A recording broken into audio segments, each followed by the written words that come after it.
Turn to humble ourselves for a word of prayer. Heavenly Father, we bless you for this morning. We bless you for the gift of life. We bless you for the partnership between Nkumba University and Cavendish. We bless you for everything, Father, you've done for us. King of glory, we pray that this morning is a fruitful morning. We pray that whatever we are going to discuss this morning, we are going to hear from the panelists this morning, Lord Father, will be fruits for the soul, will be things that will bring glory to your name. King of glory, we pray that each and everything we are going to hear from the panelists and all the discussants will be building us to the glory of your name. We thank you, Lord. We thank you, Father. In the mighty name of Christ Jesus, we have prayed. Amen. You can clap. Indeed, he's a pastor. Okay.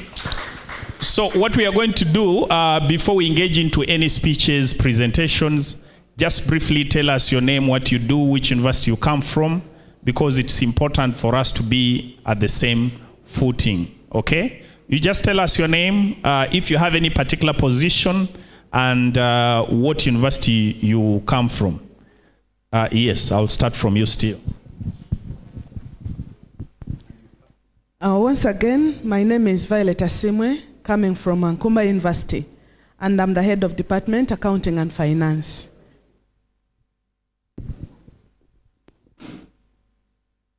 My name is Musubire Martin. I come from Nkumba University. I'm the assistant head of Department, Accounting and Finance, and the internship coordinator of the school. Thank you. Good morning, ladies and gentlemen. This is Robina Walube, lecturer, Business Law, School of Business Administration, Nkumba University. Good morning, everyone. I'm Chisitu Richard, lecturer, Nkumba University. Good morning, ladies and gentlemen. I'm Dennis Nyombi, Nkumba University lecturer in the School of Business Administration. Good morning, everyone. I'm Nachondwa Brenda, student of Cavendish University, semester 5. Morning, ladies and gentlemen. Rachel Kawiye, lecturer, Procurement and Logistics Management. Good morning, ladies and gentlemen. I'm Nawata Dana from Nkumba University, lecturer of Procurement and Logistics. Good morning, members. I'm Dr. Altaya Sadat, School of Business.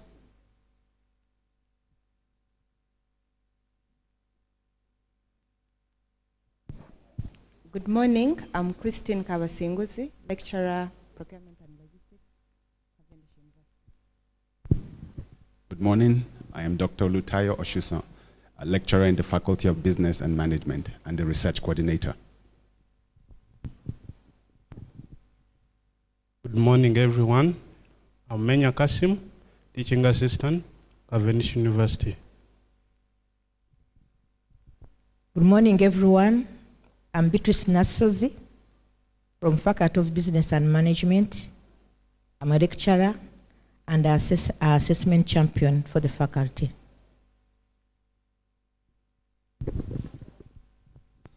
Good morning, everyone.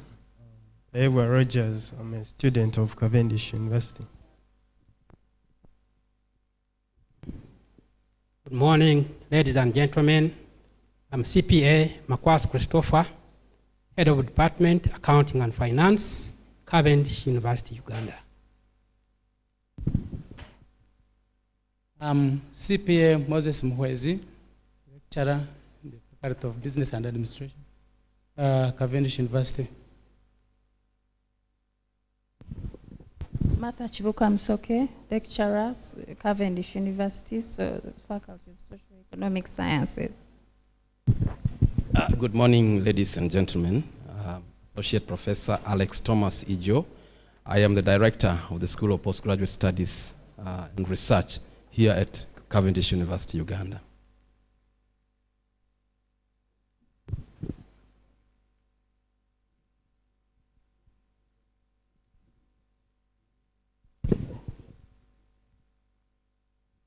Okay, good morning, everyone. My name is Akiwande Shegun Matthew, master degree student, Cavendish University, and we are from the Kingsgate campus. Thank you very much.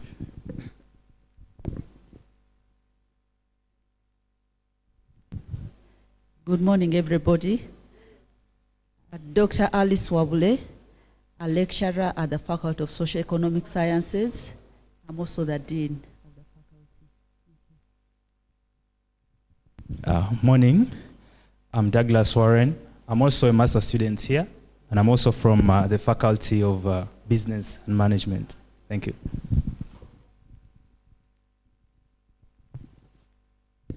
Good morning, everyone. I'm Naomi Abenacho, lecturer marketing, Cavendish University.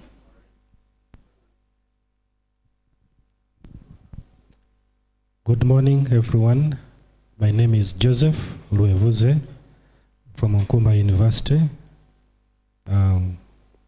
e-learning unit. Thank you.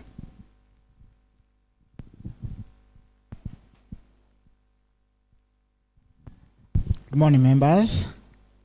Alfred Nkuruno is my name, Faculty Assistant Registrar, Business.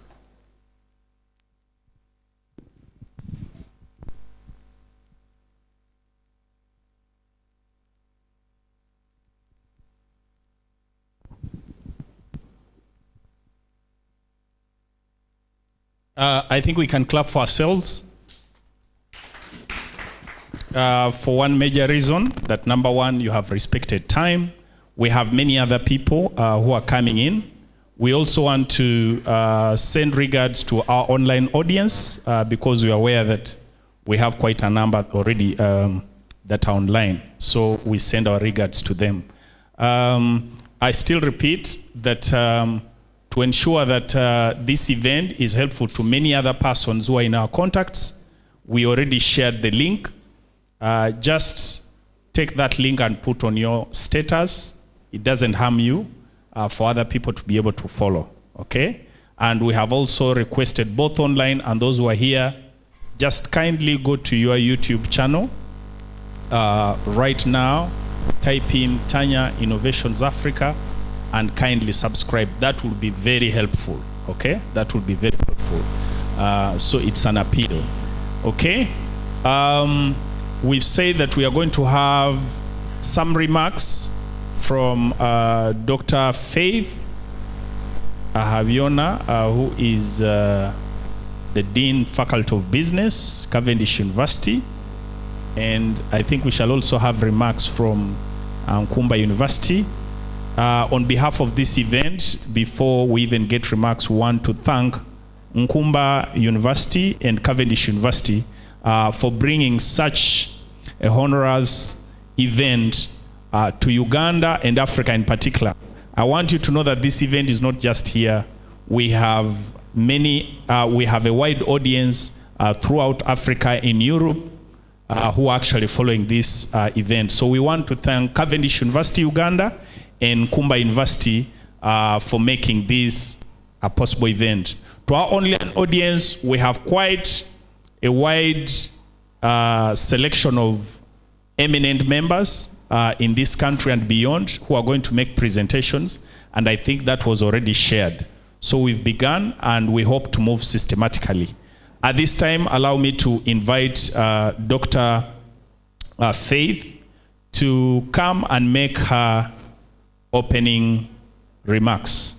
Can we give her a round of applause as she comes? Looks like she doesn't want to come, but please. They are not opening remarks. The opening remarks are coming shortly from the vice chancellors, as you saw on the program. But I would like to say something about the symposium.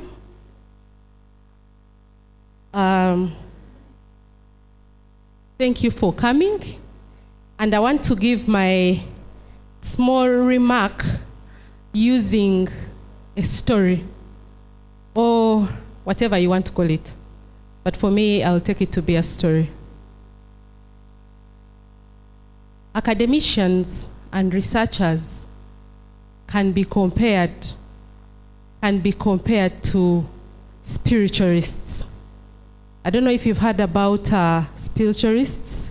These are the people who see through the spirit, and they can tell what your future will be like, or they can actually break what your future will be like. What do I mean? In academia or in research, we help the world to see things that ideally were not known. So unless we tell the world about things that are not known and present them in a way that is convincing enough for people to appreciate them, then the world will stay in darkness. So that's why I was comparing it to a spiritualist. And of course, these spiritualists can either be the black magicians or, I was going to say white magicians, but you can look at it from the other side, whatever you subscribe to.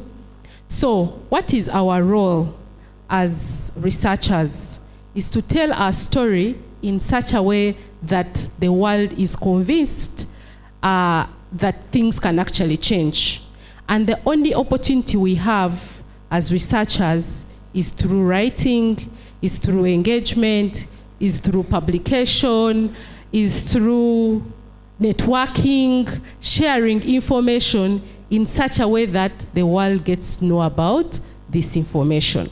So as we go through this business symposium today, my hope and prayer is that we will not miss the magic, will not miss the spiritual being that we are going to be receiving today. With those words, allow me to wish you a fruitful deliberation and tell you that this is the beginning of so many symposiums to come in collaboration with Nkumba, in collaboration with the private sector, and in collaboration with the world. So you're most welcome. You're not in the wrong place. You're in the right place, and there's so much that awaits us. I wish you a wonderful day today. Because it's just morning, there's going to be so much to see the entire day and to learn. I thank you. Thank you. Another round of applause for Dr. Ahaviona. Yes, we've said Nkumba, Cavendish University. That was, those were comments or welcoming remarks. But we're still going to have official remarks from the vice chancellors of the two universities. Allow me accordingly to invite Violet from Nkumba University to come and make some few remarks.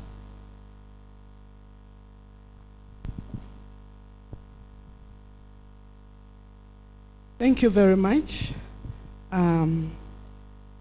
Evans. It is with such great opportunity that we are actually here as two great universities. And Dr. Faith has actually started with a story. I think I'll continue with this story. Once upon a time, I believe, some two great men met at one point. Those are the two VCs, the Vice Chancellor of Cavendish University and the Vice Chancellor of Nkumba University. And the story began. How about working together? How about putting two think tanks together? And this is how a partnership was born. And we are so grateful that Cavendish is very positive and has a very great energy to get this partnership going. We are here to put research to the community.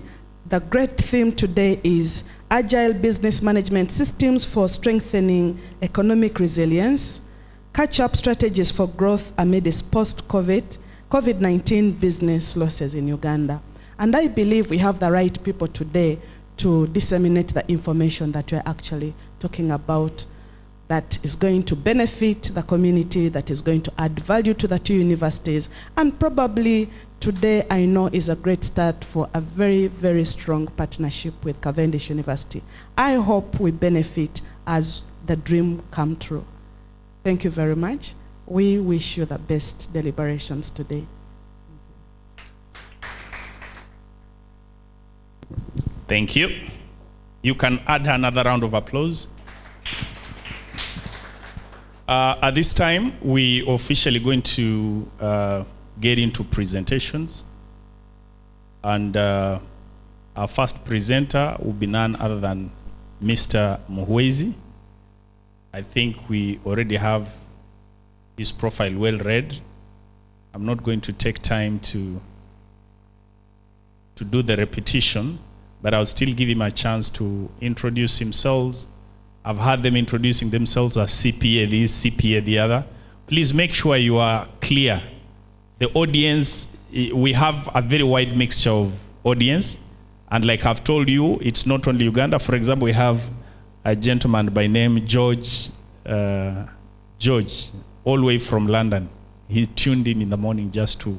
So make sure you explain. Some of these people do not understand this CPA. Others are technologists, and it would be important. So can we put our hands together and invite Mr. Muhwezi to come and present his paper.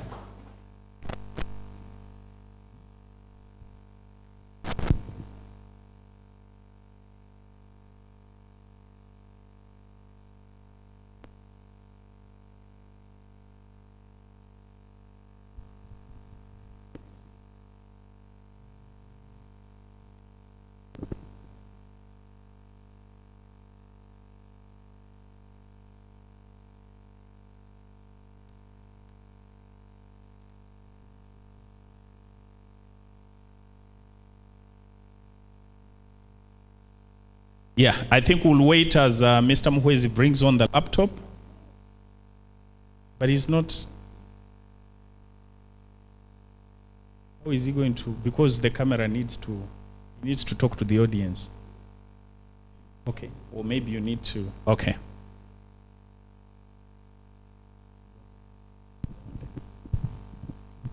Thank you, Bwana Evans. I already introduced myself, but for the benefit of those ones who are online, I'm CPA Moses Muhwezi, a lecturer in the Faculty of Business and Administration. And I'm going to present a paper, but this, the brains behind this paper are three people who include Dr. Faith Ahaviona. Maybe she's there, she has just been speaking to us. Then we have CPA Makwas. CPA Makwas is there. And we are going to discuss a paper on parish development model, which some people say is a controversial topic, in the sense that it is needed.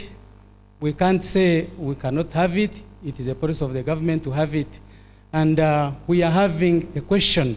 And the question before us is the parish development model a solution to Uganda's economic empowerment of local communities?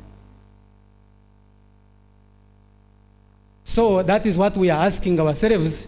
And I'm happy to go through it and make a presentation. We can go to the next one.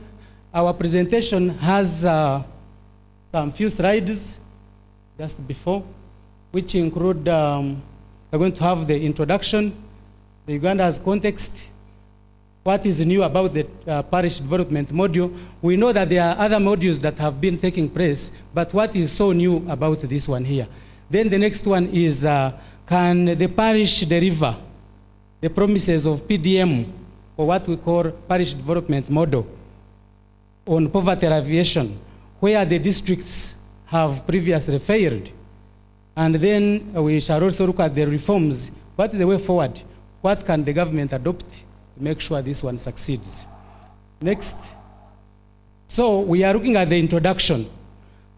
Our background, we are saying the parish development model, the PDM, is a development approach conceived under the third development plan, NDPA 3, and it is prescribed in the NRM manifesto of 2021-2026. This parish development model is premised on the model that the parish development committees, together with citizens, are the end users of social services, and therefore are better placed to know their priorities, their needs, and therefore can also direct resources accordingly. So the PDM was launched by the president in this year in Chibuku district, where each parish is expected to get 100 million that is supposed to help us in getting out of poverty, to eradicate poverty from those grassroots. This paper is intended to contribute to the discussion through examining the model's ability to empower, and therefore this is what we're going to discuss this morning. And what we are saying is that Uganda has always had localized approaches towards development. Previously, it has pursued so many of the programs, which include Poverty Alleviation Plan for Modernization of Agriculture, the Northern Uganda Social Action Plan, Poverty Eradication Action Plan, and all these have been implemented through several policies of the government and programs, which are not limited to Entandikwa, Buy Uganda, Build Uganda. Then we also had the skilling of Uganda, National Industry Policy, Women and Youth Empowerment, the NADS that we had, the Operation Wealth Creation, and of lately, the Myoga. All these words we have been having them. Have they succeeded? In light of this state structure, the question is, can the parish deliver on the promises of PDM, where poverty alleviation and other districts have largely failed? So this is the question we're asking this morning. Maybe yes, but before we answer this, then we need to understand what was, can go the next one. We want to understand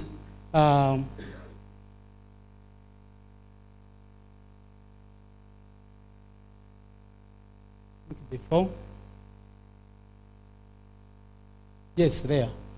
We want to understand what were the objectives and aims of this parish development model by the government. The major aim is to deepen the decentralization process. That one is known. And how we are we are trying to say the government intends to improve household incomes, increase accountability for the local peoples, and also it had major 5 objectives, which include enhancing value addition to the key growth opportunities, for example, in agriculture, strengthening the private sector capacity to deliver growth and create jobs. Also consolidate and increase the stock and quality of productive infrastructure, enhance productivity and well-being of the population, and then lastly, strengthen the role of the state in guiding and facilitating development. Now, after looking at these aims and objectives, addressing the development challenge by dealing with poverty is an important step. And therefore, the parish development model is aimed at bringing the 63% of Ugandans who have been considered as spectators in development, so that they can also get involved in the transformation. And when we look at others, we have said some of them have not succeeded. Now, what is new in this parish development model when we want to compare it with others? Save for the fact that under PDM, the parish will be the lowest administrative and operational hub in planning, budgeting, and delivering interventions to bring and deliver services closer to the people. The PDM is a replication of the PMA, what we call the Plan for Modernization of Agriculture. Some people are seeing it that way, that they are actually not different, and yet we know that at some point it failed. So the concerns raised earlier in the reports of those ones which seems to be cutting across, and therefore we are asking, because at the time of launching, when the government rolled out the PDM last year, the key components such as marketing, leadership, and financial literacy, we are actually not adequately embraced. In terms of funding, PMA was better financed compared to the PDM that we are going to have. And what do we say? In conclusion, I believe the PDM model is an excellent intervention. However, the government needs to rethink, especially at implementation plan. And we are saying, can the parishes that we have, that we adopted, deliver the promises of the parish development model on poverty alleviation, where districts have failed? Yes, maybe. PDM promises to bring services closer to the people by strengthening the sub-county and lowest unit, which are the parishes, as administrative and operational hub for government services, which is good. And consequently, deepening centralization with proposed benefits of socio-economic empowerment, wealth creation, employment, household incomes. All these are what our communities require. However, there is a challenge. For the success of this model, certain things need to be strengthened. Given that Uganda has a very bad history of having good programs, but when it reached that implementation, they actually fail. So some of the issues that we need to look at include these. For example, that one size fits all. We all know that when at the planning process stage, all parishes in Uganda, each one is expected to get 100 million. This is, I don't know how this one was arrived at, but when we compare those parishes in the rural areas, some of them, when you look at things like population, what population do they have? In terms of the cost of living and others, if you look at them, I think that is, it may not be okay. So this issue needs to be addressed. Next is deficit of trust. Yes, when I have read some newspapers and articles, when you look at them, even in some government officials, there is little faith in the parish development model. It presents challenges of accountability, reporting, and measuring progress. There is a perception that maybe the designers, we are not connected to the realities of Uganda. So we have also the bad tests of those ones which previously failed. There is a lot that we can talk about. These programs, some of them failed, and we know how they failed due to corruption, performance, and the rest. And when you look at this, what some other politicians have talked about, and then it justifies that there is a challenge. Some people have talked about this, and then presents a challenge. Next. Politics.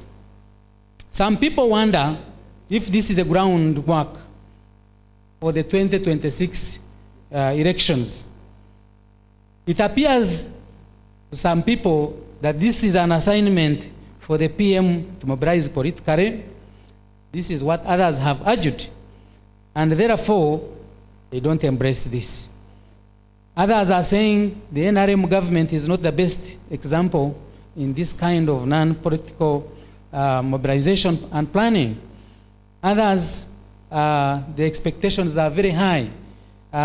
In 2000, at the beginning, We remember when the then Deputy Speaker tasked the government to present it before Parliament so that there should be a comprehensive guideline, and after that one should be done after scrutiny.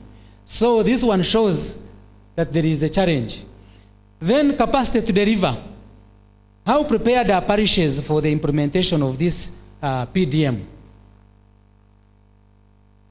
You see, to have a large program, it requires recruitment of large numbers. And when at the time of launching, we remember some parishes even were saying they don't have the parish chiefs, they don't have people who can actually supervise this. There is no evidence that this was tested anywhere before implementation. And if that one happens, then we see that even the funding, lower government, local governments, they don't have the capacity to supervise in terms of, because of low funding. There is confusion among the public. Some other people, even the infrastructure is not well developed. We expect these ones, they will be bringing reports, but you can consider those rural areas, the remote where there is not even power. Some of the things are lacking. If there was a pilot, this would have done, I think, a great improvement and the chances of its success. Conclusion. We are a rural economy. The password of our prosperity lies therein. Rural economic development is a complex process that requires a detailed planning, and local government branches have to be linked with the headquarters. There should be coordination within government agencies, and then employment and of the qualified technical officers who can spearhead this development. Decentralization has been dysfunctional or dead for years. Some of us know this. The major review is needed. The kind of poverty we are talking about cannot be alleviated by just giving away cash to these people. What is the way forward? We think if there is strengthening in reporting where the PDM is helped in spending and making accountabilities, I think this one can also help. So this one should be prioritized, strengthening in terms of reporting. Then there should also be awareness campaigns. We know there are different attitudes. The politicians have to be changed, their mind, their mindset have to be changed, so that even we focus on empowering those people at the lower level rather than concentrating at the center. Then when we look at land accessibility, we know the majority of people in Uganda, the ones who are involved in most activities in villages, are women. But when we look at the land reforms, this one, when we look at the previous one that failed, this could have been a problem. In some areas, women don't own land, and this one has not been changed. If it is not addressed, then there is a challenge. So it needs to be addressed. And then strengthening implementation infrastructure. There is a need to have coordination, clear accounting mechanism, enhancing community acceptance and appreciation, so that people are sensitized and the benefits are given to them. Then depoliticizing the parish development model, so that these politicians who are against it can actually embrace it. And then capacity building.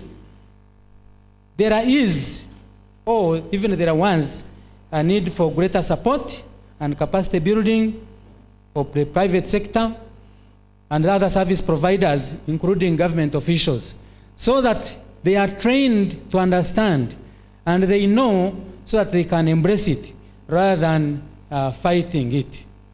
And given this, this is the end of our presentation. We have used those references which we can look at and then discuss it further. Thank you very much for listening to me. Please I think that is it. But MC, I hope I have used the time. I hope I'm within the time that was given to me. Thank you for listening to me. Thank you very much, CPA Mwezi Moses. That was really a very good topic, and I think we actually need it. Before we come in with questions and other interactions, I think we can give chance to Dr. Sadat Lutaya, because he's our discussant. You're welcome, Dr. Lutaya.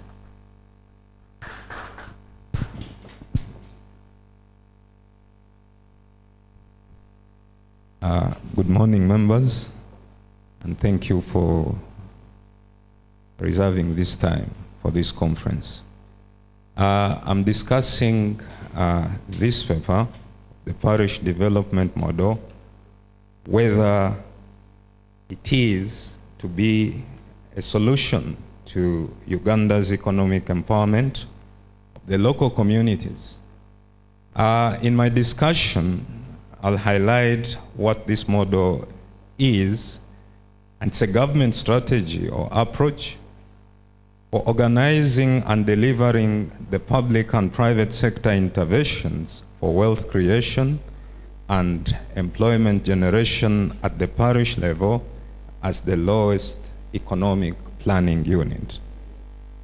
Under the third National Development Plan 2020-2021 to 2024-2025, the government of Uganda approved the implementation of the PDM for the 10,694 parishes countrywide. However, if this parish model is implemented very well, this program will increase household incomes and improve the quality of life of Ugandans, resulting in a total transformation of the subsistence households into the money economy, significant reduction in poverty and vulnerability within the country. However, the success of this model, the PDM model, just like other models that have been brought up by the government, highly depends on two major factors. Number one is the practicability and viability of the objectives of this model.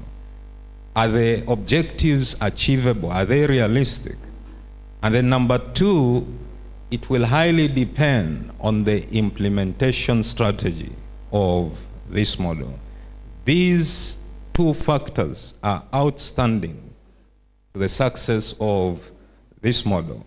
I will highlight a few objectives of the PDM model, and that is number one, poverty alleviation.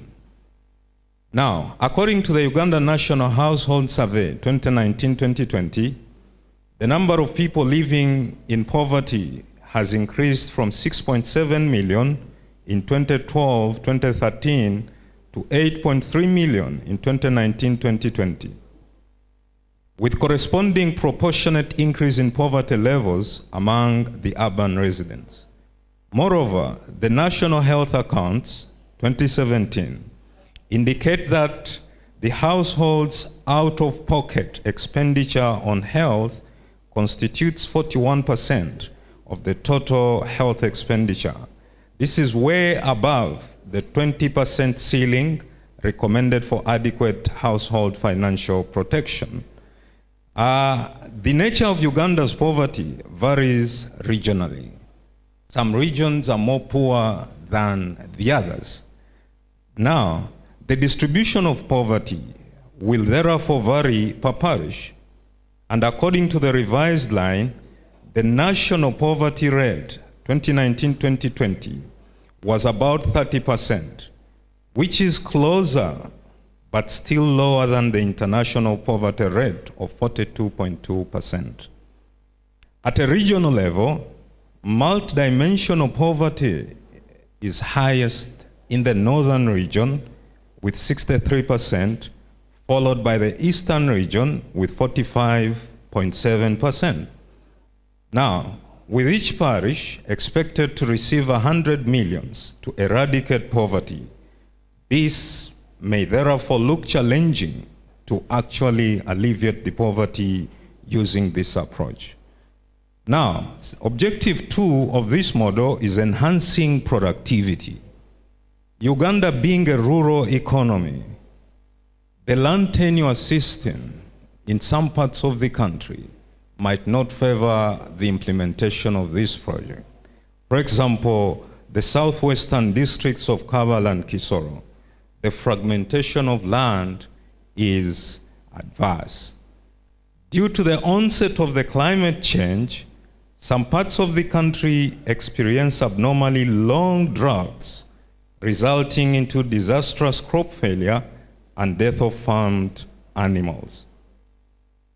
Again, in addition to enhancing productivity, just like any other administrative unit over the country, all parishes, wherever they are located in Uganda, face varying levels of unprecedented destruction of the environment and natural resources.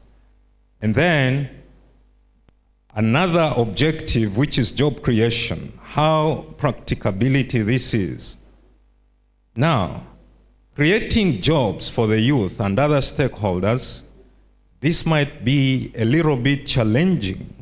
Why? Because the actual number of beneficiaries and how much each beneficiary in the parish will receive remains an unanswered question. And then the fourth objective is value addition.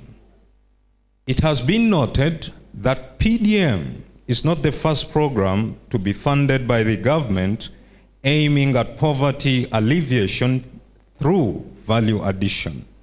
Past plans like the Structural Adjustment Programs, Poverty Eradication Action Plan, the Northern Uganda Social Action Plan, and the Post-Recovery Development Plan have not achieved much.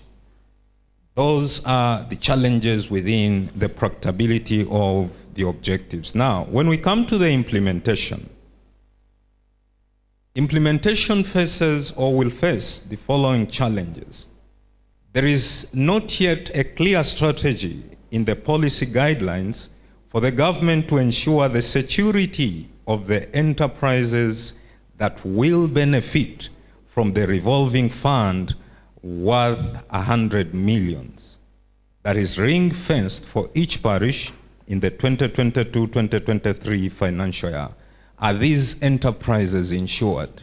What happens if the enterprise is allocated money and this money fails completely to be brought back? So this is a very big challenge in implementation.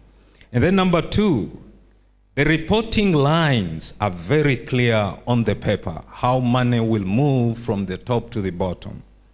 But the problem is the level of bureaucracy is likely to cloud the accountability and the reporting system. And then 3, the power has been brought to the people because it's a parish model. But still, the center retains the control, especially on major issues like decision-making, the budgeting, and the accountability of the funds. This poses a big challenge. And then number 4, the monitoring and evaluation of this program at district level is most likely to face challenges. Why? Because the Ministry of Local Government has not yet finalized the implementation guidelines. And in any case, there are reports of underfunding of these local governments. So the monitoring would actually be very, very difficult. And then lastly, under implementation, there is generally a lack of functional structures. For example, when you look at the recruitment process, the recent recruitment process of the parish chiefs, despite government providing all the necessary resources to all districts to recruit the parish chiefs, 80% of these districts did not comply to the 30th September 2021 deadline, despite all the funds being availed. So all these are implementation challenges. However, what can be done on top of what has been said, to make this program successful. Number one, the non-politicking or politicization of the program. The government needs to avoid involving political cadres in the implementation of the PDM. Why? Because politicization of such initiatives has always curtailed many government programs, and PDM will not be an exception. And then number two, the government should pilot the model, first of all, in few districts. And by doing this, it would identify problems and adjust the model before the national rollout is done. And then number three, involvement of the local beneficiaries. We need to involve the local stakeholders. Why? This will help the local citizens to be part and fully part of the program and gain more knowledge on how to use such funds with an idea of making profits in order for them to repay in time, hence the sustainability of such a project. And then more so rural farmers must be trained on what best crops to grow, on what crops to grow, weed control, and other agricultural modified technologies. And then lastly, the critical element is to build a clear and functional database of all Ugandans, irrespective of their employment status or age.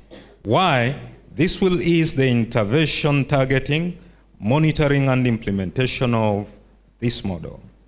In conclusion, therefore, whereas the PDM may not be the sole solution to poverty eradication, the elevation of Uganda to the list of middle income status, it provides a window of opportunity for government and other stakeholders to continue the advocacy and implementation of interventions at this level of local administration in Uganda.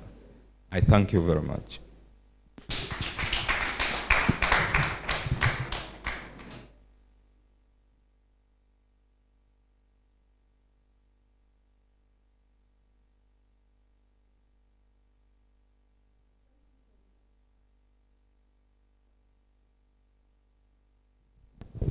Thank you very much, Dr. Sadatu Taya. Please give him another round of applause.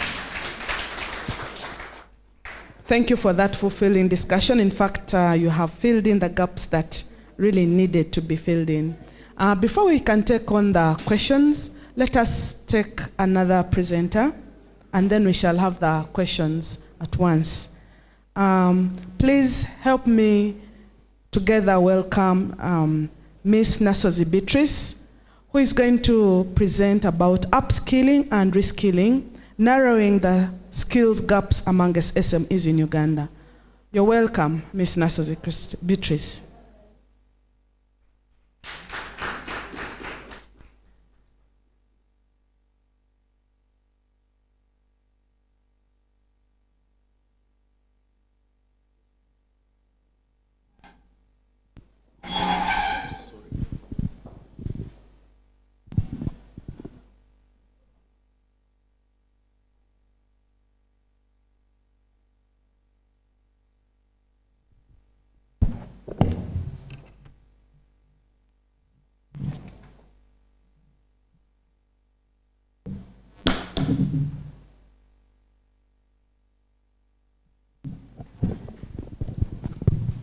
Good morning, participants and the panelists, presenters we have today.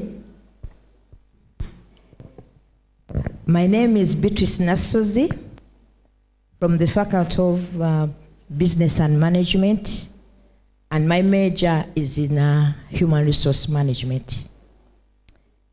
In our theme today, we're going to discuss how academia can link up or close the gaps that are facing the SMEs linking it to our today's theme, Agile Business Management Systems for Strengthening Economic Resilience, Catch-up Strategies for Growth Amidst Post-COVID-19 Business Losses in Uganda.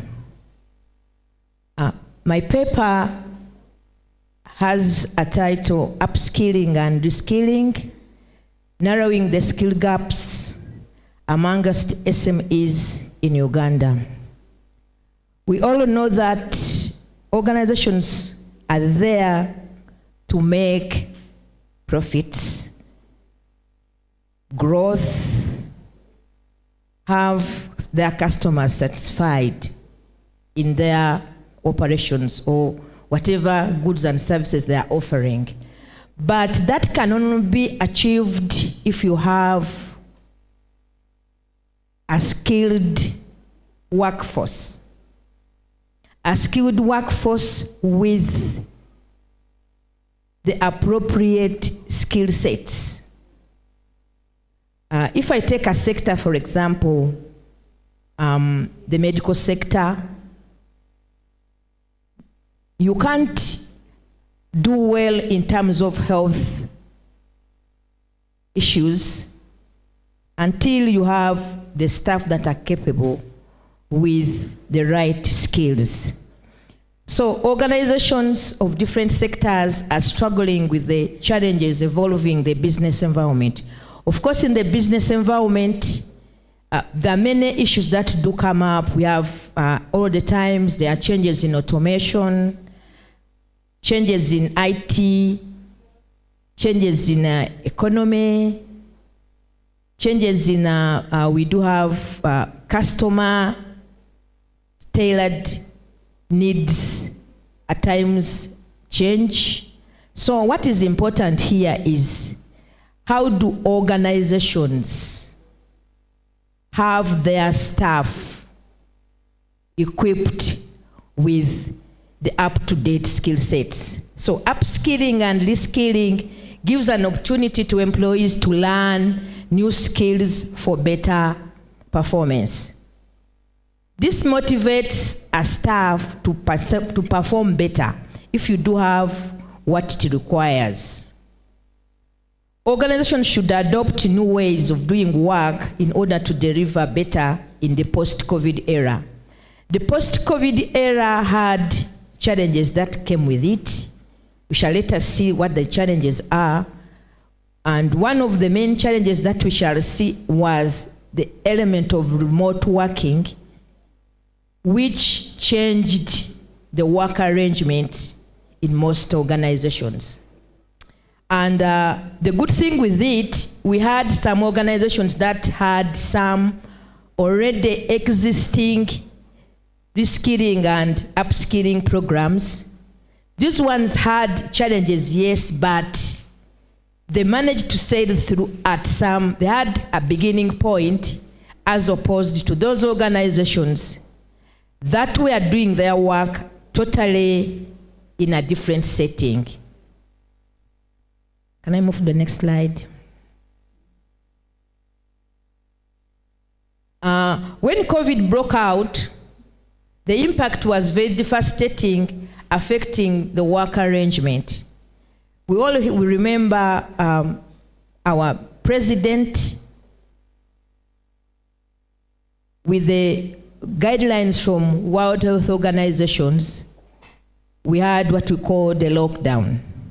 And movements were limited. We all had to stay at home. Those very essential, what they call the essential staff, were the ones who were going to work. So now, what most organizations opted to after the lockdown announcement was working with a reduced number of staff and remote working. Remote working is working from home. We shall not go into the perspective of did the staff have the infrastructure, the laptops, stable internet. That would be a discussion for another day. Our major this time is what happened. Now we're looking at the staff. Now, what happened to the employee, the customers? Customers opted for online shopping due to lockdown and emphasis on social distancing. So now, when the lockdown came up, it meant the transition to digitalization. Digitalization on the side of the employees and digitalization on the side of the customers. So now, where is our interest today? Did the staff know what to do in the transition? Different skills had to be used during that time. And in that case, our discussion today is another pandemic may befall us.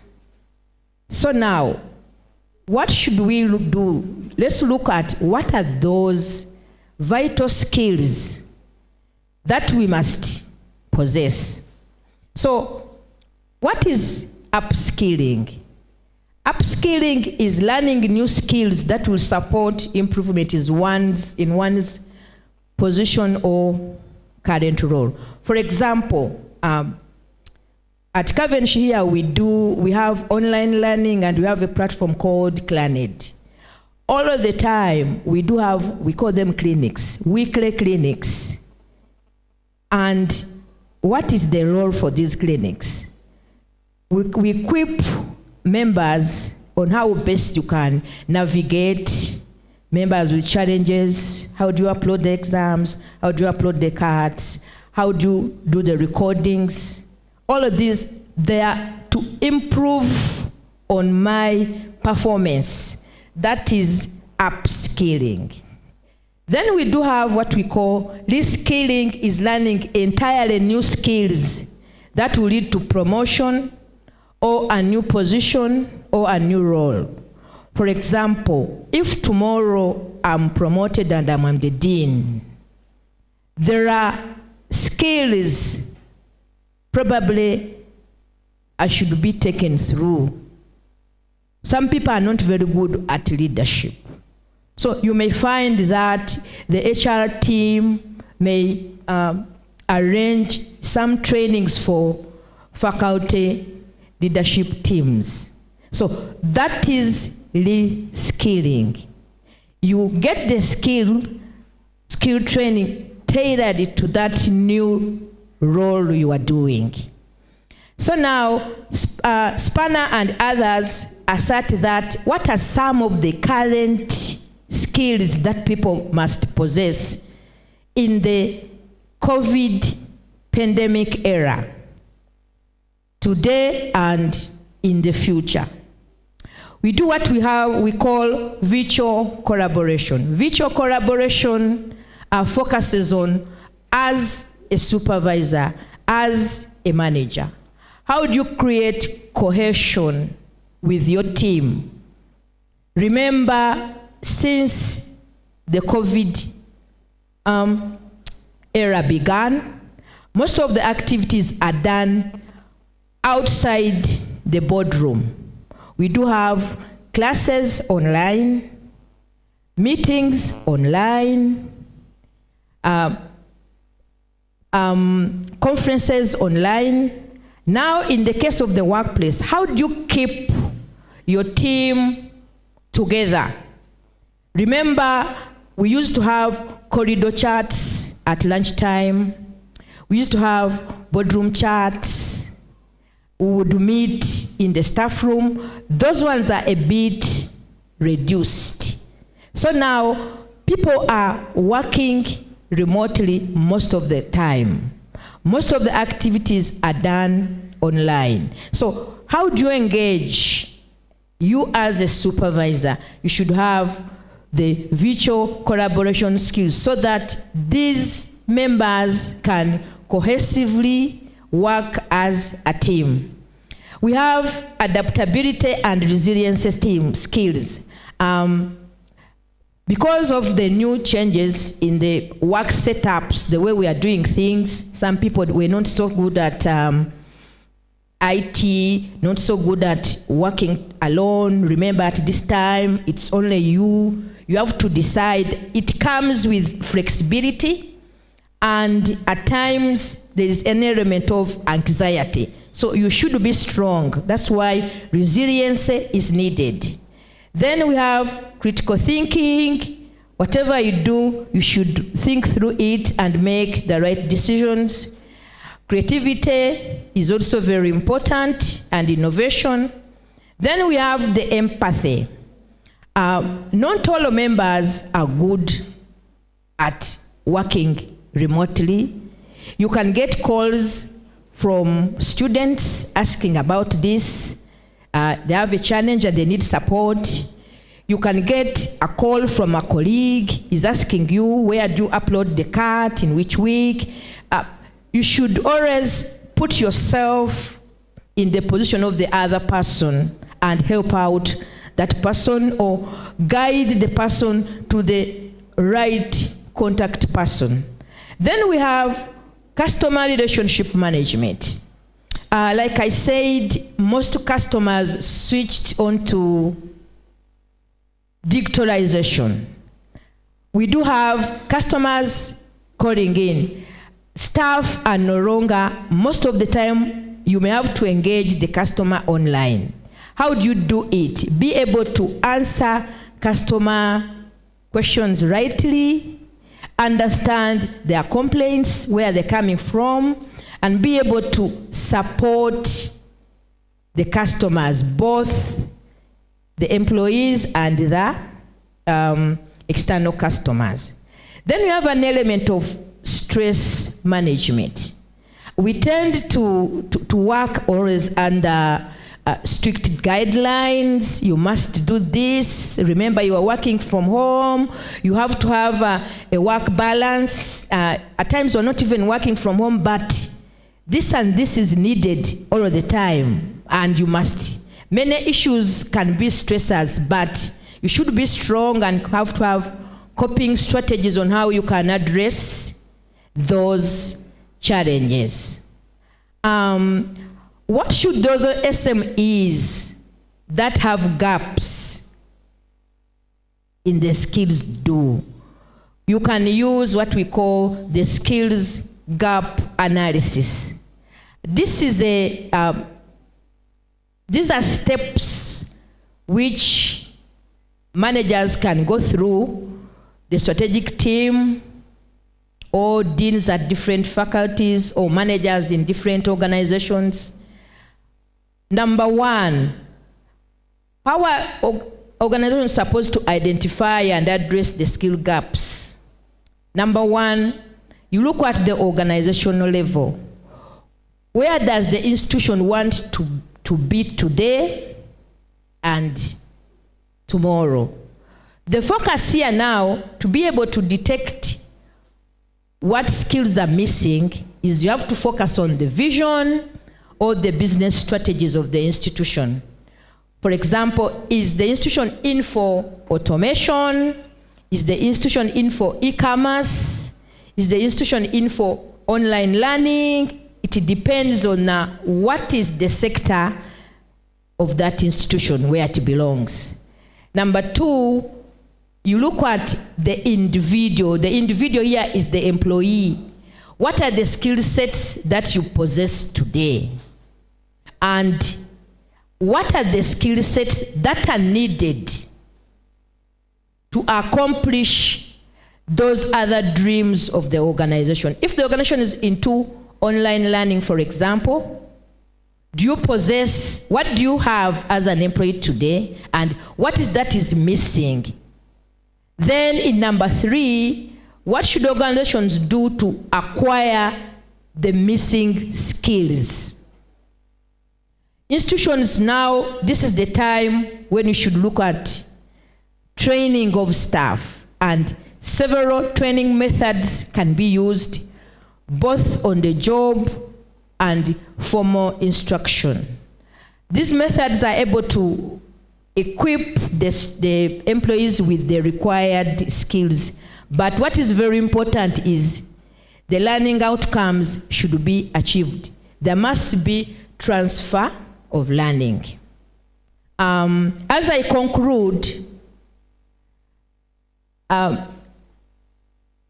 organization leaders should identify those essential skills missing and empower the current staff through training as opposed to hiring all the time.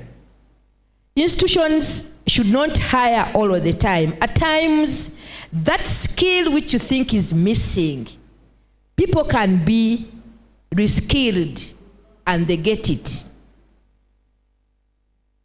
Then select appropriate training methods.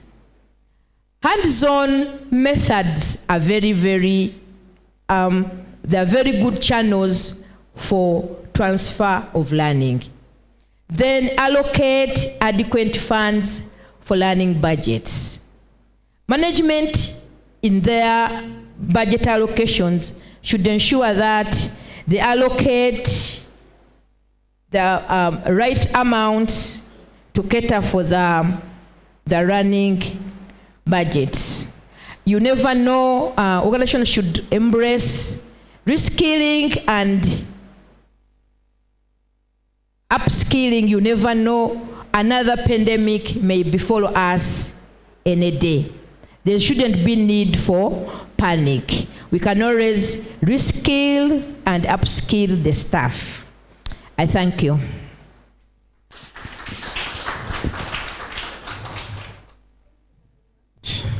Thank you very much, Madam Susan, for that really. Beatrice, sorry. Thank you very much for that very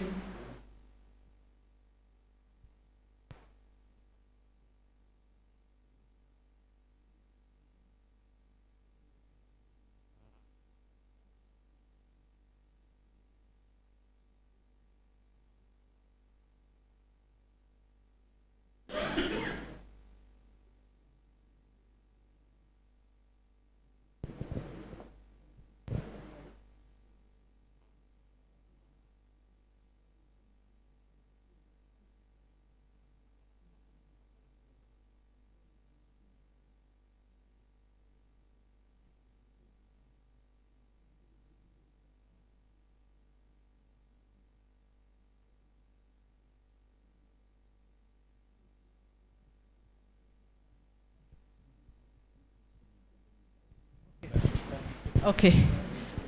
So members, as we proceed, there are some things I don't want us to take for granted. I am following the YouTube, and I'm seeing a couple of people here on the YouTube. One of them is Dr. Monica Ruronga. She is the registrar for the Mengo School of Paramedics. Then also in the house, we have the Dean of Socio-Economic Sciences, Cavendish University, Dr. Wabule.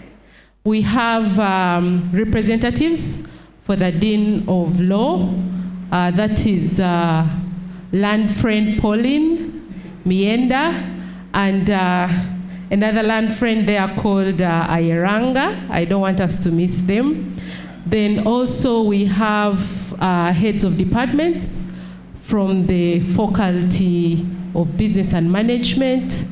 That is Mr. Olar Ronald. And I don't know if I missed Mr. Pule, if he was in the house. Yeah, I don't want us to miss them. So if you can co-share and look at some of the comments, we might not have time to take care of all the comments as we go through, but capture them for your own learning, for your own improvement of the paper. Yeah, over to you, MC. Thank you, Dean. We want to thank the presenters who have made very powerful presentation so far. We're still going to get discussants or a discussant. I'm yet to invite him. But I think from what Dr. Faith was doing, we still want to recognize our online audience. And I'll just read a few. Mr. Peter Bukenya, we acknowledge your presence. Francisca Edwards, Luanga Musisi, Michael Mawadri, Lokang Augustine Koito, Emmanuel Friday, Tusingwire Dorin, Swangin Skopas, Wafula Kennedy, among many, and Catherine Nasasira and Brenda Rose.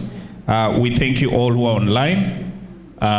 We are not taking you for granted, and I hope that we are able to give you very clear pictures, presentation, and the slides for that matter. Okay? At this point, we're going to invite our discussant yet again. He looks to be the bull in the corral, and that's none other than Dr. Sadat. Can we give him a round of applause once more? So as he makes the presentation, those who came late, we've still requested you that this event is live on Tanya Innovations Africa. It's the company that is doing for us the streaming. Just go to your YouTube and kindly subscribe. Besides this event, you'll be able to get many other innovative programs, especially for those who are in business, for our friends from Cameroon, South Africa, Europe, presentations about many other innovation things that you can be able to follow, which will be helpful, and even maybe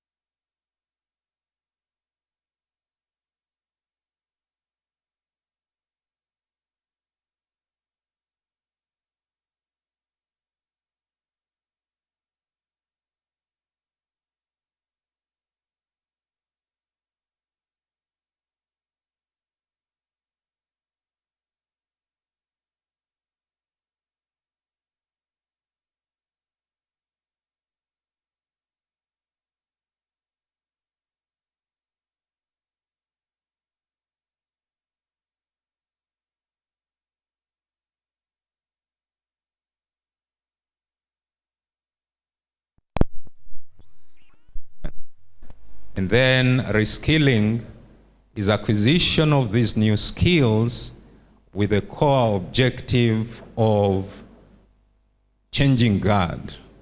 In other words, you're either going to be promoted, you're either going to have a lateral movement within an organization, or you are going to have a transfer. So this reskilling aims at preparing a person for a new position. Upskilling prepares a person for the new changes within the environment. These two have been equally paramount, especially during the post-COVID era.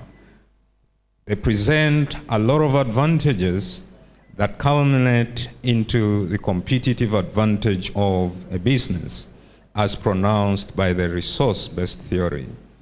It has numerous contributions to the proper functioning of any organization, be it small, be it medium, be it large. Among the advantages of reskilling and upskilling is that it promotes economy within the organization.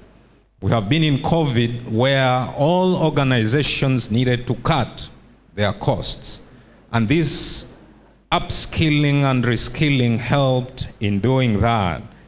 Why? It limits supervision. If you train these people very well, you don't need to supervise them all the time. And then it also reduces the number of workers. Take examples of universities from physical to online. You have been handling 3 sessions, weekend, distance, and then day, joining them all at once. It reduces the number of workers, there's no doubt about that. The number 2, it simplifies the work, hence enhancing job satisfaction. And when people are satisfied with what they are doing, definitely this enhances their productivity. And then number 3, it limits the indirect costs in terms of legal penalties, in terms of safety costs, and then repairs and maintenance, because people would be doing exactly what they ought to know. And then it also reduces external recruitment, because you aim at promoting the people you already have. External recruitment comes with lots of additional costs, advertising, training, and then selection. All these are costs to the organization. And then, importantly, it promotes succession planning, hence continuity in the performance. However, as you reap from the benefits of upskilling and reskilling, it has some associated consequences. As you reskill and upskill your workers, be prepared for the consequences. Among them, it comes with a cost. Training is very expensive, and it will require an institution to have a relatively huge investment. And then number two, there is a possibility of staff being pinched or snatched by the competitor. This is very, very common. You train a worker, he's taken away by your competitor, depending on the terms and conditions you are providing. But this is a risk worth taking. Why? Because in human resource management, we believe an organization cannot be better than its human resource. And then, how to reskill and upskill, you need to identify the skill gaps. Like mentioned earlier, a skill gap is a disparity between what skills that you need and what skills that the current employees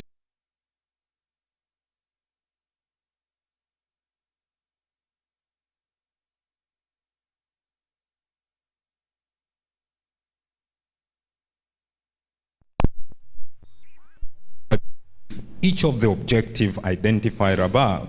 And then number three, create an inventory of the skills required for each of the roles. And then number four, make an inventory of the skills possessed by the employees. And then number five, identify the disparity, and six, close the skill gaps. However, as I conclude, much as reskilling and upskilling is that important, there are some human resource facts to this effect that need to be noted. Number one, some staff may take long to be upskilled and reskilled, and some may completely fail to be reskilled. This therefore makes dismissals and demotions inevitable in organizations. So much as we promote upskilling and reskilling, some people do not adapt. Then number two, some skills may be too sophisticated, but urgently needed according to the circumstances within the organization.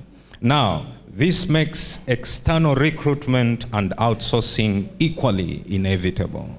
And then lastly, there is a tendency with many management in organizations of economic discrimination in the skilling of workers. And this, at the end of the day, will compromise the whole strategy intended to be achieved. For example, if I take an example of a university, your strategy is to reduce the attrition of your customers and promote customer loyalty. You go ahead to train the admins and the lecturers on how to properly handle your customers. And then you discriminatively ignore the security guards from the skilling and upskilling, forgetting that they are the passage of these customers to the people you are training. Now, a customer will lose their appetite at the inception before he even interfaces with the people you have trained in this kind of skills. So if we are upskilling and reskilling, we should look at the general perspective of the workers as long as they are attached to what you want to achieve. I thank you.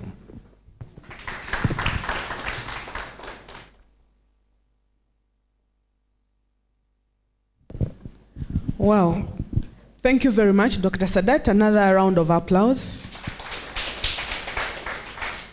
Madam Beatrice and Dr. Sadat, that is really, really very key to the human resource development.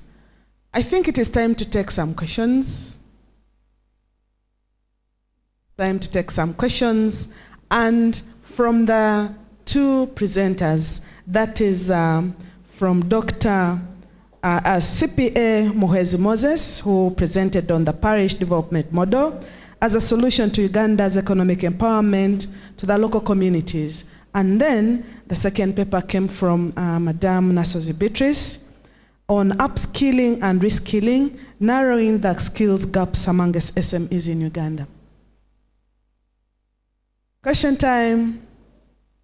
Meanwhile, as you're thinking about what you should be presenting to the people, let me have something for CPA Muhwezi. I think you're taking note. You have presented the parish development model as one of the excellent intervention strategies to bring on board 63%. Is it right, am I right to say that the parish development model that Uganda is using today is actually targeted to the wrong people? Thinking that probably Uganda is an agriculture sector, and the the highest population of the people with the highest poverty levels are actually in the local communities. Why is it that the parish development model is actually very active in the urban areas where people are not actually experiencing the poverty levels like those in the local communities? And the implementation also is not so much in agriculture. How can we probably bring on board the 63% when the population that is targeted is actually not the one below the poverty line? And number two,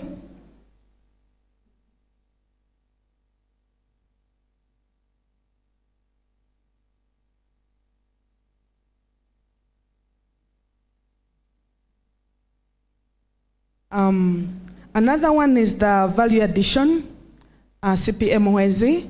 I would like to know more about how the parish development model is actually adding value to the local communities, even when the money doesn't actually reach them. We have seen cases where the money is disappearing with the leaders. So how does the value get down to the local communities? Thank you very much. Members, as we are thinking about the questions to bring on to the presenters, let me take this opportunity to introduce our guests that have just moved in. That is the Vice Chancellor of the hosting university, that is Cavendish University.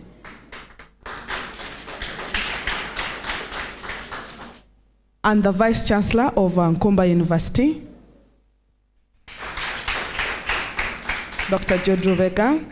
We are going to request that we actually get to their remarks. I will introduce the Vice Chancellor of Cavendish University, Professor John Mugisha. Please put your hands together to Professor John Mugisha for his welcome remarks. Thank you very much. Thank you very much.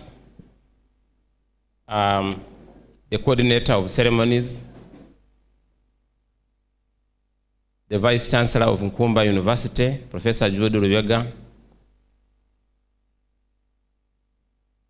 friends who have been organizing this, the deans of faculties of business for Nkumba University and Cavendish University, Uganda, other deans and senior lecturers, members of management, members of the teaching and non-teaching staff, students, all invited guests, ladies and gentlemen. You are welcome to Cavendish University, Uganda. It's a pleasure for me to welcome you to Cavendish University, Uganda.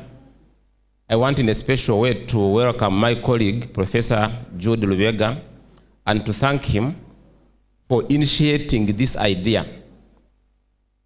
This idea started when we were attending a meeting for the Inter-University Council of East Africa in Bujumbura.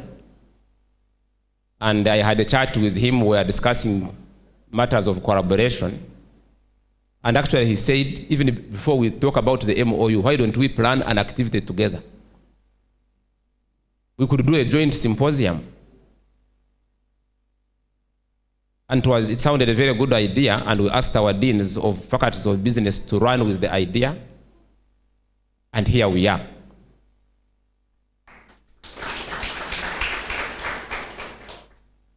It's going to be an annual event. We have already agreed. And I think the coming ones would even be better. So this is not just a symposium. I think there will be a dialogue this afternoon. And so it's only going to get better. But I want to mention that for us as Cavendish University Uganda, this is part of our focus.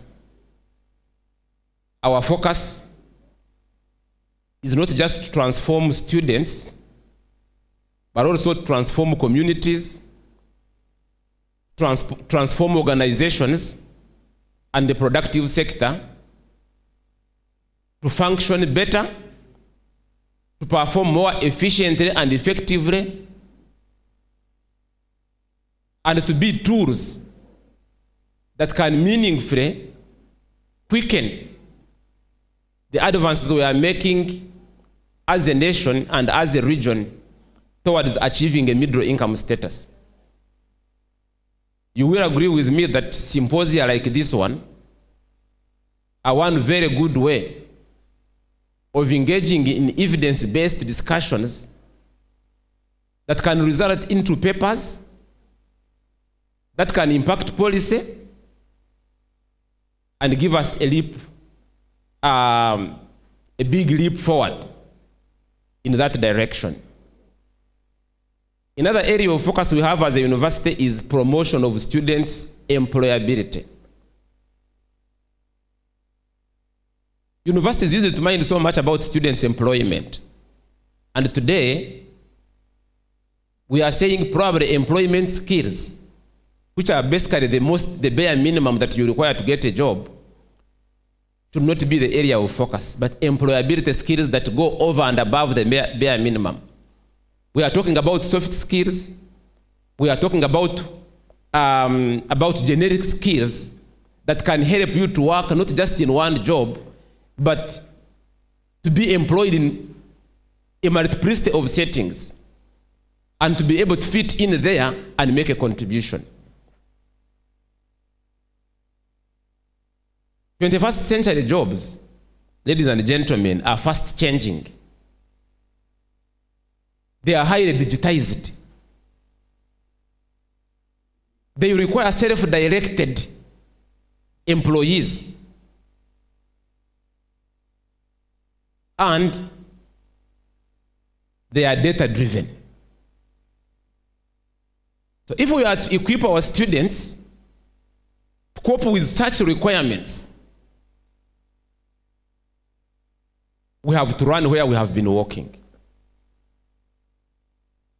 The lectures that we give in class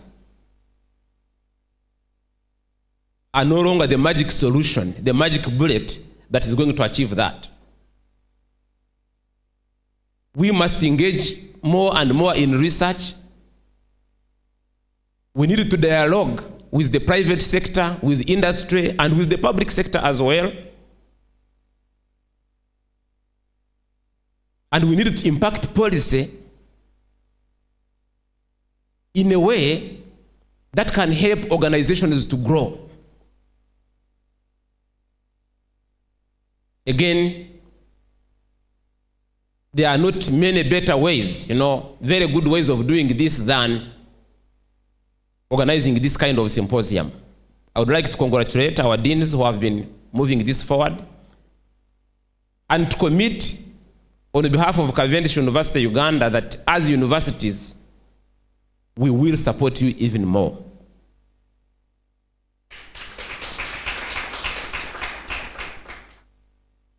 So you are assured of our support. I would like to thank you all who came to participate in this and to thank our participants online, because I understand that we have several people participating online. We look forward to very fruitful deliberations today, and I wish you all the best. Welcome again to Cavendish. Thank you very much. Thank you very much, Professor John Mugisha. Another round of applause as he walks back to his seat. Let me take this opportunity to welcome another think tank. That is Professor Jude Lubega, the Vice Chancellor of Nkumba University. You're welcome, Professor Jude.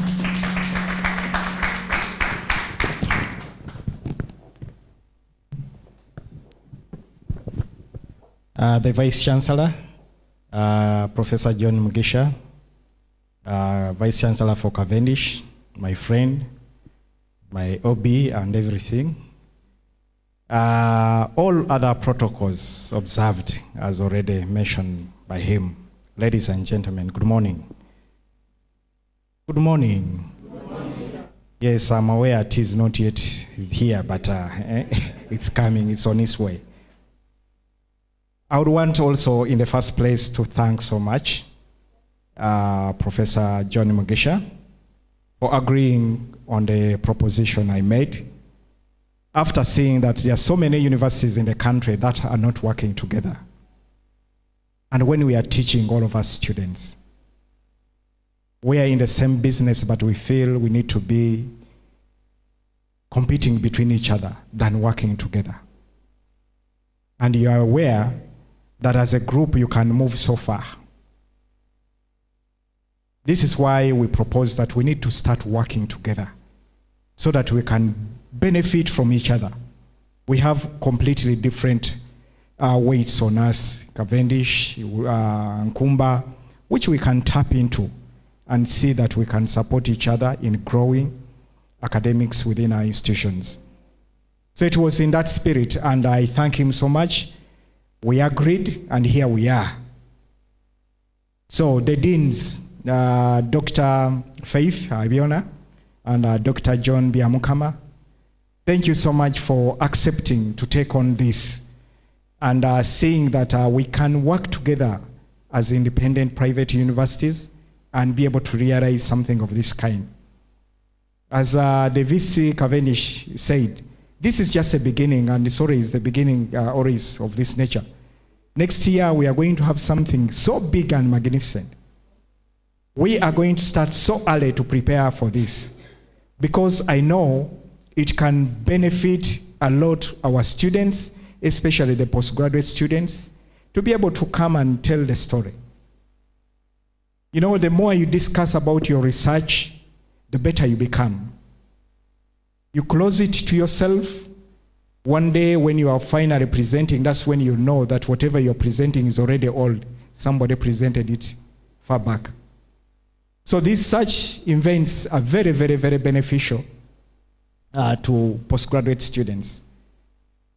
And I'm sure many of you here are postgraduate students, and I thank you for coming to attend such an event. I know some people in here are probably from the industry, and we should be encouraging quite a lot of these people to come in and tell the story. Sometimes what we teach in business is not exactly what they are doing in the industry. So by bringing them here, they will actually come and tell the actual story of what is done in the industry. And by sharing ideas between each other, you are even gaining more from them. So I would really, really want to encourage participation from the industry in the forthcoming events so that we can really get the industry even coming closer to us. You never know, benefits of internship and the like can become a result of such an event. So we need to encourage them more and more. Something also I want to note is that this is a start of so many other things. Probably the deans, you are going to have to lead on to this. In January, I would want to attend a session where the Dean Cavendish and the Dean Nkumba actually in a mini workshop of grant proposal writing.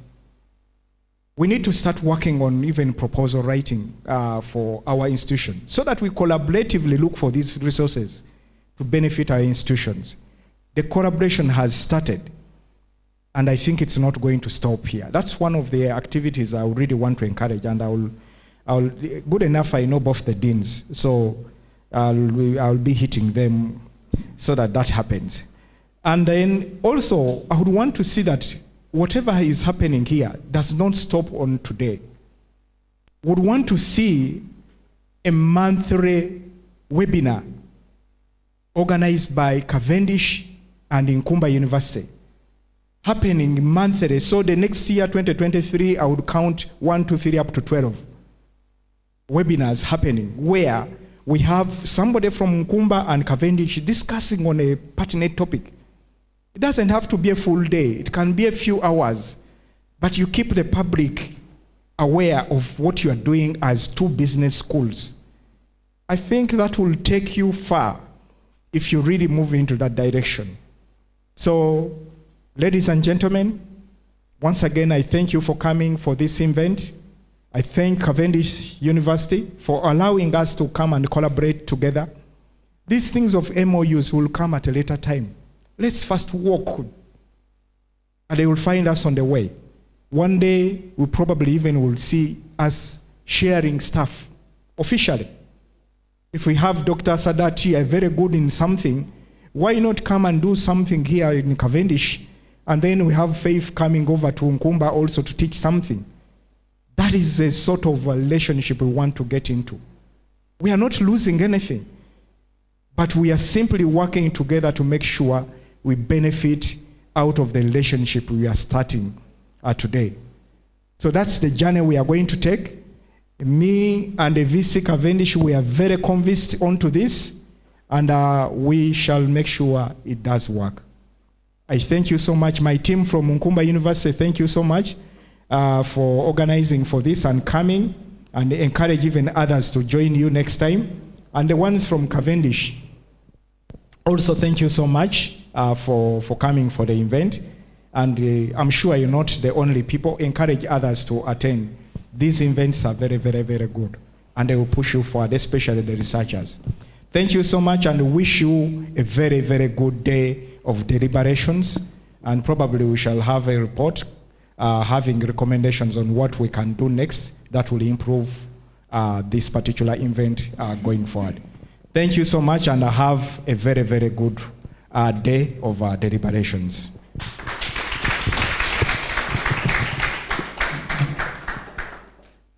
Thank you very much. That was the Vice Chancellor of Nkumba University, Professor Jude Vega, and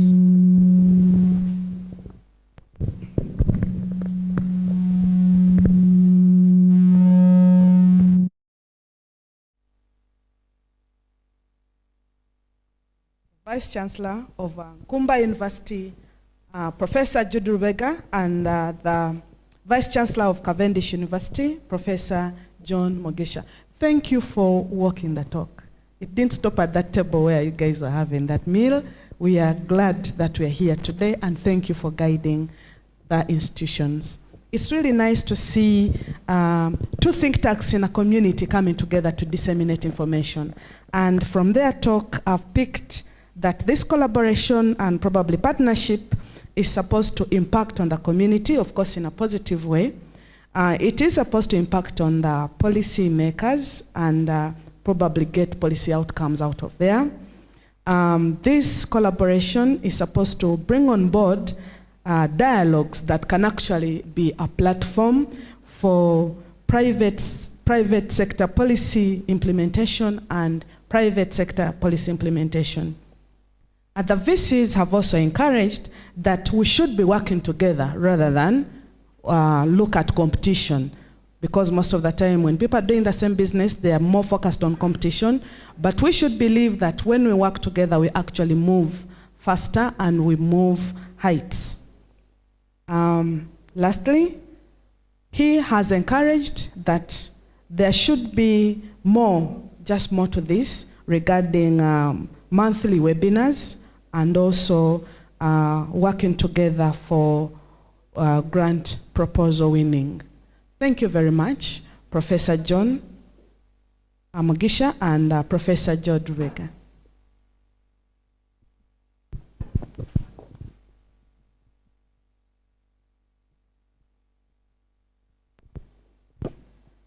Okay, let me welcome Dr. Faith to say something.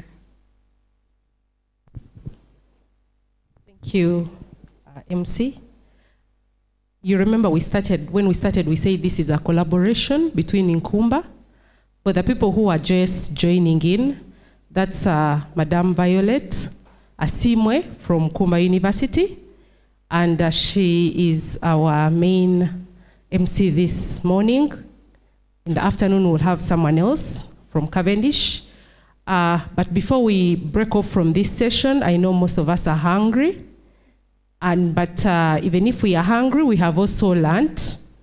And as part of our theme, we are talking about building resiliences. So a taste of our stomachs this morning is one of the big ways to build resiliency. So we are walking the talk this morning. Allow me to recognize a couple of partners who are making this symposium actually happen.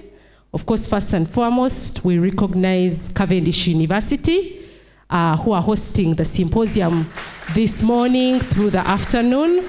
Secondly, we recognize Nkumba University, who are making this happen as well. As you can see, the big team from Nkumba. Thirdly, we have Tanya Innovations, who are represented by Mr. Evans Maganda, who are making sure that we are live and are keeping us in touch with the world. We recognize all the other members who are online. And of course, we recognize the paper authors, the discussants, the presenters. The best is yet to come, so you can't change the dial if you understand that. So stick here.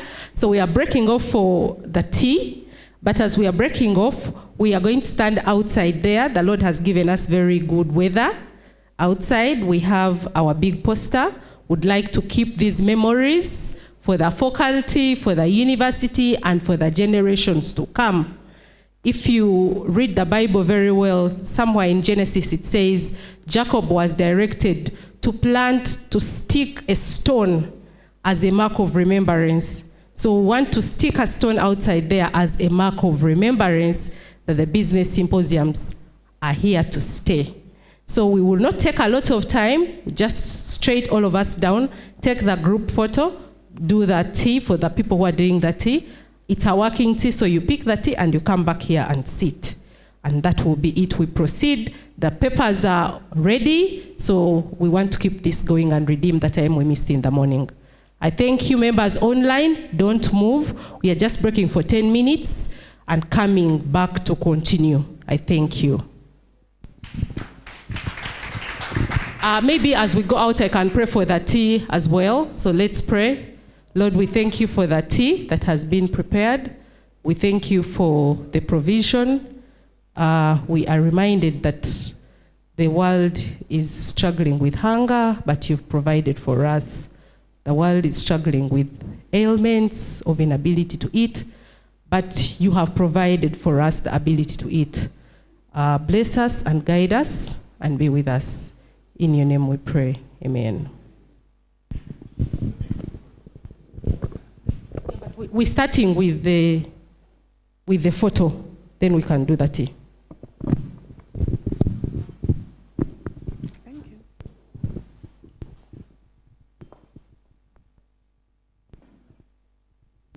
you. Yeah, just so that we are comfortable with the geography, after the photo, you first go to the next room. That is where our tea is. And then from there, we reconfigure ourselves immediately to continue. Please, let's use the time very well. Let's use the time very well. We have other people online. We may not keep them for long.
Good morning once again, ladies and gentlemen.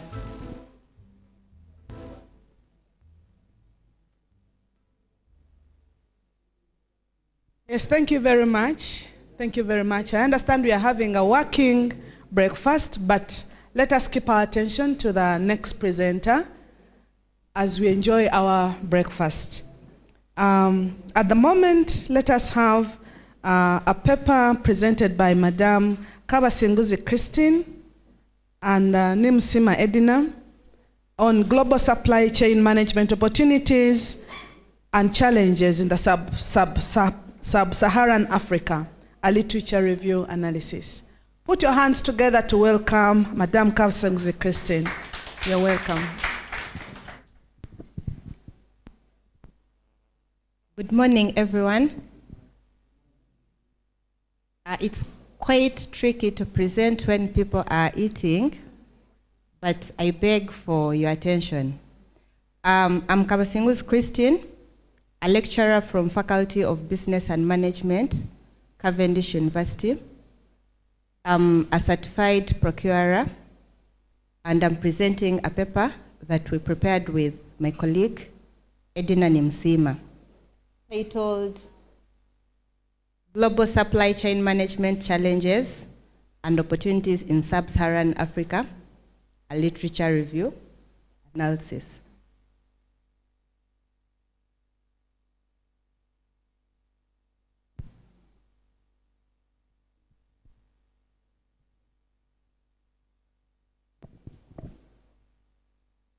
Okay, as they project, I'll give key facts about Sub-Saharan Africa, because that is our context in global supply chain management.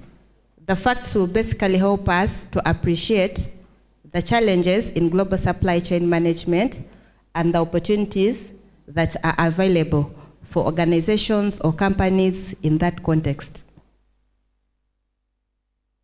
One, when you look at Sub-Saharan Africa, it is one of the world's most fastest growing population. That is fact number one.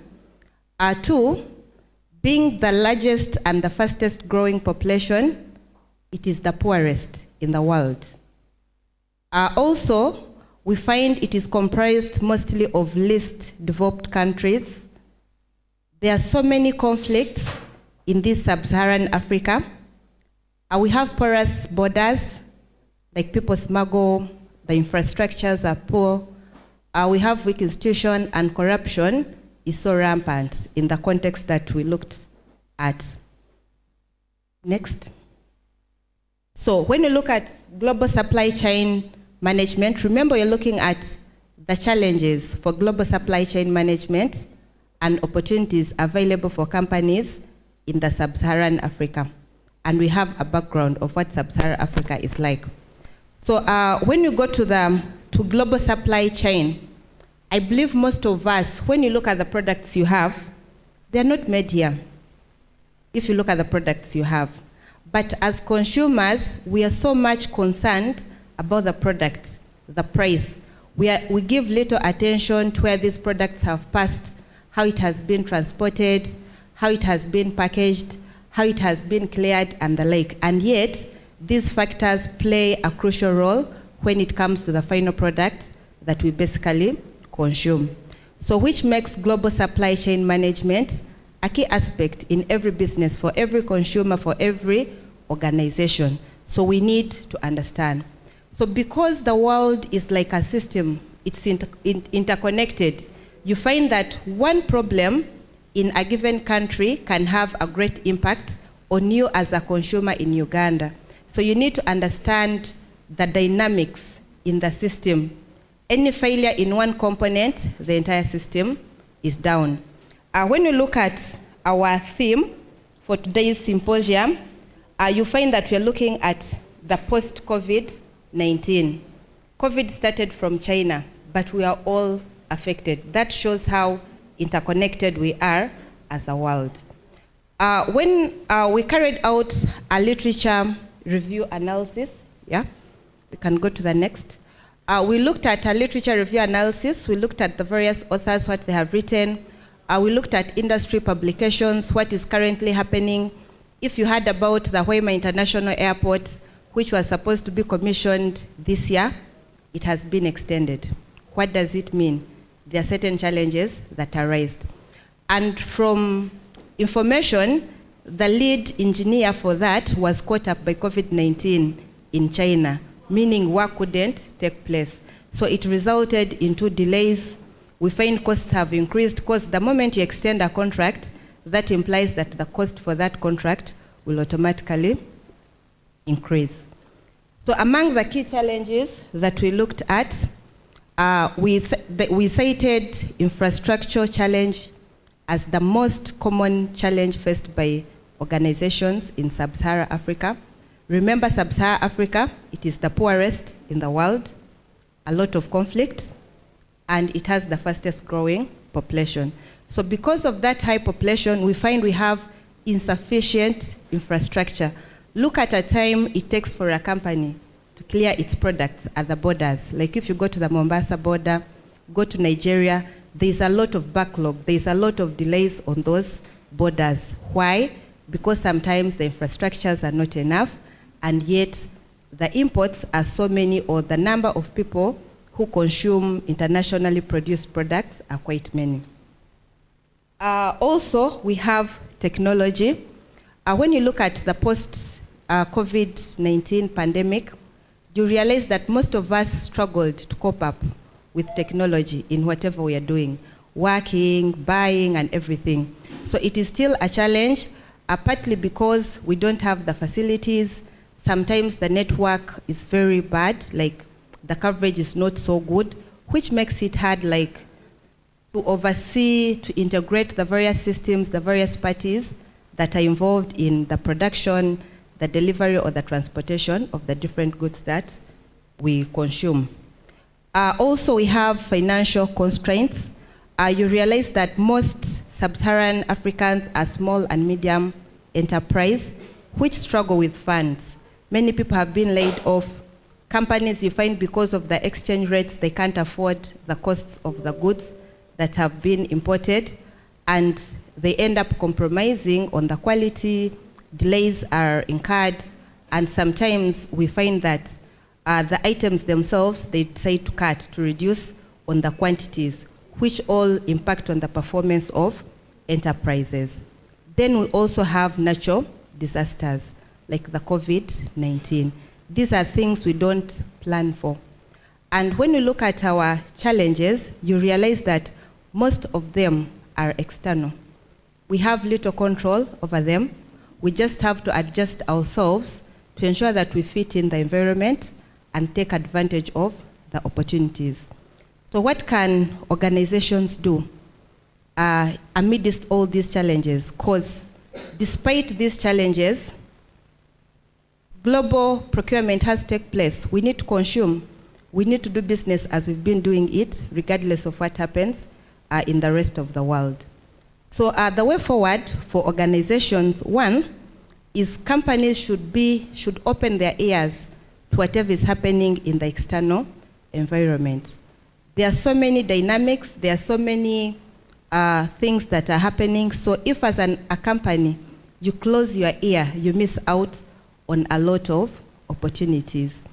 For example, you find that there are embassies, there are organizations that are willing to offer funds or support to companies. Like some colleague was talking about rating proposals so that we can get grants.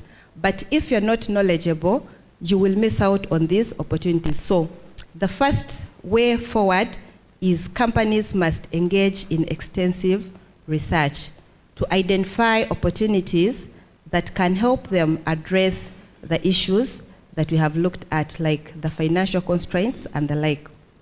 Also, adapting of technology. Like we can appreciate Tanya innovation. It is something that is coming up. So imagine if organizations invest more in such innovations, there will be great visibility within the supply chain, and it will be easy to integrate the various parties, which will help organizations monitor the progress of the items, know what is happening, and you plan in advance. Thirdly, we recommend partnerships, especially private-public partnerships or collaborations. We find that alone, you may not actually do much. But when you work as a team, when you identify those who have the resources, like government and the like, it becomes easy to minimize on your costs, to do quality work, and to do the required services, or maybe get the items you need on time. So public-private partnerships are a great recommendation. Each company should look forward to identify what government can basically do, what they have, and how best those resources can be used. The second last is professional ethics. Remember, among the key facts of sub-Saharan African countries was corruption. And if you know very well, tomorrow we have an anti-corruption celebration. They are trying to fight corruption and the like. And one of the key speakers was like, it starts with us as citizens. Because when you go to those clearing firms, they'll ask for something small, kintu kidogo. If you don't pay, the delays, like your goods are not cleared on time, which impact on the final consumer. So professional ethics starts with us as organizations. Do integrity checks for the kind of people that you employ. If that person is exposed, let's say like to money or something, can they resist the temptation so that work can move on smoothly? So professional ethics was among our way forward for every company, because that is the only way we can change the world. Thank you so much.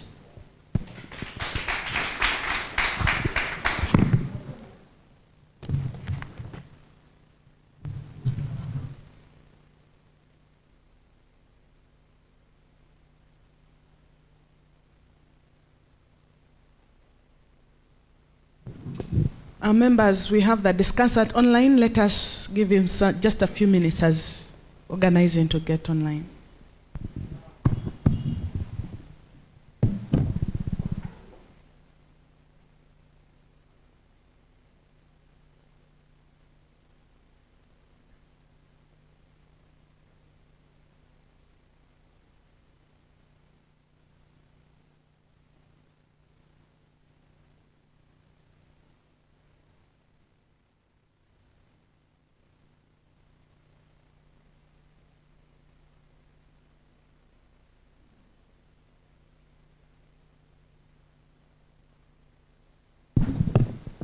Good afternoon, members. Maybe as we get the presenter online, we could still be able to use this time for some few questions, and we can have the person who is taking note to have them somewhere. So once we have the discussant, then we shall be able to allow those questions to be read. But I also want to interest the person we had requested to take note. There are some questions that are coming in the chat. We need to make sure that our online audience feels represented. Okay? Alan, do you know who the person who is taking those notes for? We have some comments online. We have some question, I think, from George Abraham in the UK. And those are very important people, much as they are not here, but it's important if they're engaging from the other side to have those considerations. So just take those questions. Do we have any other questions here in this audience? Okay, yes, please. For purpose of being seen, you'll just come where I am. Or those who have questions, you can just come so that you ask them, they are noted, and then they shall be answered accordingly. Thank you. You can clap for him, please.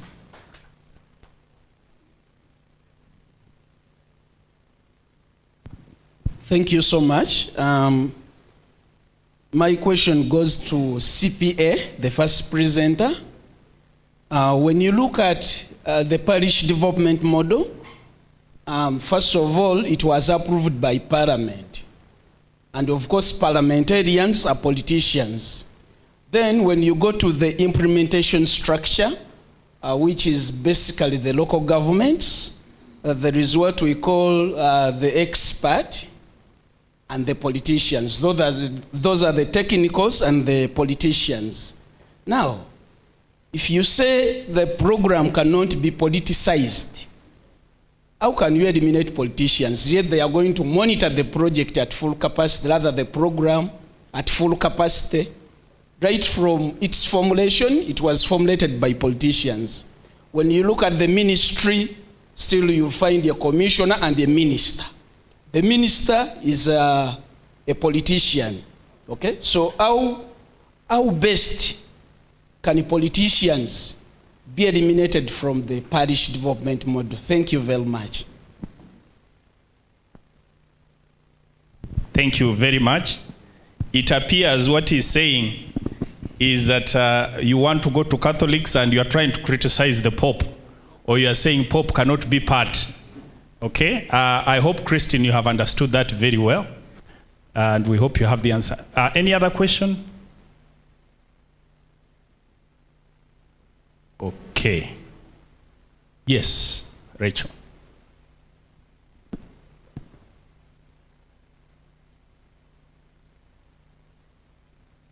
Thank you so much.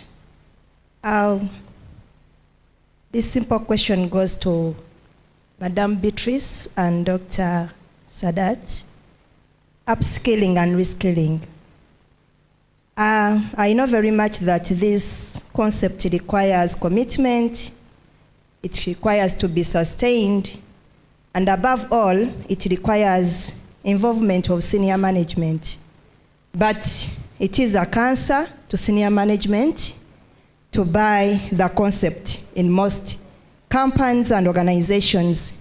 So what do you think can be done to ensure that at least management buys in the concept? Thank you so much.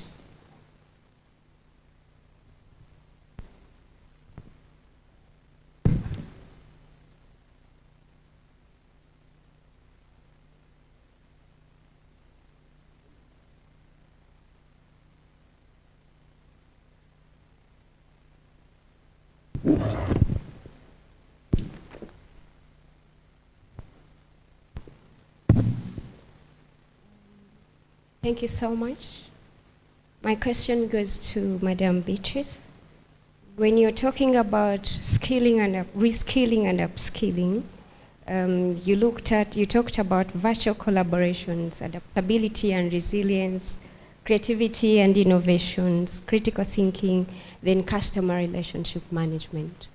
When I see in the agenda, we are looking at small and medium enterprises. So if you're looking at medium enterprises, maybe there are things they can put forward, they can incorporate. I want you to give us the aspect of small enterprises. What basically can they work with? What tools, what gadgets can they incorporate to be in position to work in this era, especially when we are looking at a volatile system going on?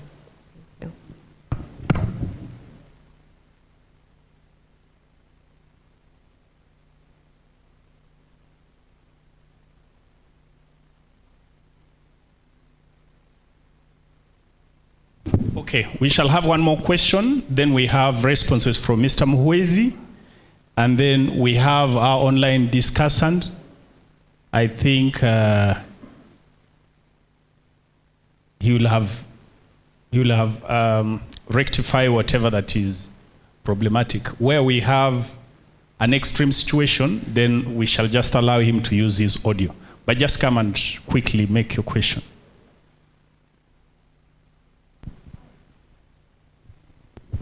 Thank you, MC. Mine are for CPA, Muhwezi. They are not questions as per se, but comments.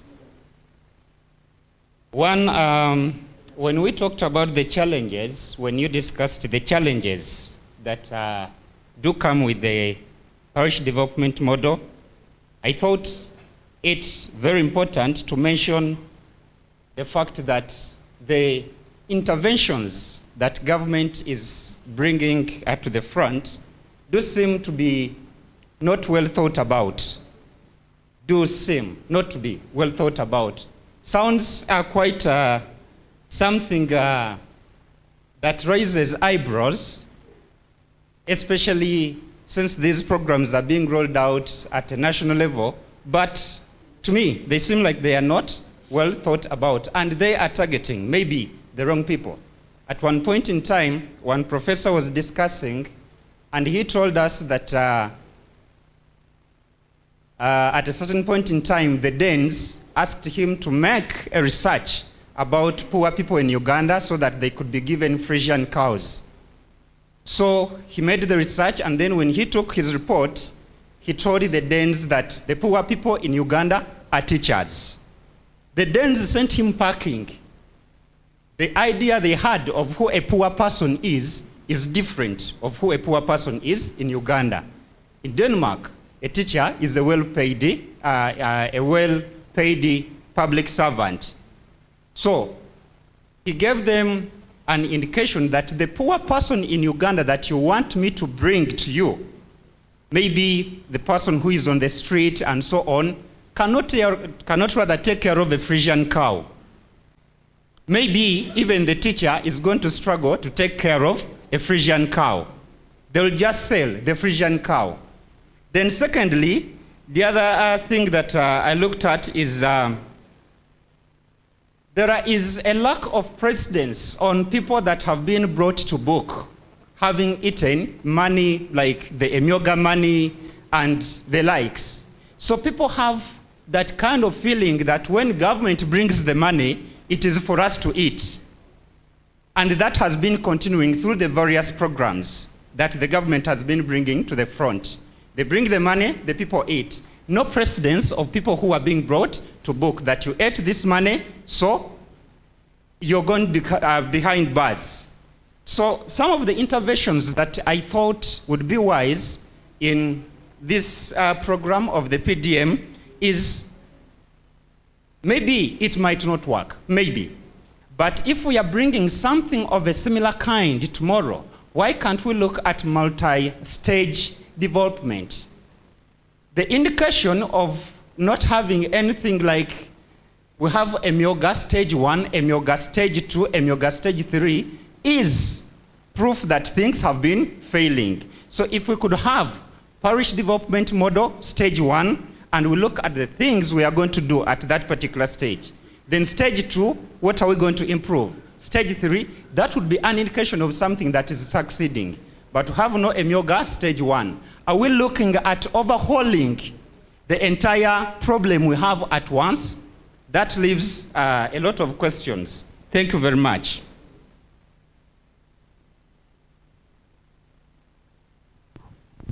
Thank you very much, Mr. Martin Musubire. Online we have a colleague, Mr. Kenya Peter from Nkumba University. He is the former head of department for logistics and supply chain management. You're welcome, Peter. Can you hear us?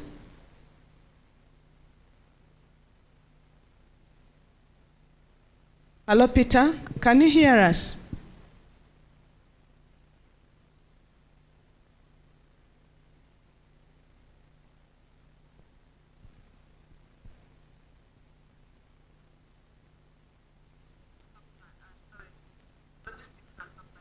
I can hear you.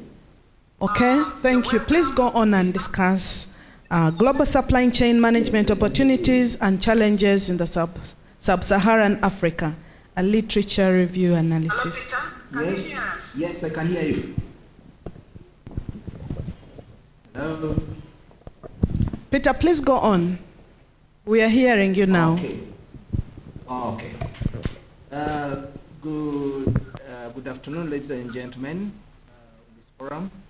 Okay, thank you. Please go on and discuss global supply chain management opportunities and challenges in the sub-Saharan Africa, a literature review analysis. Okay.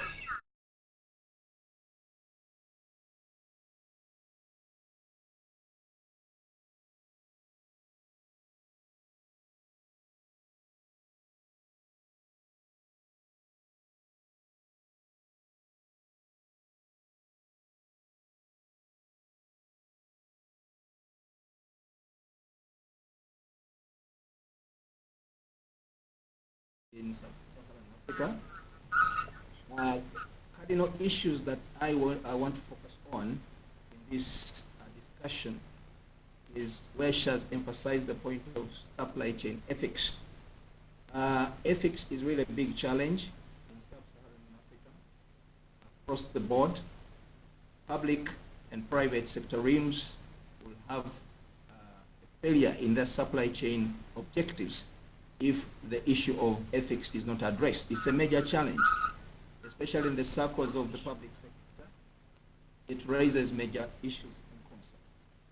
We have a personal, whatever an individual concern here, individual responsibility.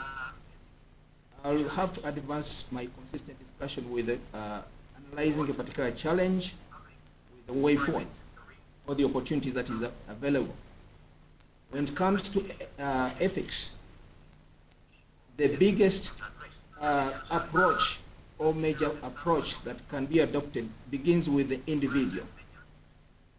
The individual responsibility towards ethics should become the source of transforming the unethical practice that is visible in the supply chain into ethical practice that will drive supply chain performance.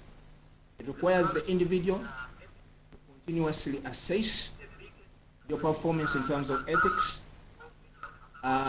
individual accountability, then defending those who are vulnerable to unethical practice or vulnerable to corruption.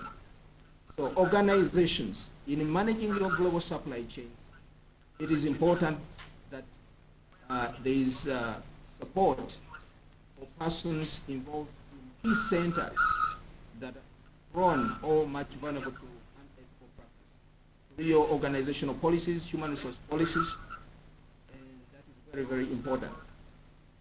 The other issues have been raised: poor transport network, poor roads, really limit Sub-Saharan countries' access to viable markets in which they can export their products. Unfortunately, we are much more of consumption economies than production economies, as the presenter raised.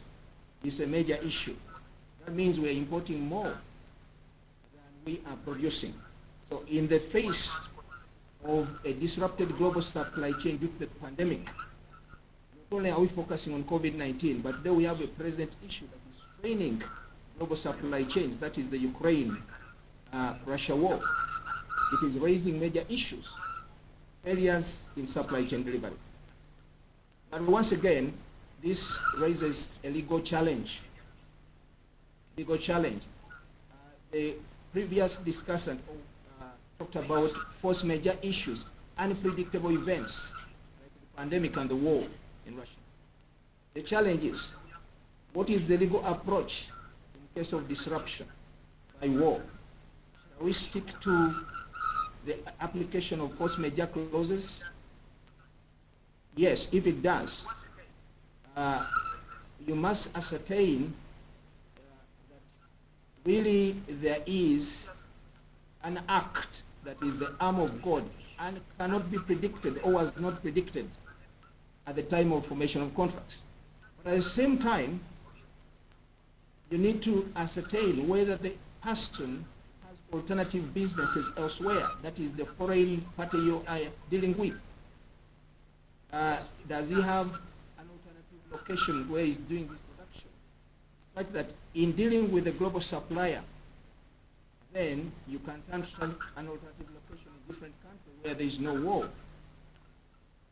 But if you find that indeed he's producing within only the country, like for example in Ukraine, and is open to war, then you need to adopt a flexible approach to managing such a contracting situation. So the opportunity here is flexible contracting. Then also working towards a much more collaborative supply chain. So collaboration is more important, an opportunity today where we are faced with the disruption of the global supply chain. After all, at times some of these suppliers are the only few ones we can access on particular critical items. So supplier collaboration in the supply chain is a key opportunity that we can take on today. The presenter raised issues on automation. This is a key issue today. Where disruption comes in, you cannot move away from integration of ICT. Otherwise, doing that will be disconnecting yourself from global business. So it is important that today we take on the opportunity of digital transformation, that is integrating ICT facilities, enabling the automation of global supply chains, so that we can link with various stakeholders in the face of minimum movement and disruption posed by the challenges like COVID-19 and the Ukraine-Russia war. Critical to this, we must be very accurate in the decisions that we make. It's not all about automating our supply chains so that we can make the business we do with international or global suppliers. It's also about preciseness and accuracy of the decisions we make. So data analytics becomes a key opportunity that we need to integrate in responding to the current global supply chain challenges that we have. It's a key opportunity to make clear predictions, clear analysis, and also be able to come up with good decisions that give rise to legal concerns while interacting in the global supply chain. Lastly, as a major concern is about stocking. Business practices of recent have emphasized lean practices, where we are talking about just-in-time operations. We don't want too much stock. But we need to rethink. We must have a paradigm shift in the way we think, as well as talking of critical company or organization supplies are concerned. Whereas JIT delivers benefits, but it may constrain your ability to remain or to survive in doing business. So resilience will be challenged. If at all, we maintain just in time or lean philosophy. So we must go in for agile approaches where we have to move towards stocking again than saying no stocking. To sum it up all, whether private or public, global supply chains are based on the local supply chains. So governance is a big challenge in global supply chains, especially amidst a disrupted global supply chain. So adjusting our governance approaches and complying with the law. It's good to comply with the law. Yes, it's what we want in the public sector. Rule of law or legal compliance is important, especially in ensuring that ethics is concerned. Stakeholder involvement should be an element of good governance. But we are saying that it's important that we must depart or we must be ready to move away from the red tape that ties us to compliance with the law. We need to adopt flexible mechanisms, so ways of negotiating or alternative mechanisms can be sought to make ease the business we do. And that's the only way we can make our companies more resilient in the global supply chain. Thank you, ladies and gentlemen. Stronger round of applause for our Mr. Kenya Peter and our presenter, Madam Kawasengozi Christine. Thank you very much for those highlights. I would like to encourage the audience to keep noting the questions and concerns as we move through the other presenters. We shall have a session for questions when everyone is done. Help me welcome Mr. Achinkwande Matthew, who is going to present a paper on entrepreneurship as a tool of economic sustainability in the 21st century in Uganda. Let us put our hands together to Mr. Achinkwande Matthew. You're welcome. Thank you very much, everyone. Like she rightly said, my name is Akiwande Shegun Matthew. I want to appreciate Dr. Faith, Professor Ijo, Dr. Lutayo, and the VC. Well done very much, sir. Thank you, sir. I'll be presenting entrepreneurship as a tool for economic sustainability in 21st century in Uganda. I don't know if the slide can go there. Okay, thank you. One of those things that we look out for is that for us to actually do something more better in Uganda, not just in Uganda, even in Africa, a lot of things actually have to come in place. And one of the things that we actually need to take very much serious is the area of entrepreneurship. We have countries in the West, we have countries in Asia who have done this before. They are doing very well. However, in Uganda presently, we have a population of 45 million and a GDP of about 43 to 44 billion dollars. And alone in Kampala alone has been able to contribute $16 billion to Uganda GDP and wealth every year. Ethiopia, for example, Addis Ababa has contributed nothing less than $13 billion. But Uganda is still behind Nairobi in Kenya, who is doing $48 billion every year. So, it means there is need for improvement. If there is need for improvement, how can Kampala alone be giving us 16 billion? What about other districts and co? Hence, there is reason for us to look at entrepreneurship as a tool for economic sustainability, especially in the 21st century. So there have been many challenges so far. But one of those challenges that we've actually seen is there are just three. And I'm going to be fast now. One is structural change. Two is economic growth. And the third one is poverty trap. Over time, we know very well that what has been in place has been industry, but the industry have not really focused on the new setting and the new deal. And what is the new deal? And these were the new deals that countries like Singapore did many years ago. Bangladesh did many years ago. 1960, Bangladesh had a GDP of $4 billion. And by 2005, Bangladesh moved to about $62 billion. And as at now, Bangladesh has nothing less than $416 billion at their GDP. What are they doing? Entrepreneurship. But this is what actually happened in structural change. Our structural change is talking about systemic failures. I'm very much aware that every one of us understand when we're talking about systemic failures in Ugandans or in Uganda. Not just in Uganda, even in Africa. You can imagine a continent that has about 1.34 population and $2.7 trillion GDP. And yet, structural change or structural failures has become one of our issues. We're not talking about structural change, we're talking about the systemic failures. Many years ago, Singapore had the same issue that Uganda had. And what was the issue they had? Singapore is actually located in the southeastern part of Asia.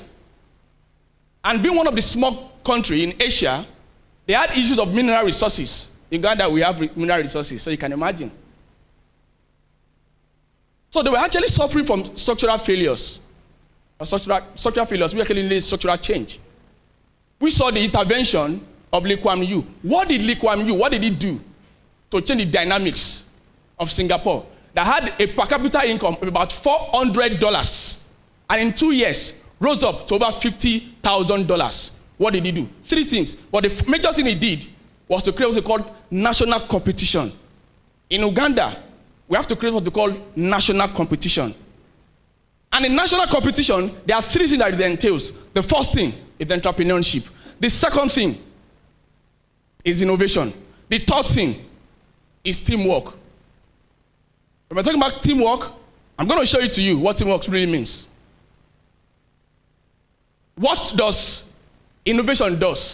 Innovation allows you to bring new ideas to new products, to the new market. Entrepreneurship. You set up new business, and you create new things to it. Newness. Paula White said something. Paula White said, you cannot begin to do things the way it is done before. It means that having an old wine in an old wine skin is not sustainable. What is sustainable for us is having a new wine skin and having a new wine in a new wine skin. And that is the approach that we must take up today when it comes to structural change. We must take up the approach that Lee Kuan Yew actually did. Innovativeness, entrepreneurship, and teamwork. Then what about the second one? economic growth. I'm going to learn a word from one of my lecturer, Professor Ijo. I learned economics for managers from him, and he clearly says that average production is equal to average income. What does that mean? A country that is not producing, your average income will go down. If you produce, your average income will do what? To go up. And that is why in Uganda, the president is driving Grow Uganda, Build Uganda. We must talk about what can we produce in Uganda. Uganda is blessed with resources. There are 3 sectors doing well in Uganda right now. The first one is the agricultural sector. Agricultural sector is actually one of the major landmarks in Uganda. Service sectors. These are one of the sectors that you cannot do without. That's why you see very much that there are trades. Go to the town over there. There are many trades there, but the question is who are those pioneers of these trades? I leave the answers to you. So, we must ensure that we drive production at every level. The last one, which is poverty trap. Denmark has given us the idea that you can do away with poverty. Many years ago, Denmark was at par compared to the population of Uganda. It means Denmark wasn't doing very fine at all. So, the idea of Denmark coming out of poverty and becoming one of the nations that all of us can go to today and practice and live well in peace and harmony and even in business. Give us the benefit that poverty is something we can actually do it without in Africa. But I've been able to give out some recommendations to these 3 challenges. The first one I spoke about was Pharaoh-led strategy. What does Pharaoh-led strategy did? Let me take you back to memory lane.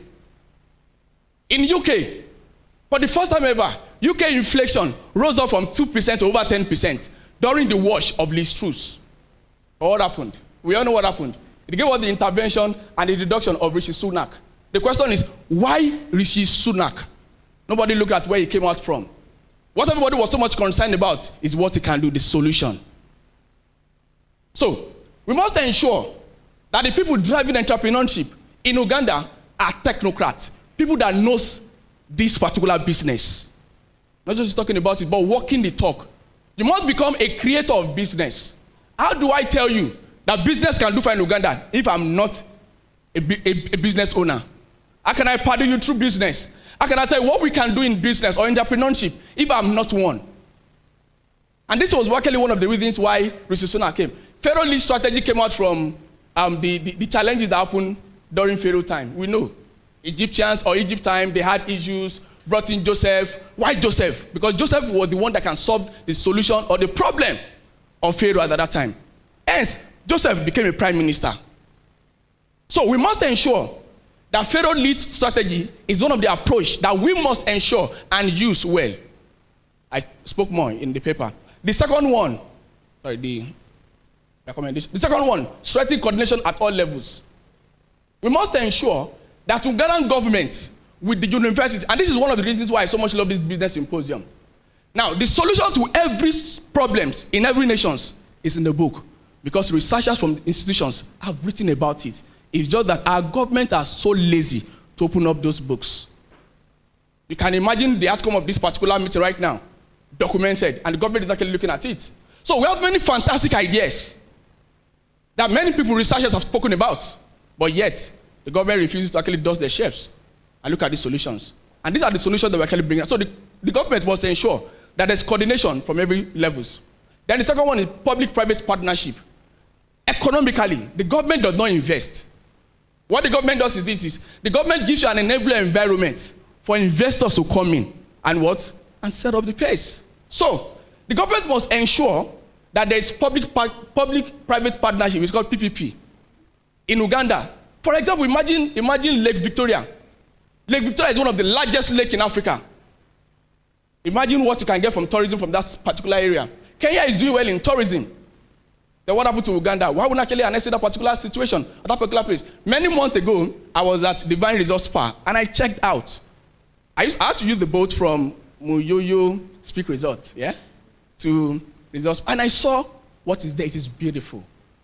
Imagine if government brings in and involves the private people, will do well. Then the third one, enhanced alignment of entrepreneurship policy with COVID-19 resurgence priority on 2030 agenda. Now we are done with 2020. Now we're talking about 2030 agenda. What 2020, 2019, 2020 taught us is that if care is not taken, you'll be kicked out of business. And while you're being kicked out of business, the government productivity will reduce. It means performances and productivity will not do well if there is a resurgency again. You can imagine. So what must we do? We must ensure that every policy that comes out from the government, likewise from the erudite scholars, institutional researchers, and co, are policies that can withhold pressures, withhold COVID-19, even Ebola. Now we're talking about Ebola. I have 1 more minute, please. Okay. Resources should be allocated to identify and scale up this. Now, what we're talking here is the government must ensure that they fund. Now, this is it. There is difference between funding and investing. So I made a mistake. It's not actually funding, it's investing. If you fund a project, you will not get returned. If you invest in the project, you will get returns. So the government must invest in schools like Cavendish. Now, when we say success begins at Cavendish, we talk about things like this. The government must. So lastly, sorry, please. Lastly, the present method of teaching entrepreneurship as subject shouldn't be taught and should actually, like teaching, but like an activity. Entrepreneurship is not a destination, it's a journey. Thank you very much.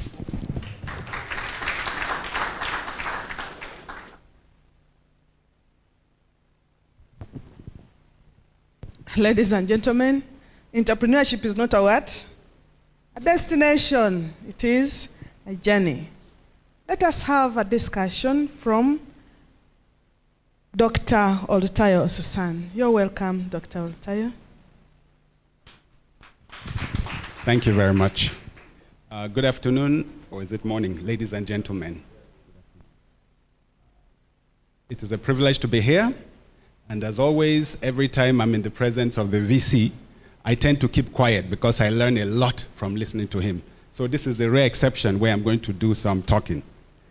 Thank you very much, Mr. Akinwande Shegun Matthew, for the excellent presentation.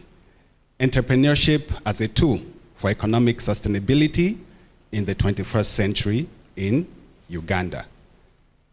The 21st century, some will argue, is perhaps the greatest century in human civilization because it is characterized by amazing medical achievements. It is characterized by technology, artificial intelligence, space tourism, but also we have epidemics, pandemics, and we're riddled with a lot of these challenges. And the question is raised, in all these achievements and challenges, where does Africa fall? Where does Uganda fall?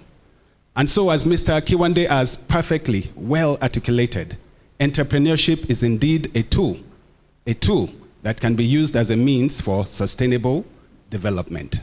But sustainable development, if we look at it by definition, we know that it is a type of development economically that does not negatively impact society, culture, and of course, other aspects of the community. And this begs a question when we talk about entrepreneurship, the ability to be entrepreneurial. We have to look at what exactly does entrepreneurship mean to us as Africans, as Ugandans. Of course, we have the great minds. The Western world is riddled with entrepreneurs. Steve Jobs and all these names. And we want to find out, is it the same thing to be an entrepreneur as being a business owner? If the government empowers me, I start a shop on Luwum Street, I import shoes from Dubai, like my neighbor, is that entrepreneurship? And so one of the challenges we need to look at as people is simply not to get excited about entrepreneurship. It is indeed an engine. It is indeed a tool. In the hands of a craftsman, it will do exceptional things. But we need to understand that entrepreneurship, in its purest form, calls for creativity. And creativity, of course, is the crucible for innovation on which entrepreneurship is built. And so we have to ask our questions. In our institutions, even in our homes and families, are we encouraged to be creative so that we can actually be able to be entrepreneurial within the context in which we are in Uganda? And so, as Mr. Akiwande emphasizes, in a lot of these countries, Denmark, Singapore, China, entrepreneurship has been hailed as the key factor that influences sustainable economic development. But as Mr. Kiwande emphasized, there are the three main things he emphasized: structural change, economic growth, and the poverty trap.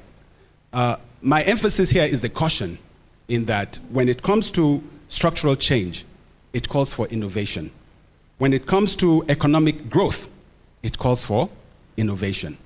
And as I said earlier, the emphasis on innovation is birthed in creativity. Are we creative? Is our culture, is our families, our educational system encouraging creativity? Or we are just supposed to copy and paste from the success of the Western world and simply plaster on our country, on our continent?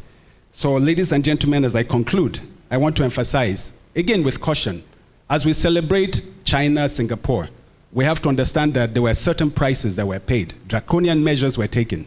I remember a book I wrote last year, and I researched on Lee, and I was surprised that there was the social development unit in Singapore, whereby who you marry is decided for you. Yes. And so, even for economies to be sustained, sometimes the hard things have to be done. And the question is, are we ready to pay that price? Are we ready to do what it takes to actually become a more sustainable economy? Thank you very much, ladies and gentlemen. Thank you, Dr. Olutayo, for that brief discussion. As a matter of time, I would like to welcome the next presenter. That is Mr. Kapwepwe Julius. He's going to present a paper on economic and social upgrading trade policies, FDI value chains, and innovation networks. Put your hands together for Mr. Kapwepwe Julius. You're welcome, Mr. Julius.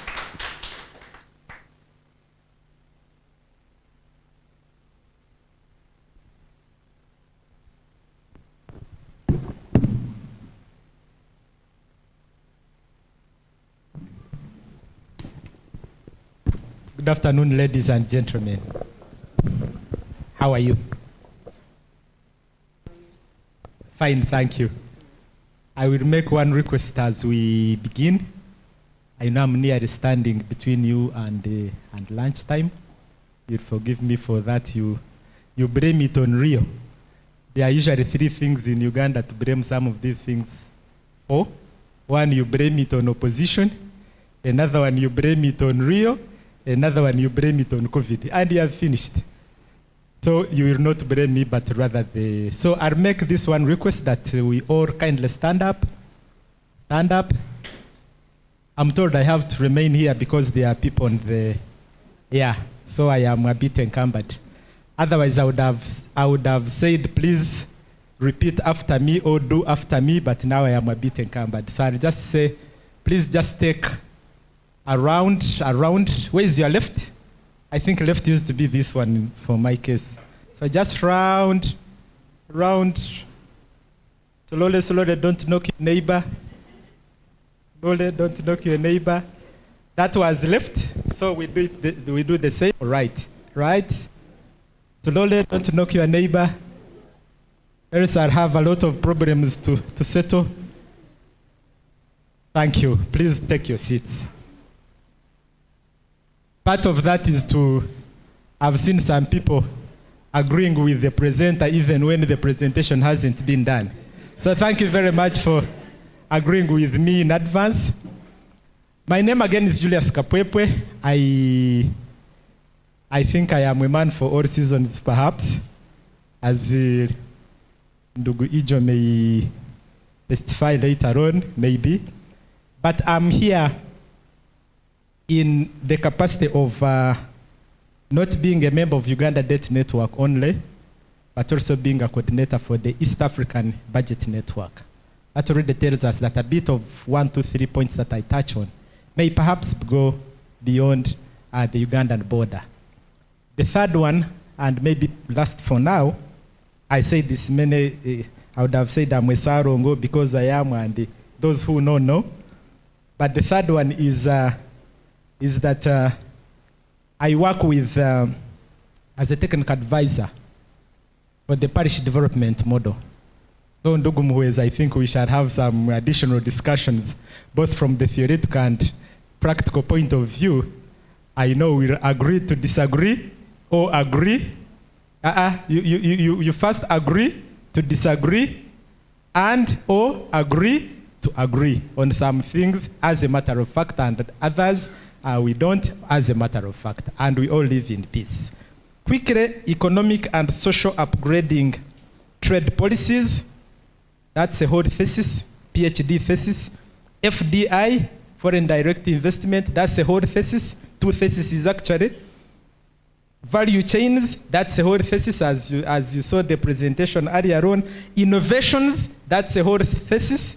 Networks itself is a whole thesis. So you can see how the organizers were really unfair to me, but I'll complain later on.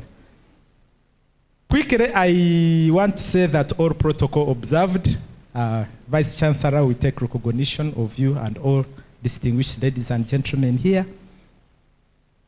I was not allotted, I had to make a PowerPoint presentation, but that gives me a lot of leg room then to be, and so I take advantage of that. But I want to officially offer a record, thank Nkumba University, thank Cavendish for this kind of initiative. Let's please clap for them. I have argued in my paper that is what universities, what the biblical sort should be doing. And maybe you could look at doing this on a monthly basis. That's just 12 times a year. And then each of these topics that we bundled together in the case of my point could be handled, one, and we dissect it in detail and sanctity that really would befit an intellectual discussion and an intellectual prowess kind of audience. But I've also said in my topic that I lay no, and this I read verbatim, that I lay no full claim to original research, even though I exercise my free thought or analysis and interpretation aspects and thesis thereof highlighted in this paper. In other words, I've looked at some of the ideas that perhaps are. The Bible says there is nothing new under the sun. So I cannot have had anything new. What may vary nonetheless may be the degree, the perspective of interpretation. And that's where I'm coming from. The other bit then quickly is to say that I've also looked at this topic from the broader perspective of looking at Uganda I'm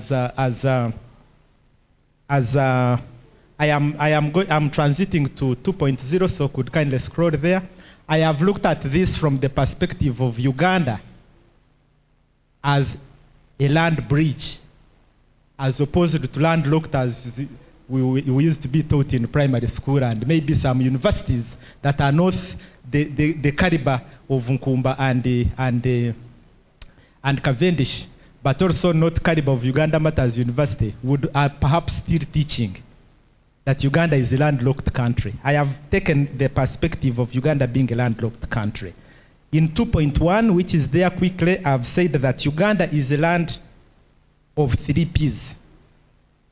That is peace, and we can have an intellectual interrogation of that. We say true or false. A land of a pleasant, beautiful land. The earlier presentation has bailed me out, I don't have to. But a land also of profitability. As we look at some of these subtopic elements that have been given to us. In terms of peace, I have said that the regional perspective, you can't discuss peace, you can't discuss trade policies, you can't discuss investment, you can't discuss trade without looking at the regional spectrum. And I've said that the goings on in Ethiopia necessarily matter to us. It matters whether we can have a trade opportunity and a trade dividend subsequently or not. The goings on in Burundi matter to us. Whether we can have, then we can interrogate on strategies to partake advantage of the opportunities that there may be beyond our geographical jurisdiction as a country. But I've also said that those opportunities can be explored from transportation mechanism. When you look at the regional perspective, for instance, and if you looked at the Northern Corridor as an example, investment, where His Excellency, their excellencies, the presidents have said, let's have an interconnectivity from Port of Lamu at Indian Ocean, but link that not only with Mahaji here off Lake Rushuru on the other side, some of you call it Lake Albert or Mwitanzije, and link it with the Atlantic in terms of a trade route that can only be anchored on peace and some of these opportunities. But I want to go to, I don't have all the time, so I'll quickly go to 2.5. Please go to 2.5, 2.5, 2.5. I have really jumped a number of things, but I want to say that to take advantage of some of these opportunities and subtopics that I have highlighted, trade policies and regimes and investment in the post-COVID era, we must look at strategic joint 2.5, I called it, strategic joint public FDI actions for competitiveness. Many countries in the region and even beyond are facing fiscal challenges, revenue challenges, budget challenges. We can't simply sit down. We must see how do we invest in certain areas that can offer us bigger market. Part of that is going to take strategic investment and challenging the narrative, the hitherto narrative that the state must be out of business. A state should be out of business. It is only a private sector that should. In this part of the world, and I have had an opportunity to be in a number of countries across the world, you will agree with me, or you may, that the health being, the mindset and astuteness of the private sector here in low-income countries that include Uganda cannot have muscle enough, cannot marshal enough finances that you require to do certain investments. You cannot have somebody here, say a local investor, to invest in Uganda Railways, or rather what remains of it. Not at all. You need huge sums of money. So the state necessarily must come in as we talk about attracting those experts from Asia and wherever. We are also putting in some money and our own local expertise. And I've given 2 or 3 examples for, since we don't have all the time. Look at iron ore as an example in 2.6. Iron ore as an example. When you look at how much the region imports, worth of billions of dollars, you'll be amazed.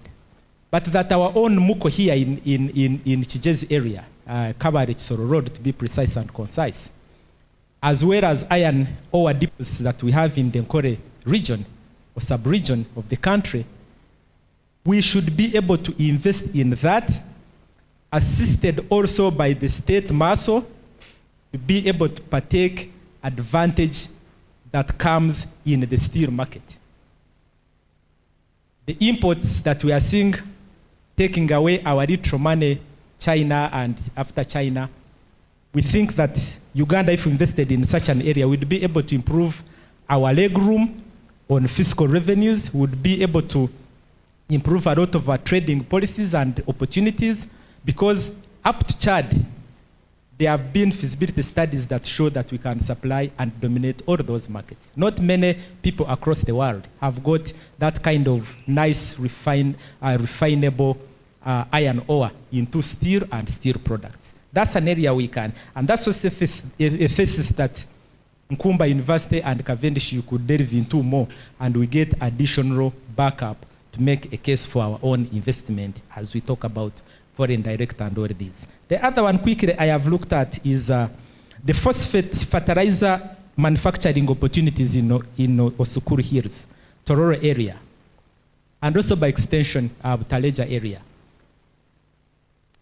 We think that with the disruptions that we have seen globally, for instance, where a lot of fertilizer to supply the world comes from the Russias, comes from the Ukrainians, comes from Eastern Europe, and the confusion that they have chosen to be in, There are these opportunities we can partake as a country, but the state must bring in its own bit of the money as we look at foreign direct investment contributors.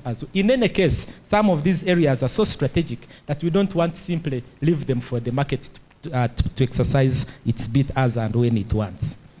I will quickly go to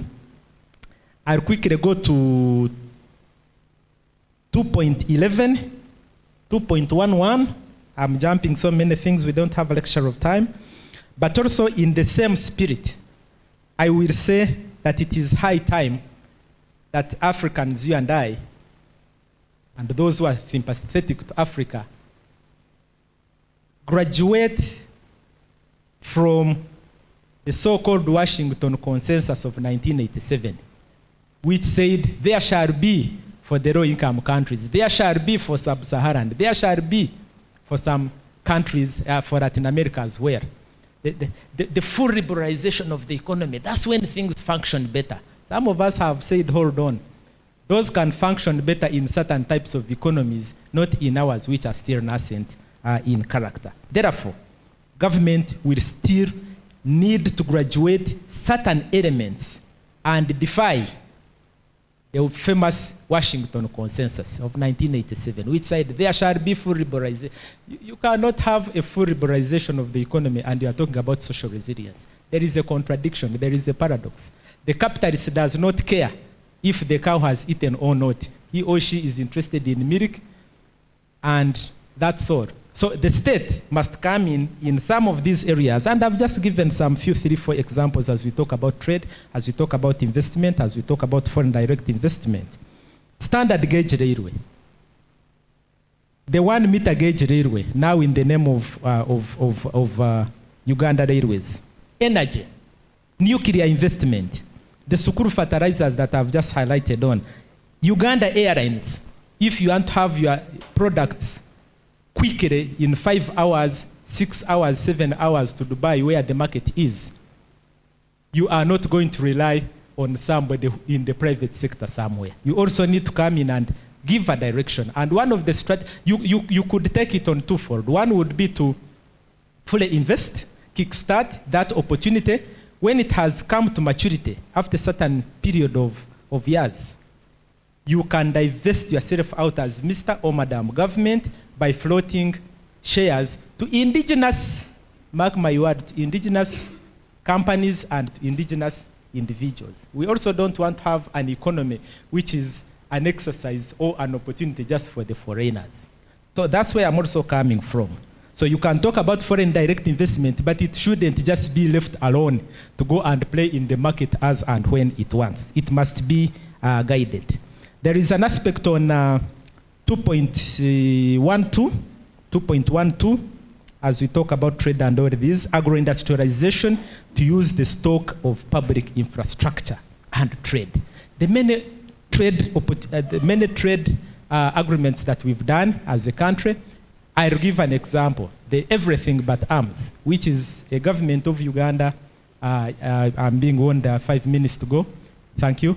Government of Uganda and United Kingdom and Europe generally. Everything except arms.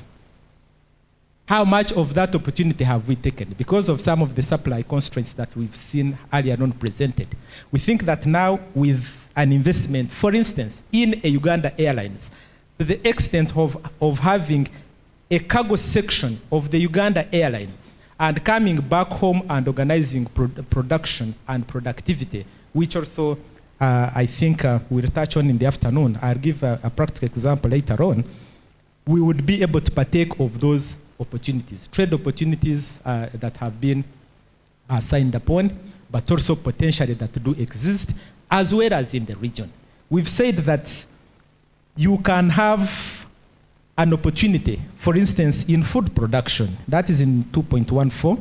As an example, food production, Uganda leveraging food production and productivity. I'll just give a quick example.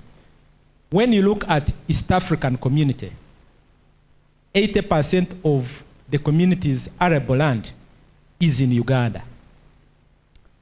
And we can argue about that. The rest is semi-desert. I don't know this one, Serengeti National Park, the other one, those types of stories. 40 million, alas, 40 million arable land, hectares, which is in Uganda. Only 17 is under use, under cultivation, under manufacturing, for case of manufacturing points and only 17.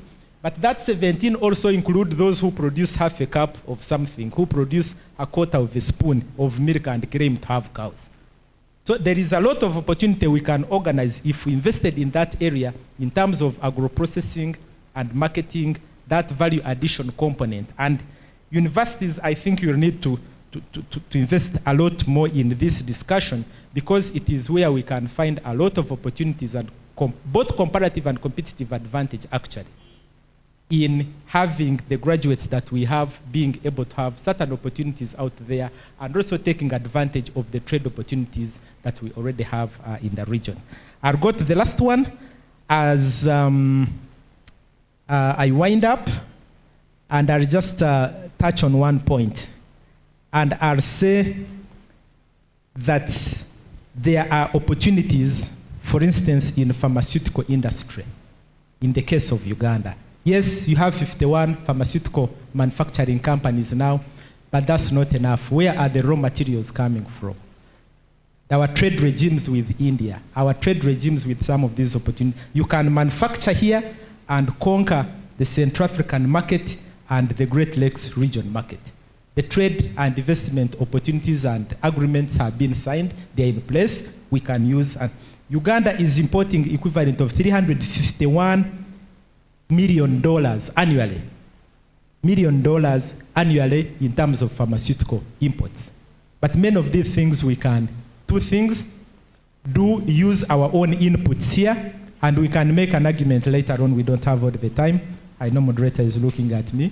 But the other one is that we can encourage those who want to produce to come, bring in their money, their capital, their technologies, their innovation here, and then they are able to use our electricity, use our trucks to deliver, and many of these advantages that we have put in place. So I have said, I've concluded, or I'll conclude with 4.1, which says that a lot has been done, yes, contrary perhaps to some thinking here.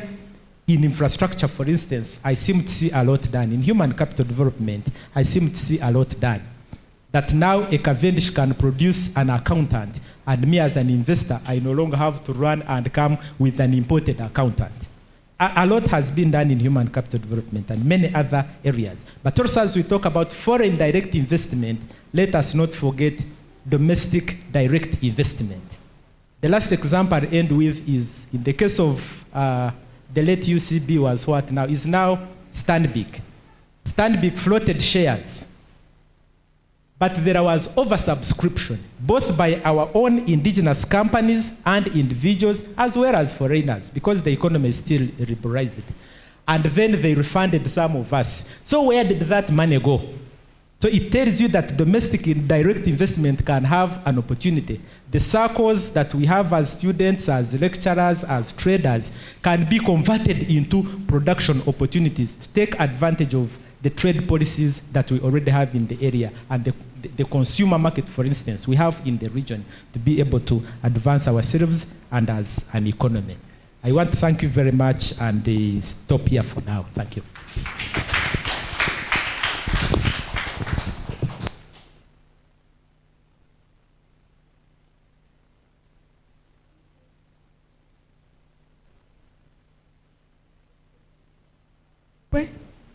Another round of applause for him. Mr. Kapwepe, please forgive me for rushing you. I wish I would give you the whole day. And also forgive me for not actually profiling you while you were beginning. Mr. Kapwepe is neither a member of Cavendish University nor a member of Nkumba University. He's one of the practitioners. I can say a very big bridge between theory and practice for us. So I'm going to call upon Dr. Faith to come and give a profile such that we get to know him better. You're welcome, Dr. Faith.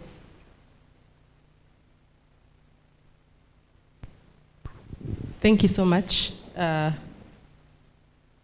Viola, Thank you so much, Mr. Kapwepwe. I hope I have the time to do it, but I hope I can do it.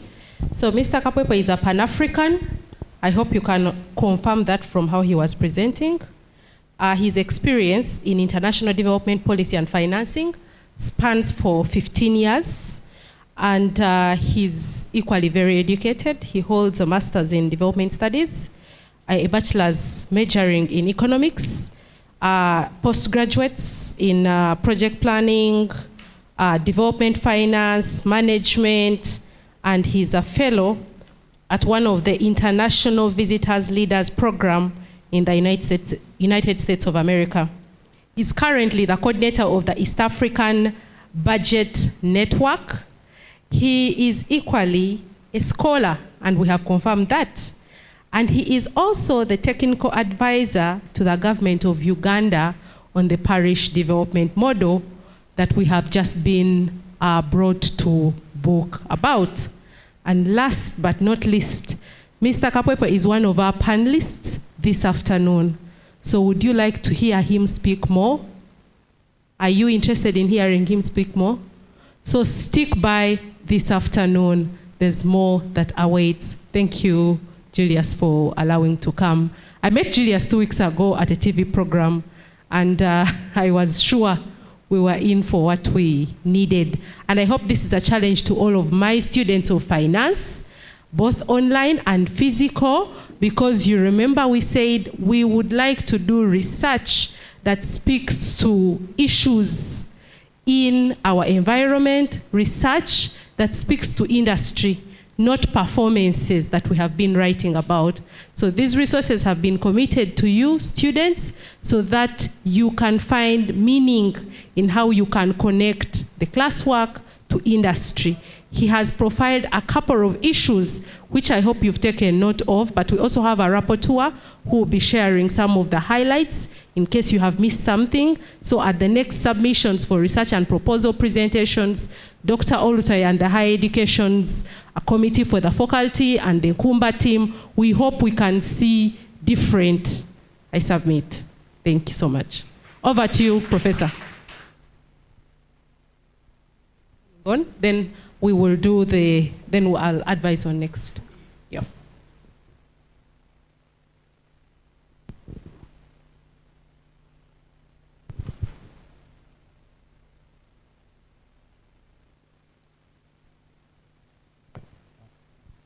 Thank you. Thank you. So I'm supposed to be here, okay? Restrictive. I love freedom. Thank you very much, Dr. Faith Habiona, for the wonderful coordination. And thank you, Mr. Julius Kapwepwe. I hope I pronounce it correctly. Yeah, Mr. Julius Kapwepwe actually is an old friend. Him and I go back very many years, but I will not get into the details of that. Thank you very much for coming and for actually addressing all these issues, this wide range of issues, and interrogating them quite effectively. I have a presentation, but I'm not going to stick with it. I hope you can put it up. I think I was actually nodding all the way through as Mr. Julius was presenting, and I wanted to begin by dealing with the issue of the ideology or economic system, because I think it all goes back to the kind of philosophy that is reigning, the kind of mindset we have, and the kind of policy that emanates from all that. And he mentioned the ideological foundation of our economic system, which is really neoliberalism, or what he referred to as the Washington Consensus.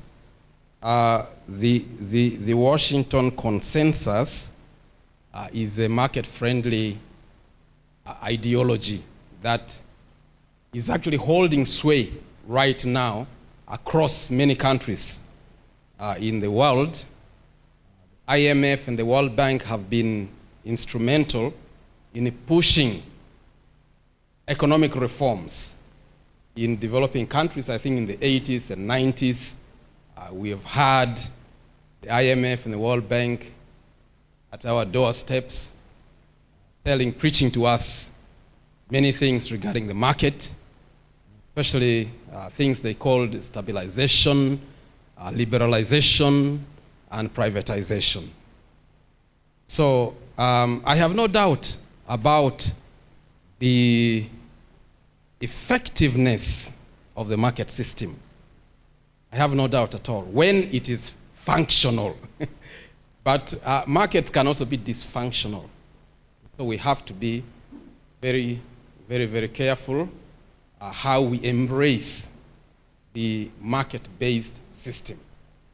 And so, as he said, the preaching has been to liberalize, to open our economies fully. And the World Bank and IMF have been saying that that will engender faster growth. Countries that have been inward-looking and protectionist have, according to them, they have failed to grow faster. Now, the reality is more complex than that.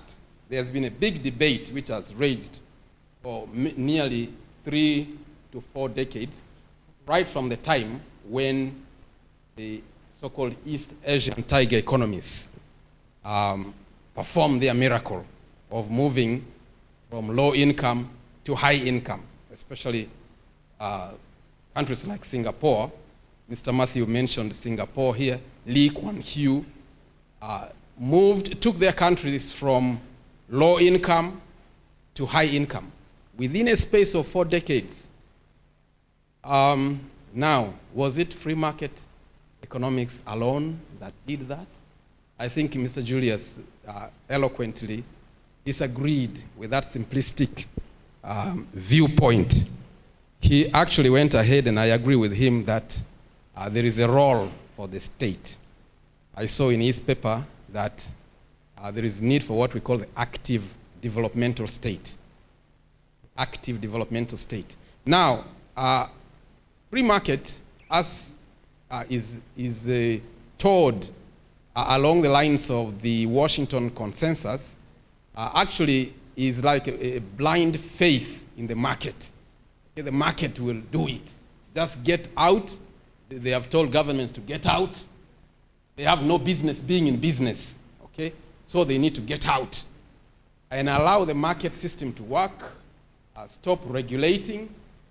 There were all these terminologies, deregulation and so on, which were floated around. Now, this is like putting your trust in what Adam Smith called the invisible hand. What is the invisible hand? The invisible hand is the market forces. The forces of the market. It's driven by people, the assumption that people are rational and self-interested.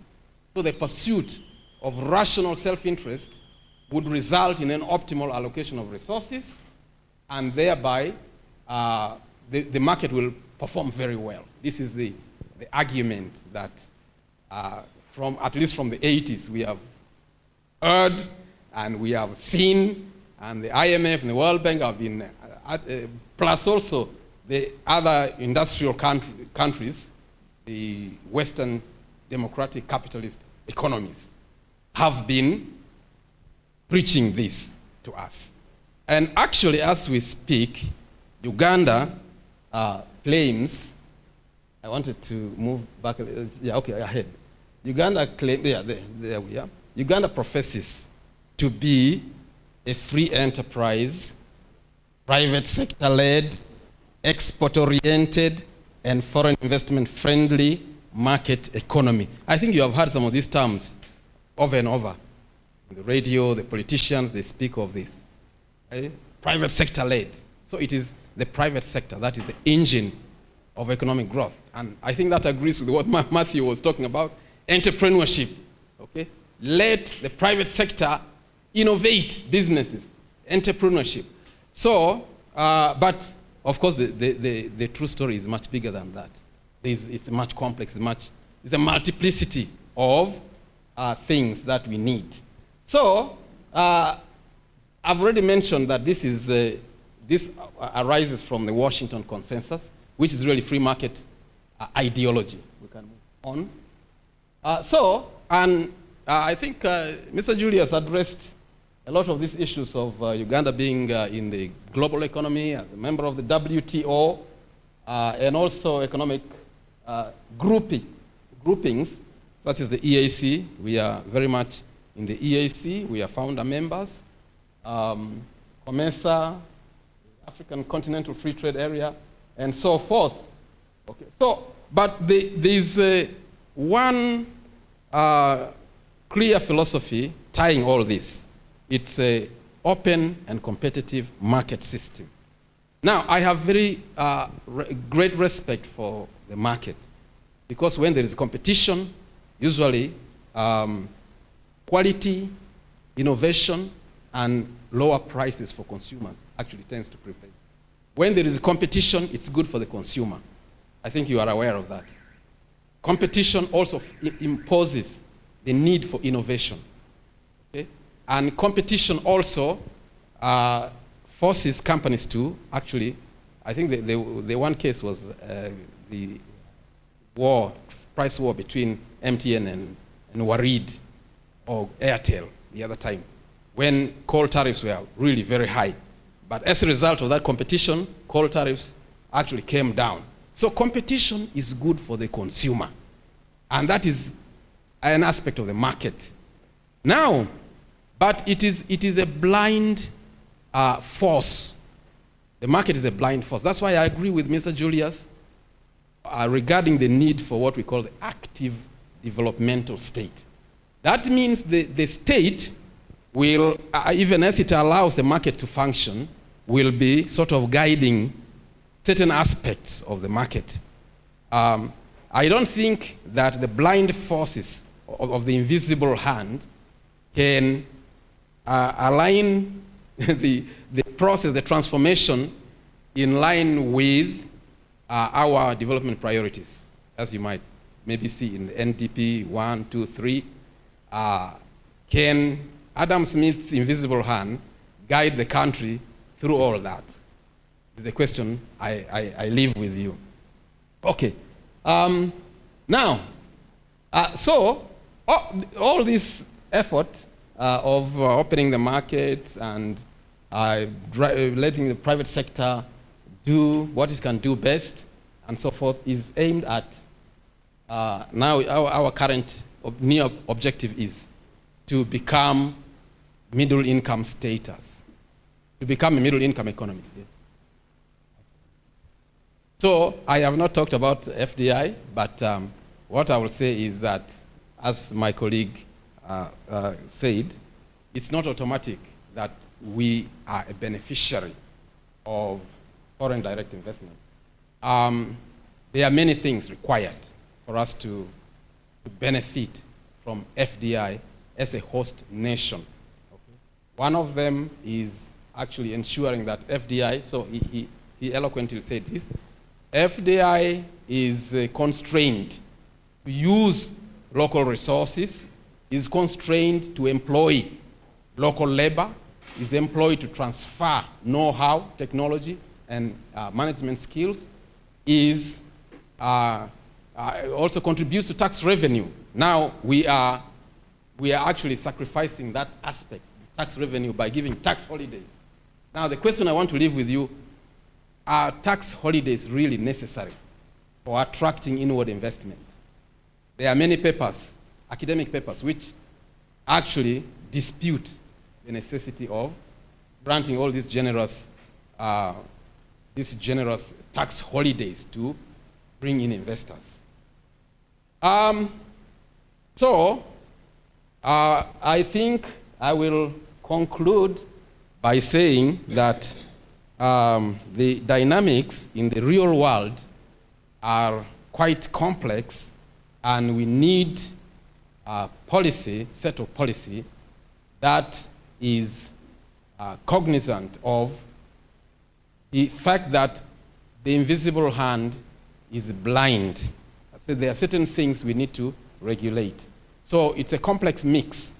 And with that, I will conclude my statement by saying that we need to do a lot more in terms of questioning and interrogating these policies and what we should really be doing. Thank you very much for listening to me.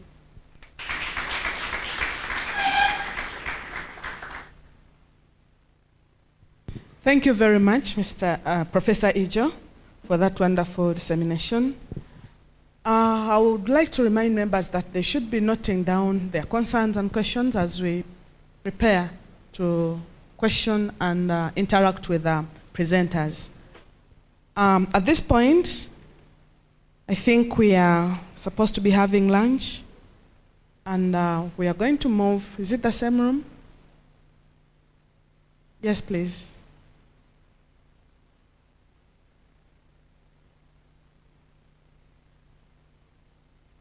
Thank you, Viola. So it is exactly 13 past 1, and our next session starts at 10 minutes to 2. 10 minutes to 2. So remember my story in the morning, right? For the people who are not here, I can repeat it. That researchers, we are magicians. You can also call us spiritualists. People who read the mind, people who foretell, and people who make the world, many things happen in the world. And we can only do that by unearthing what the world doesn't know. And that's what we do in research. You tell the world what they do not know, and you cause them to believe. Or sometimes they know, but they've not taken time to discover.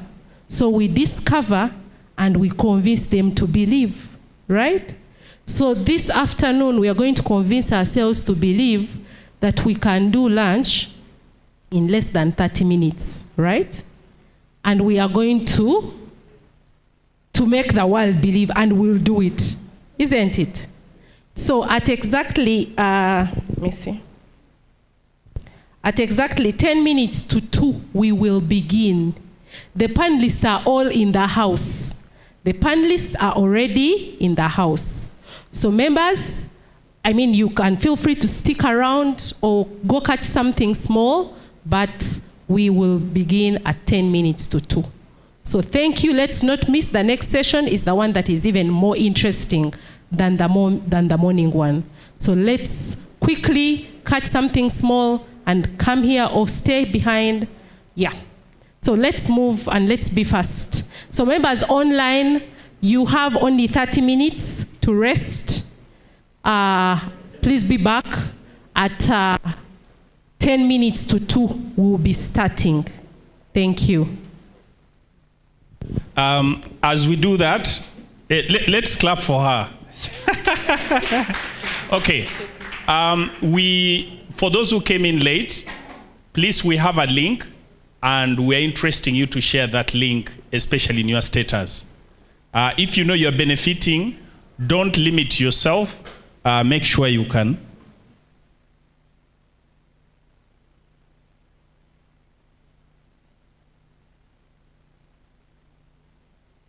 So, how many of you have the link, the online link? Because we might be making assumptions, wrong assumptions. If you have an online link, or if you got an online link, hey. Oh, only about 5 people. I don't know what we'll do, who has the contacts. Anyway, we shall find out what to do, but we are going to share that link. But if you don't have the link on your mobile phone, just go to your YouTube app or your application for YouTube, and then search for Tanya Innovations Africa. I'm sure you're going to find that maybe that's even a better way. Just go onto your phone now on YouTube, search for Tanya Innovations Africa, and kindly share. I'm sure you'll be able to get the share button and be able to share it on your status for purpose of maybe people who are in your group. If there are groups that you would love to follow up, then you can just be able to share the same link to other platforms. And for you as an individual, please make sure you subscribe. So many times we come in a workshop, we are about 70 people, but when you tell people subscribe, you get out, there are only 2 or 3. But I hope that we are all educated and we know that this is important. The reason why I'm emphasizing business-wise, it's important and it makes that sense. So go on to that platform. Mr. Kapwepwe, kindly, we shall be privileged as Tanya Innovations to find Mr. Kapwepwe subscribing to Tanya Innovations and sharing to his friends. That will make some sense to us. And it's why we are asking you at this very point. For lunch, we have coupons that are going to be given unto you. Those who did not share breakfast with us, it's the next room down, so you'll get there with a coupon. So please go there with a coupon. We don't want you to feel uncomfortable when they ask you for a coupon and you're online. You know what I mean? So make sure we have Mr. Alfred, who is going to share with you a coupon which we shall use to access our lunch. Otherwise, thank you so much.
I thought cassava because the way you're dozing, I thought it was cassava. So if it was matoke, you should be very lively.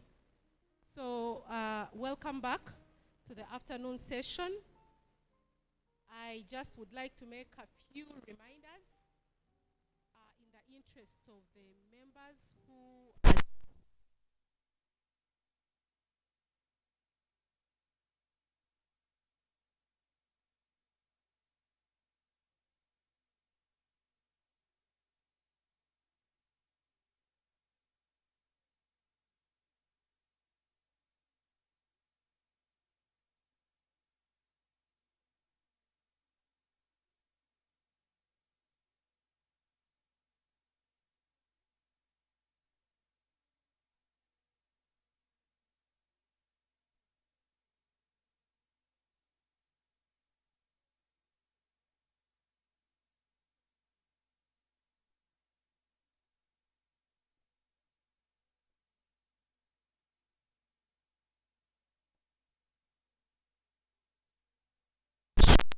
that we can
to people who are online to make a submission on the morning session.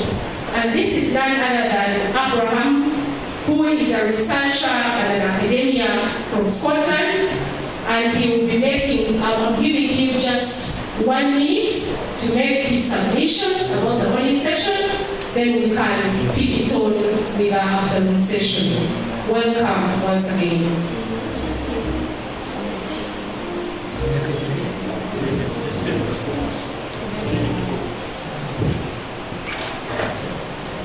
Abraham, please go ahead.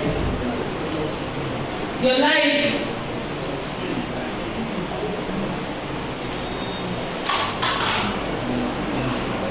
You can hear me?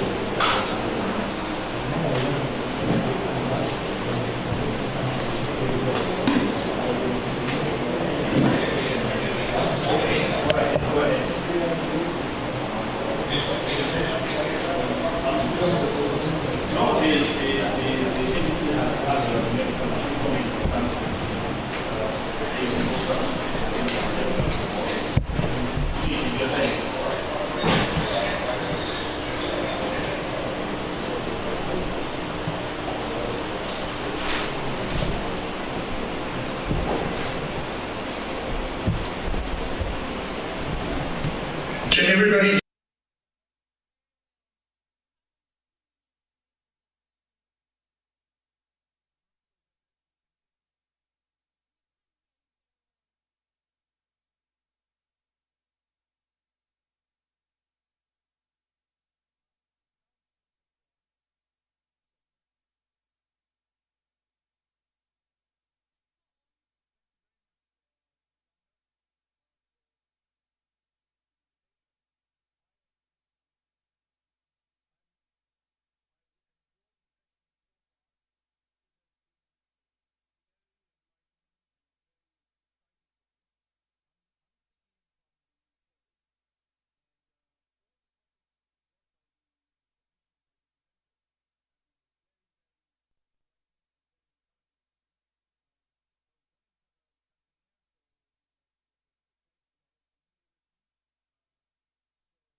over to PMC. Thank you very much. Thank you so much, Abraham. That was really, really quick. It was actually quicker than 2 minutes. Thank you. So without wasting time, could I kindly invite the Deputy Director, Mr. David Okarabua, to make opening remarks for after this session. Thank you.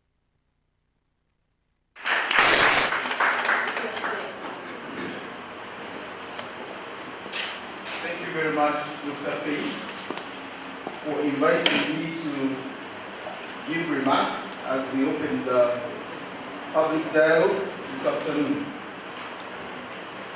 Those of you who know me know that I don't normally write speeches, but today, given the sheer nature of the occasion, the audience, and the task, I felt compelled to write a speech.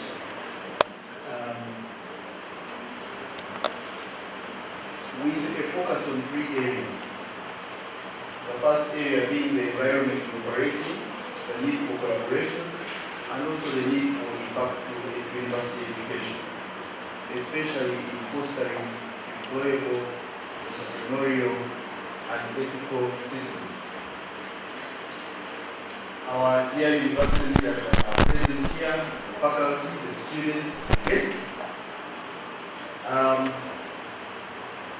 I send you greetings on my own behalf, on behalf of the Vice Chancellor, who I know is here this morning, and also on my own behalf. And I thank particularly the organizers of this symposium for this initiative, which I guess is the first of its kind here at Cavendish, at least to my memory, and I think it will get us going very far, particularly if you consider the theme for today, which is Agile Business Management Systems for Strengthening Economic Resilience, Catch-up Strategies for Growth amidst post-COVID-19 business losses in Uganda. Here, you can't underrate the power of collaboration, interaction. If you want to succeed, I guess the world has taught us you can't do it alone. You need to bounce your ideas off others, work with others, learn from others, even as they learn from you.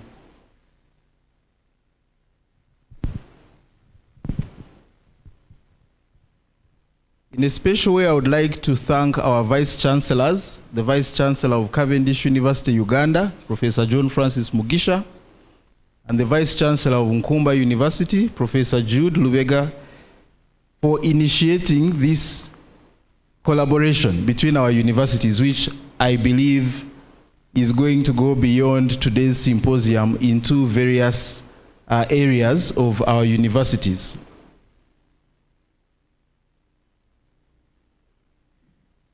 I thought to begin by causing us to reflect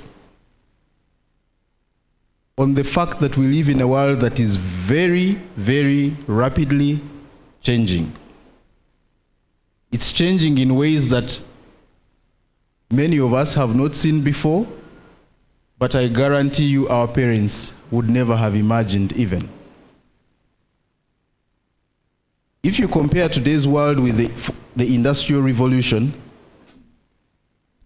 it is estimated that the current change is happening 10 times faster and 300 times in scale. In other words, compounding to 3,000 times in impact. When you talk about things like urbanization, technological change, climate change, aging, and global connectedness in terms of capital, people, and information. These are trends that are gaining strength, magnitude, and influence as they interact and coincide with each other and even feed upon each other in ways that will significantly disrupt long-established patterns in virtually every sector of the world and every aspect of our lives. I'm sure we all know that we are now living in VVUCA times. Very volatile, uncertain, complex, and ambiguous environment. Very easily evidenced by the recent COVID-19 pandemic. Now we have a geopolitical situation that is creating new alignments and fundamentally changing the way we live, the way we organize and interact, the way we trade, the way we do business. So after many years of the expansion of higher education in Uganda, which I must say was in many ways led by Nkumba University, so you are our judge. In 1994, when Nkumba was established and later on chartered in 2007, which means typically they are 15 years ahead of us in terms of time. But you know, we are in a changing environment where I guess you can say we can cooperate as peers. But it also tells that the golden age is coming of age, and very many universities face critical strategic challenges on account of the efficiency of their operations or their sizes. We are in an environment where revenues are squeezed, costs are rising, and in many parts of the world, the growth of student enrollment is, sort of challenged. We are lucky that here in Uganda it's somewhat different because I guess because of where we are located and the stage at which we are, we still have rapid growth in enrollment, even that coming from the region. But the challenges that universities face today require a fundamental shift towards collaboration and the development of much deeper relationships than we have seen before. So regardless of size or health of universities, I think the case for collaboration is very obvious. At Cavendish University, we are part of a Pan-African consortium of universities called the Education Collaborative, which also includes industry partners, and we have gained so much for our university as a whole, for our students, for our faculty, and so on. And actually today I was speaking to the Vice Chancellor of Nkumba University and inviting him to lead the way in joining us in that initiative, because I know that we will have a lot of impact here in Uganda, but also in Africa. So we have risks, but we also have opportunities, and all of these build into the case for us to collaborate. So I'm very happy that our two universities have made concrete steps in coming together to organize today's symposium.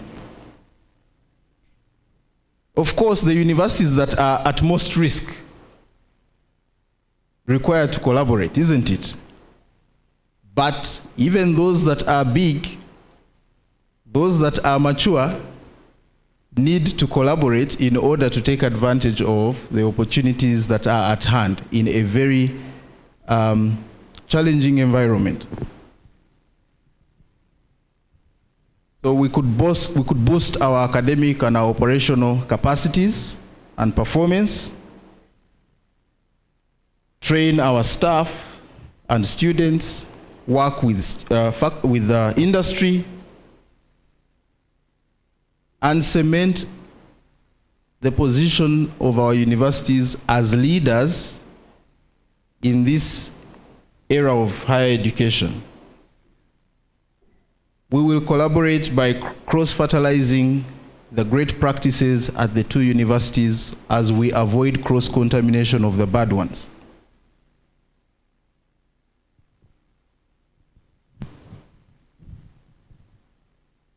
I realize that our two universities share a common vision, which is, in the case of Nkumba, to be a leading national, regional, and global hub for academic and professional excellence, while at our university we say we would like to be a center for excellence, innovation, and transformation. following on our mission, which is to transform and inspire our students to reach their full potential in employment, entrepreneurship, and ethical leadership. So on behalf of our university and on my own behalf, I welcome you to today's public dialogue, which I believe will provide in-depth insight into the views, concerns, and aspirations of our citizens on issues relating to business and entrepreneurship in a very rapidly changing environment. Today's dialogue will test our resolve as leading universities in Uganda that share a common vision to be centers of leadership, not only in teaching and learning, but in the generation of new knowledge, as well as the cultivation of enlightened citizenship in forging innovative societies and spreading new cultures, new values, and a shared well-being. But we have a challenge. I would like for us to Africanize, to tropicalize, to Ugandanize the thoughts, ideas, and solutions that we will be generating here. If you consider our unique socio-cultural constraints as well as opportunities that are available or unique to us as Ugandans or Africans,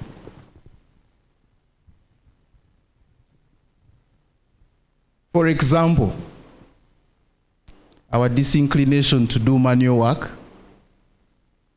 our emphasis on personal status, ethnic loyalties, limited understanding of the importance and use of data, the lack of familiarity and appreciation of technology, a general lack of urgency, corruption, a lack of trust, as well as shortage of entrepreneur role models. But we also know that Uganda or Africa is rich in human as well as natural capital and geopositioning. As I conclude, therefore, the current academic and operational structures and methods of many universities in Uganda and elsewhere is no longer viable with the current environment that we find ourselves in. The same goes for business. So strategic collaboration and partnerships with other institutions that are mutually aligned in terms of goals can potentially provide stability, increase our brand awareness, and add a lot of value to our students, our citizens, the industry, through sharing of knowledge and resources. And so we should seek to collaborate more as students, as faculty, as industry, building on today's symposium and now the public dialogue that I've had the privilege to speak ahead of. Thank you very much for this initiative. For our guests, please feel at Cavendish, University of Uganda. And I guess I look forward to many, many more opportunities for collaboration between our two sister universities and our industry partners, some of whom are participating actively in the public dialogue that is soon to follow. Thank you very much for listening to me. I couldn't close without mentioning that I was pleasantly surprised, the power of collaboration. So I came here, I had been reading in the preparatory notes about Dr. John Byamukama. It didn't quite click to me until I met him right here. He's an old friend of mine. When he was being introduced to me by the dean of our Faculty of Business and Administration, I told her that Dr. John is one of my original 27, in a sense. So thank you for the collaboration, because it has given me such an opportunity to reconnect with an old colleague. I thank you again and wish you very happy deliberations.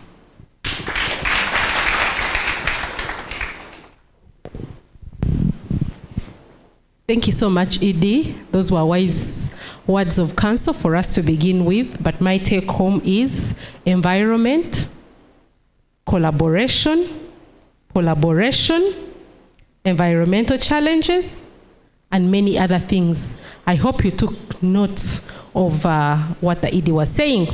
So without wasting any time, allow me to go straight into the dialogue that we're going to have this afternoon.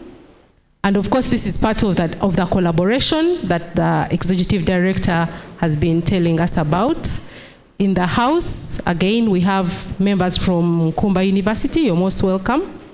We can't fail to recognize you, of course, with the Dean in lead this afternoon, and members of the Faculty of Business and Management at Cavendish University, and other sister faculties or brother faculties.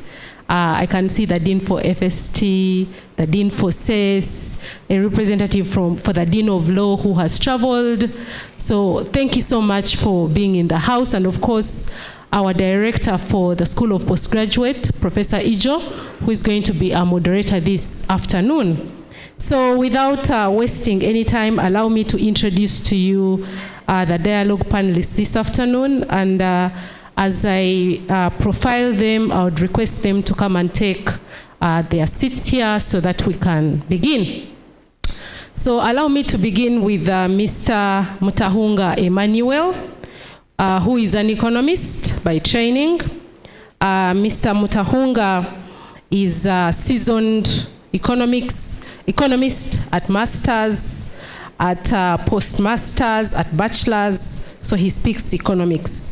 He's currently the Commissioner of External Trade at the Ministry of Trade, Industry and Cooperatives, where he has served since 2003.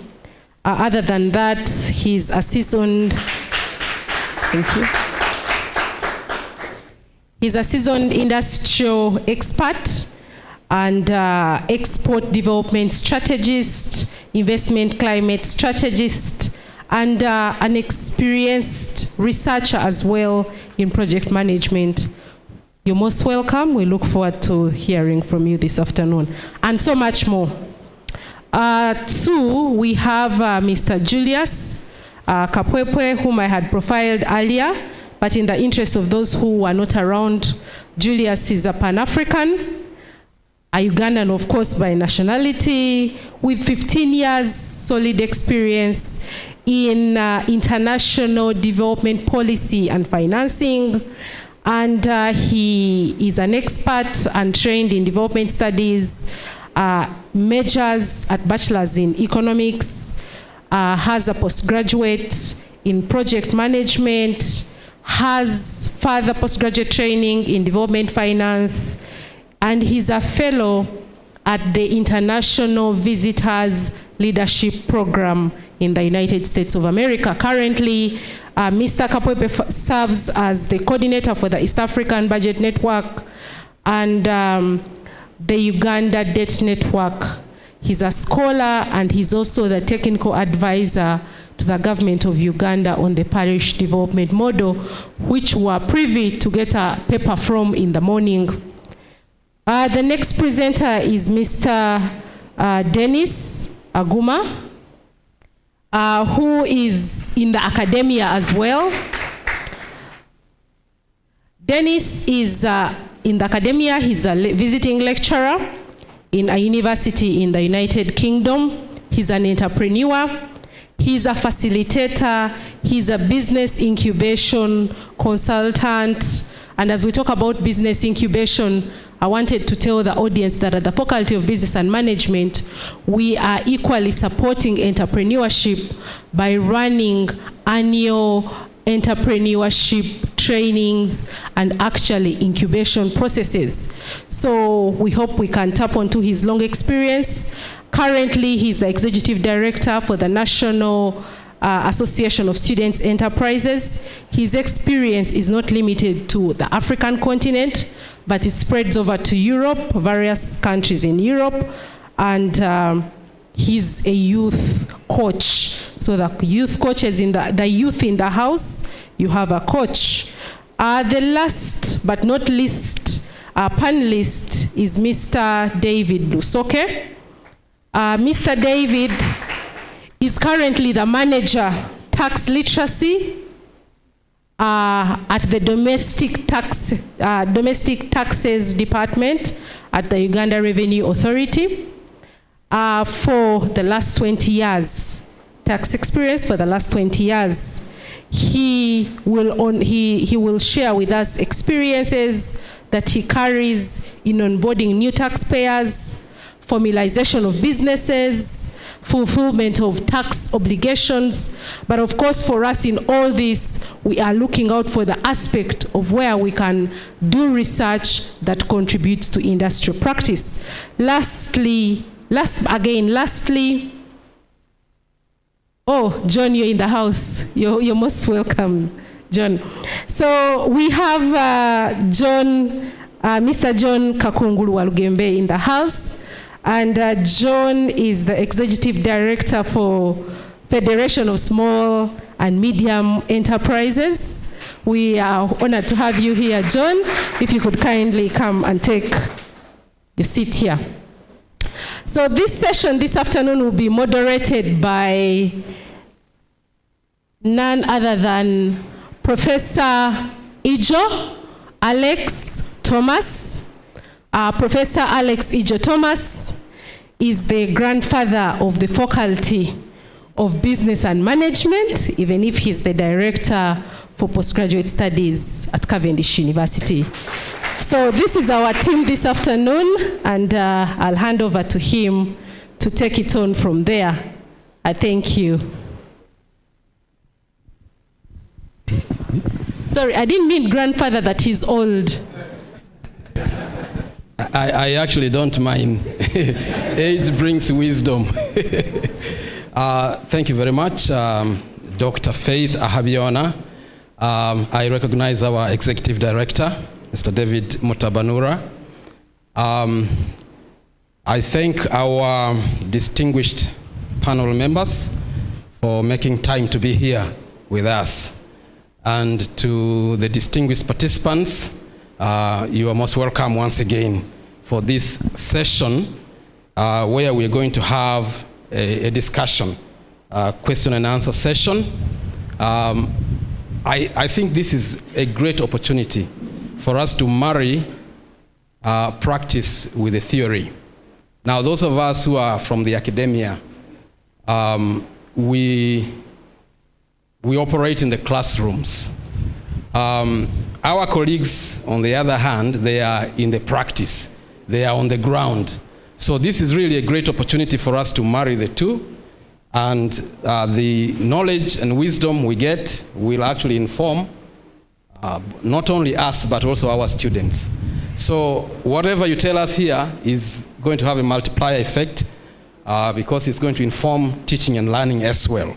And it's something extremely important to have because we would like teaching and learning to benefit from both experience on the ground, but also theory. Okay, so without much further ado, let's get started. I think I'm going to start with my colleague, Mr. Emmanuel Mutahunga, who is an old friend, by the way. He and me go back very far back, very many years. And it's good for you to be here. And I'm starting with him because the topic I want him to address actually is, the first issue I want him to address is as we are in the process of integrating into the East African community and all these other regional economic groupings, the WTO, and all of that, what really is the implication for the business practitioner on the ground? There has been the criticism that much of the integration is happening above the common man, and that many of them are actually not aware of what is happening. So, with that said, Mr. Mutahunga, who is actually a commissioner, the Ministry of Trade, Industry and Cooperatives, and also the very person concerned with external trade. So, let me say it like this.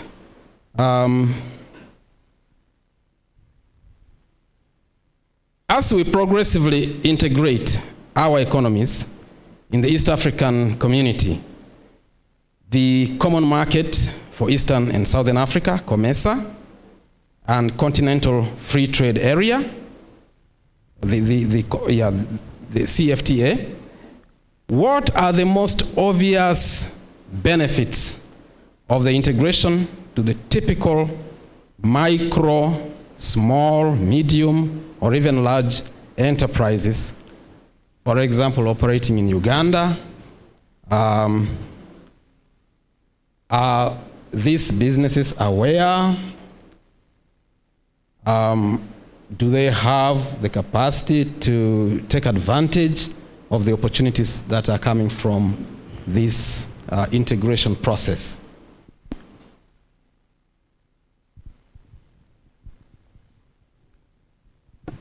Over to you, Emmanuel.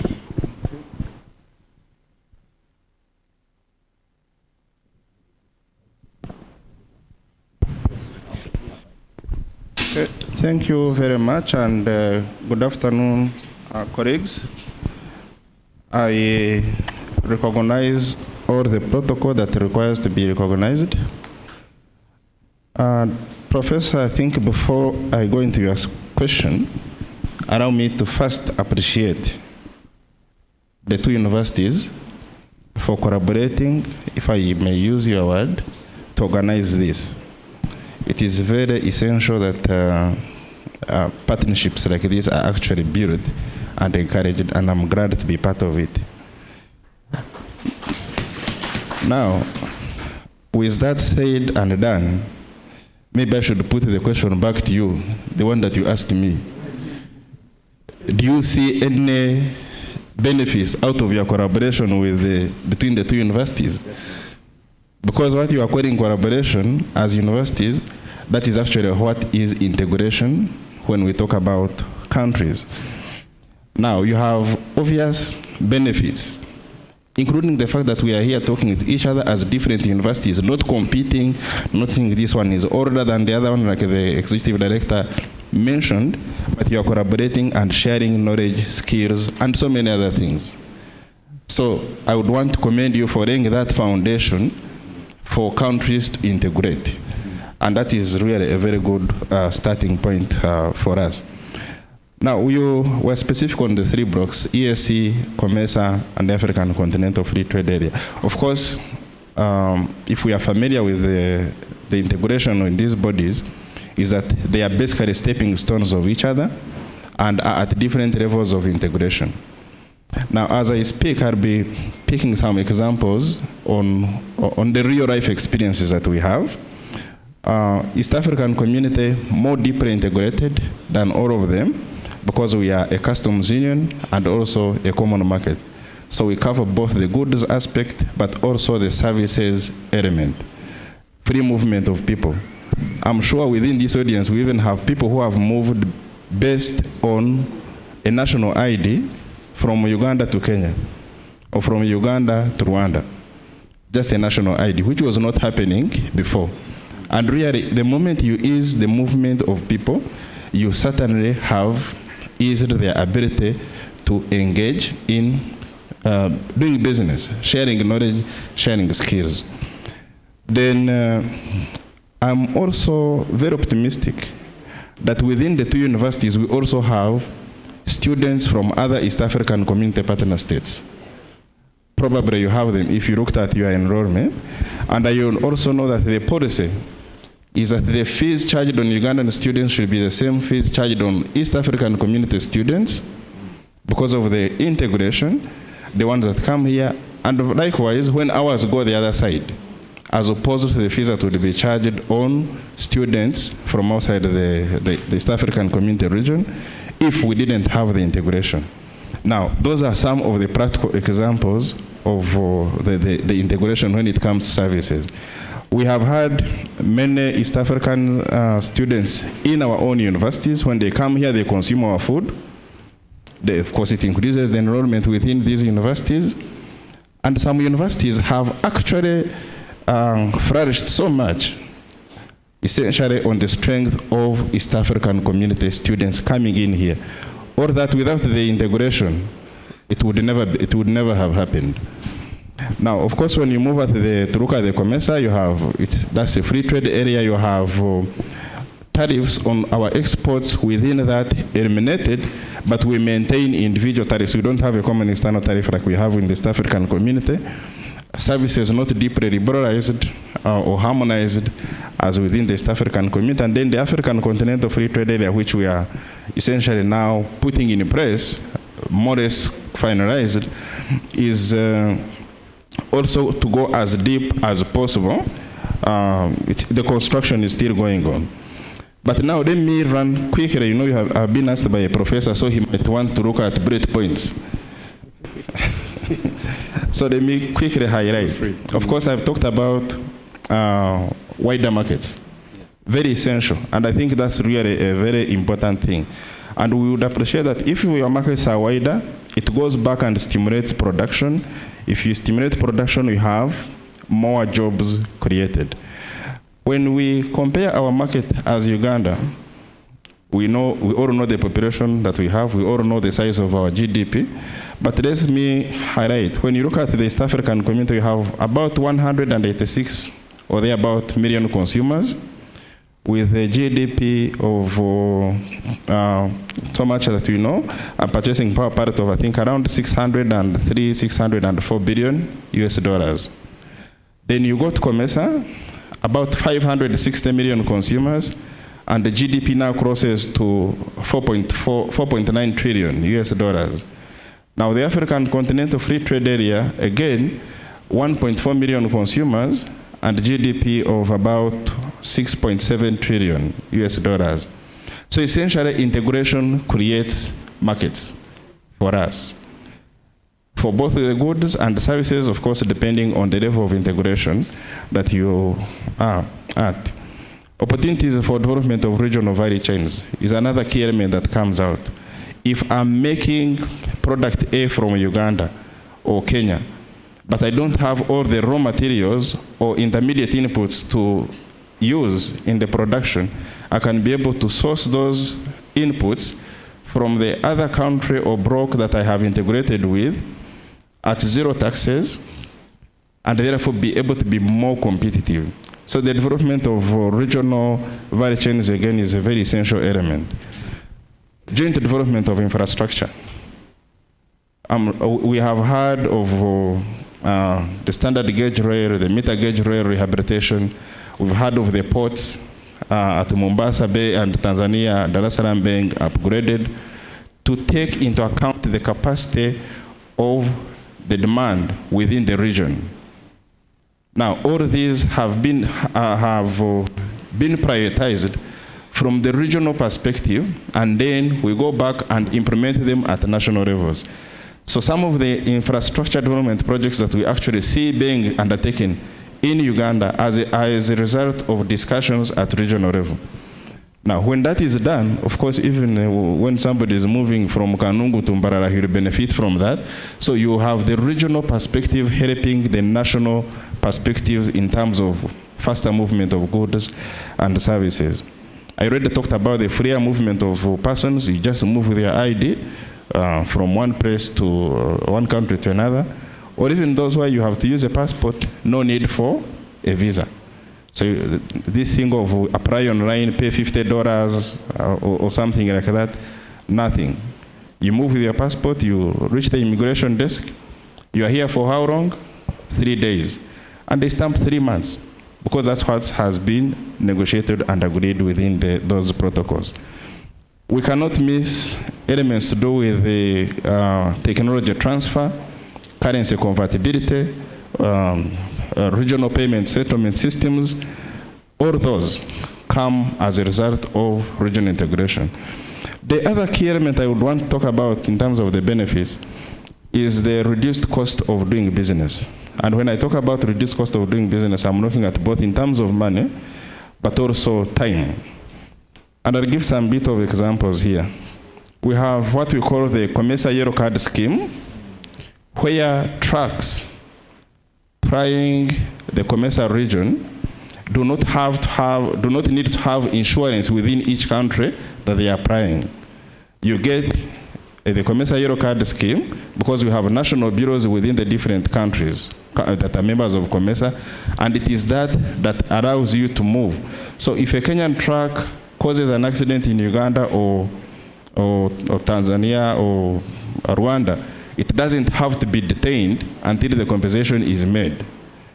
And the truck owner doesn't have to go back to their country for that compensation to be made, but rather you follow the same procedures you'd follow in normal compensation, and the National Bureau of where that accident happened does the compensation.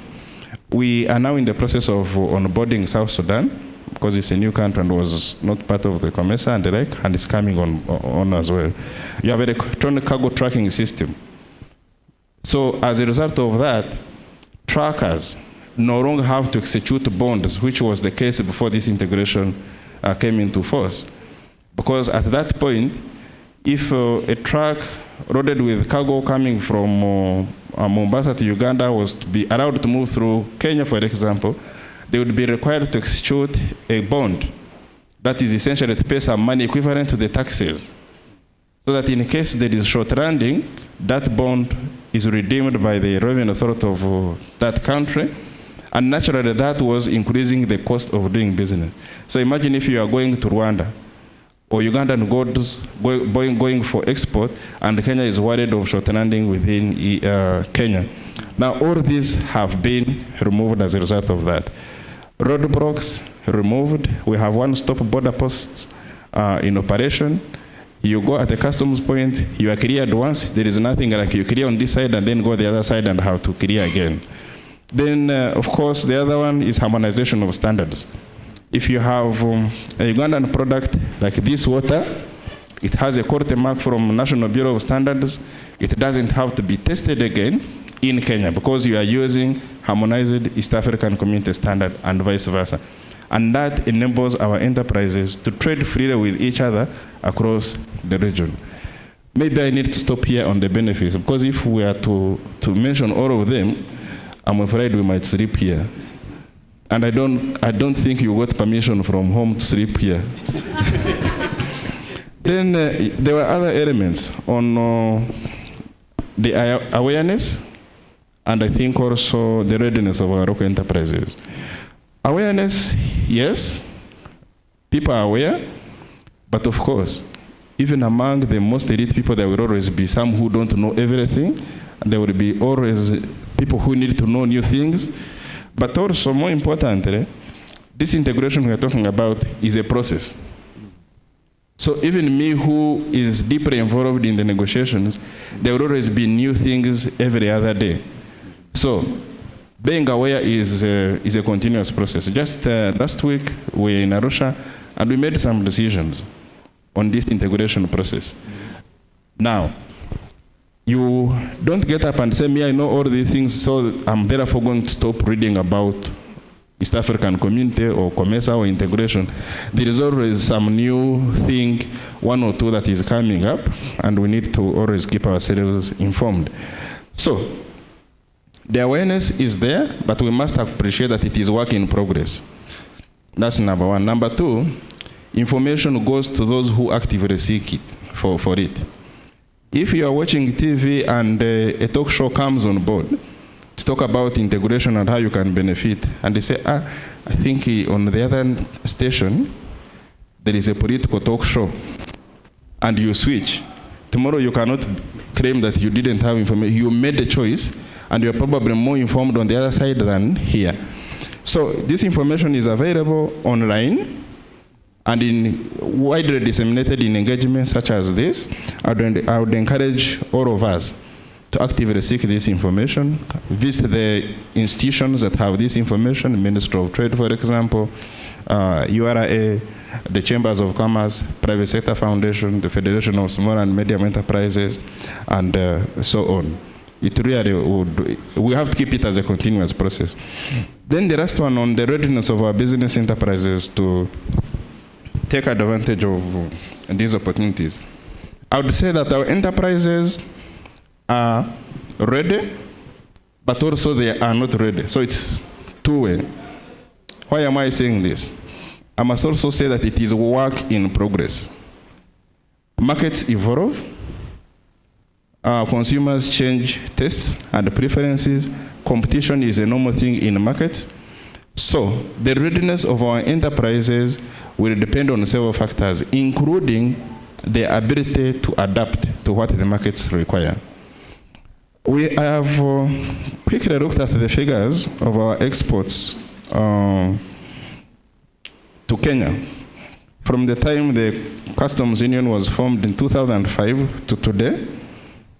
And there are some very interesting scenarios which I want to share for us to really appreciate that the enterprises here are aware.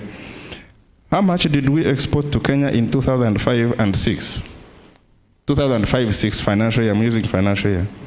It was 155.29 million US dollars. And of this, 37.5% was formal trade, or exports made formally, and 62.5% was informal.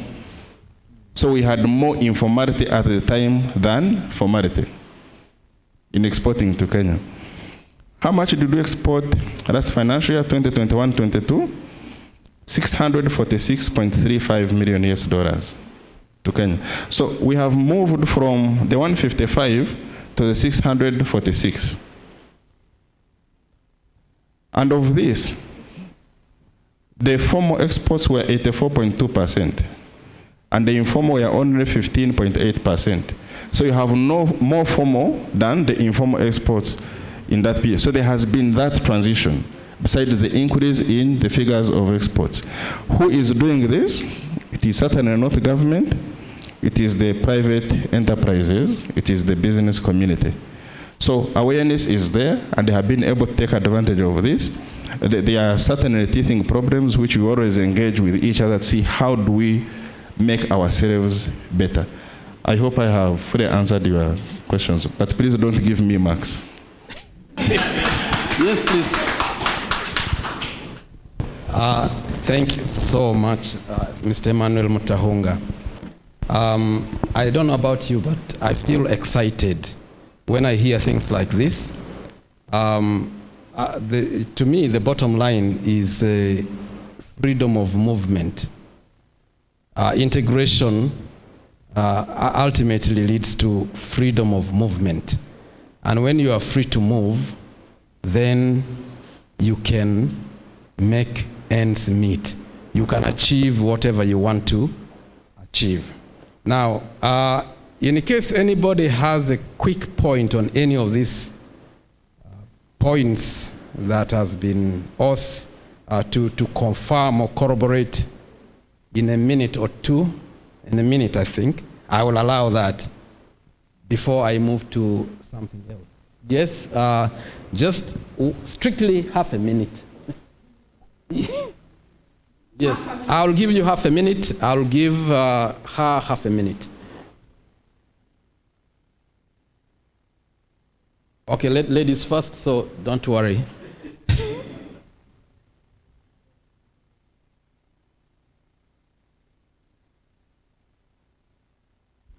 Okay, all right. Yes, I'll use exactly half a minute. Thank you very much, Mr. Mutahunga. You're saying almost everything is work in progress. And the last time I heard about the economic integration currencies, I believe there was a debate on which currency is actually supposed to progress regarding the transactions within the region.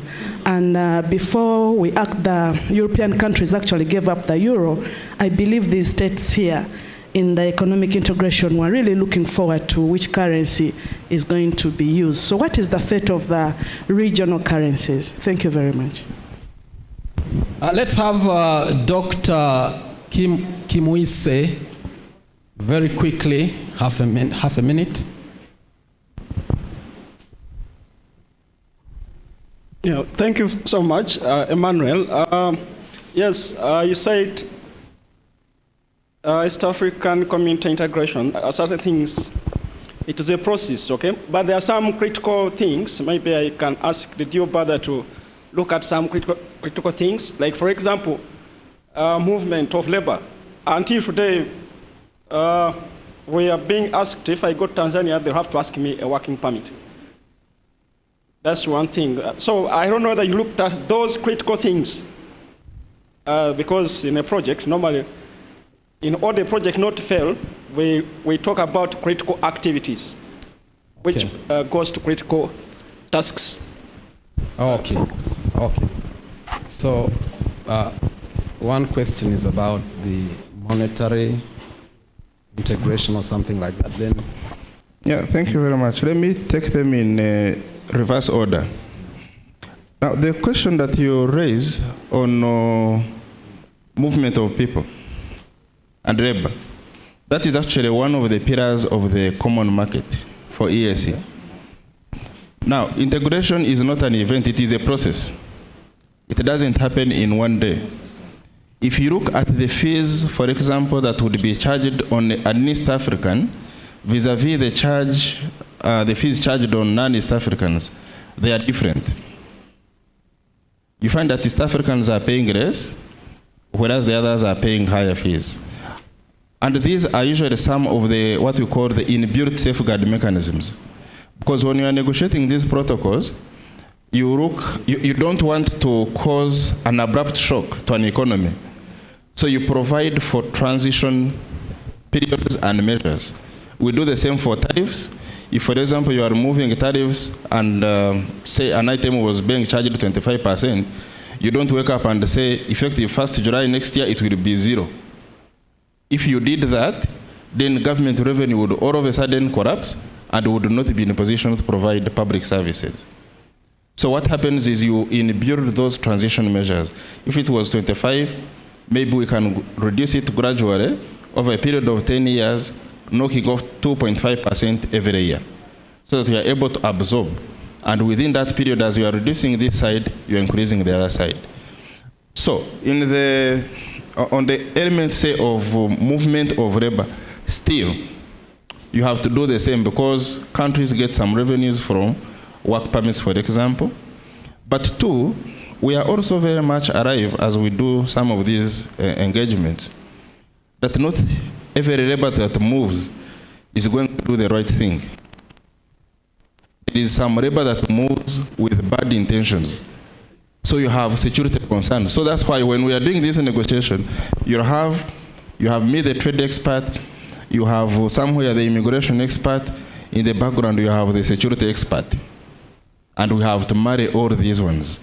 So as we build systems to weed out the bad labor from moving, how do we make provisions for the good labor to be able to move? That's really the thing. So integration, takes that kind of steps.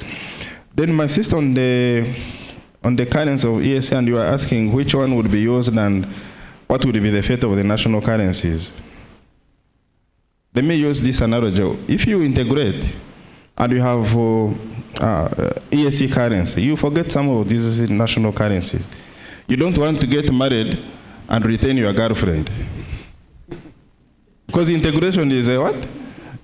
Is essentially a marriage. So as the discussions are taking place, we now, because the central banks are looking at all these elements, do we have an East African shilling? And it has happened before. Do we look at the convertibility? How do we move towards convergence? So that at the end of the transition period, when you are actually getting to one currency, there is general acceptability. You are not really talking about Uganda shilling, Rwandese franc, and things like that. So that's why it has to be that process. You are moving slowly, cautiously, but steadily with a definitive destination that you are getting to. Emmanuel, what is the timeline for the monetary union? Well, the timeline for the monetary union essentially basically has passed from then.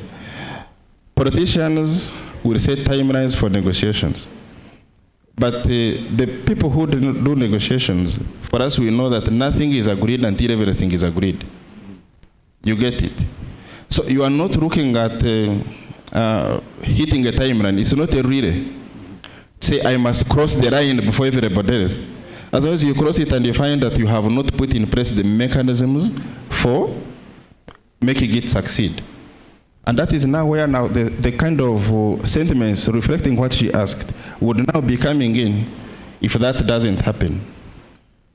Because if I recall, the timeline was 2022 or 23 around there for the monetary union, but the convergence discussions that we have been having, because it is really a progressive journey towards a desired destination, starting with currency convertibility within the region, looking at how do we do our budgets, how do we approximate our laws, how do we, for example, the debt to GDP ratio, now you have threshold set at East African community level. So you have all those small intricacies that have to be looked at, rather than saying, oh, but we set a deadline of 2025 and we have missed it.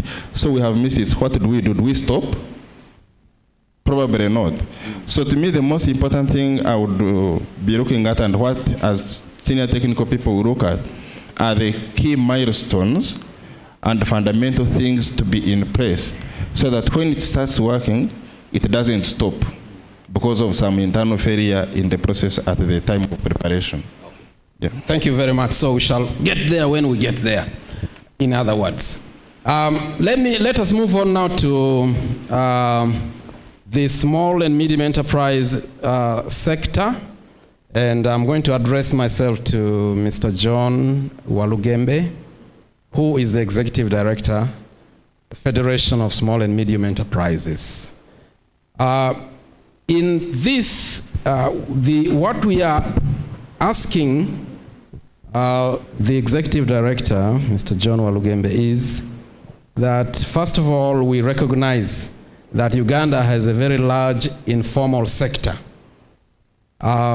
estimated actually to be worth 35% of GDP, and also accounting for nearly 75% of employment. Now, the question is, why do many enterprises choose to remain informal? Is there a problem in this, especially small and medium enterprises, transitioning into the formal sector? Is the registration or stroke formalization worthwhile for the small businesses which have low turnovers? Or are registration fees, fears of tax assessment, discouraging small businesses from formalizing?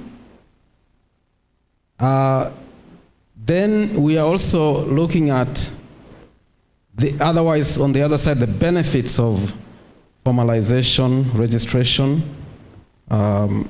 and whether small and medium enterprises are aware of these things.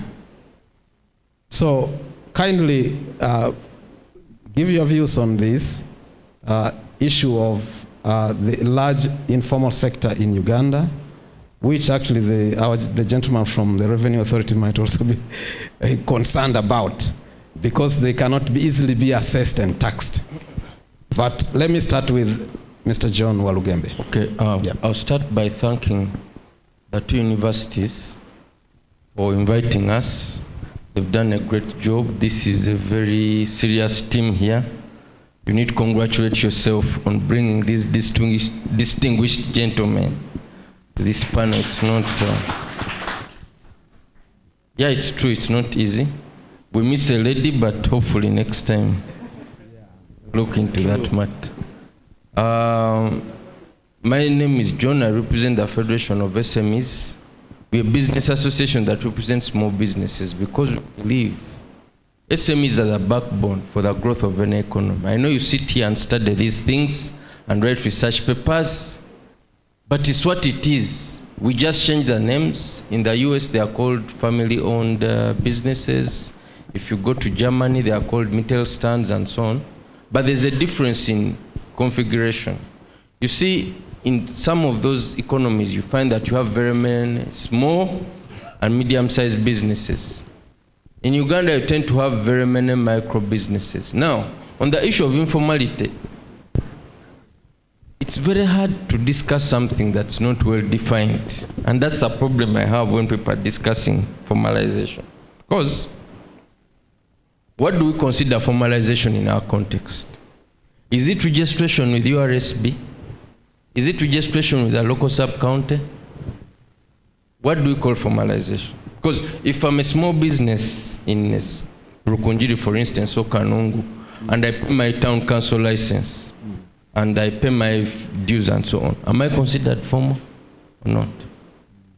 So I think that's something we need to clarify, because as long as we consider formalization from a perspective of the national, and saying URSB, and URSB does not have the capacity to reach out to those SMEs, you can't say I've refused when you have not approached me, isn't it?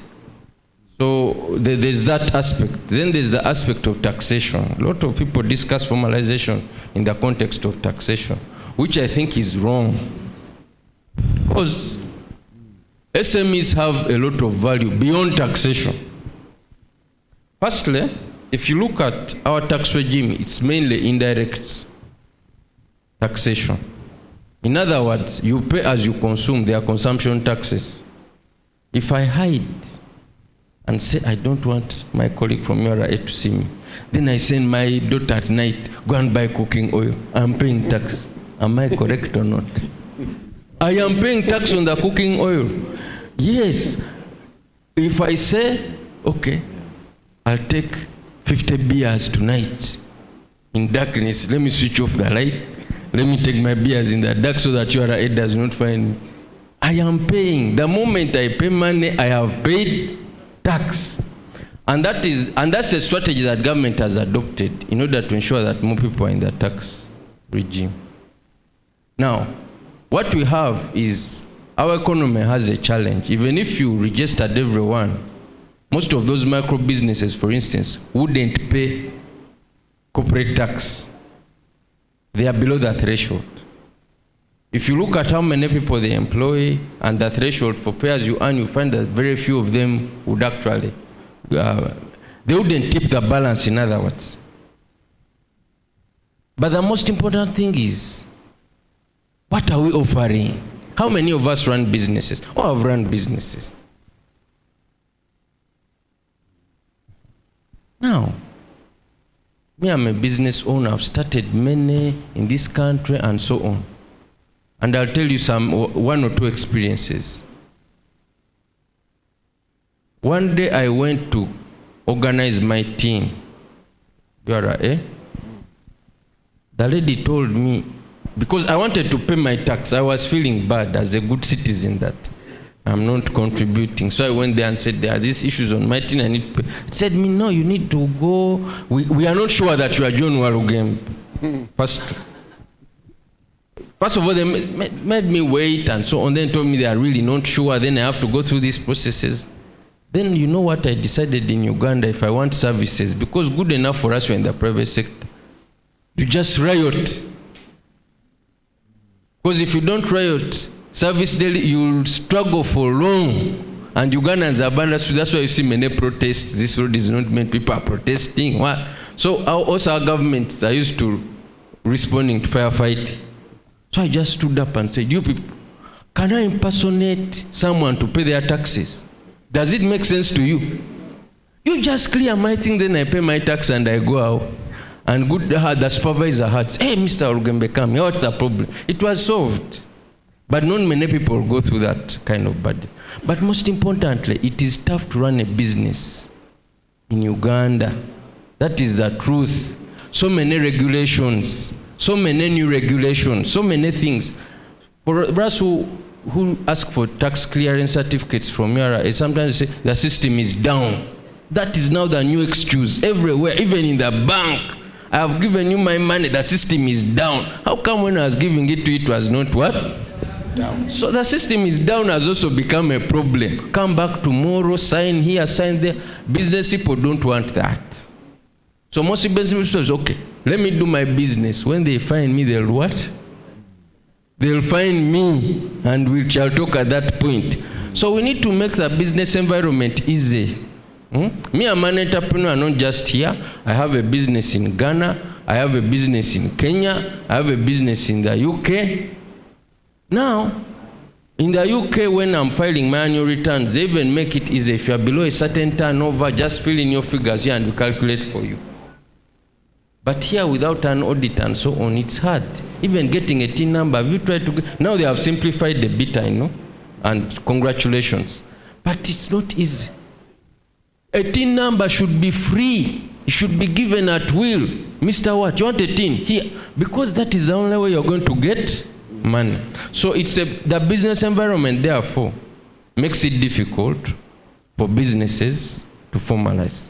Number two, we do not have an incentive structure. For me, I have a business association. We have a voluntary association. So we've classified our membership and we have said, if you're asking a business to register with us, what are we offering them? We tell them every year you're entitled to come for a symposium organized by Cavendish and Nkumba University. Every year you are entitled to do this. You list even if there are 6 benefits. But you are just saying formalize. What are the benefits? Can you tell a businessman you want you to formalize so that we tax you? Let us be serious. You know, sometimes we have to be practical. For me, as a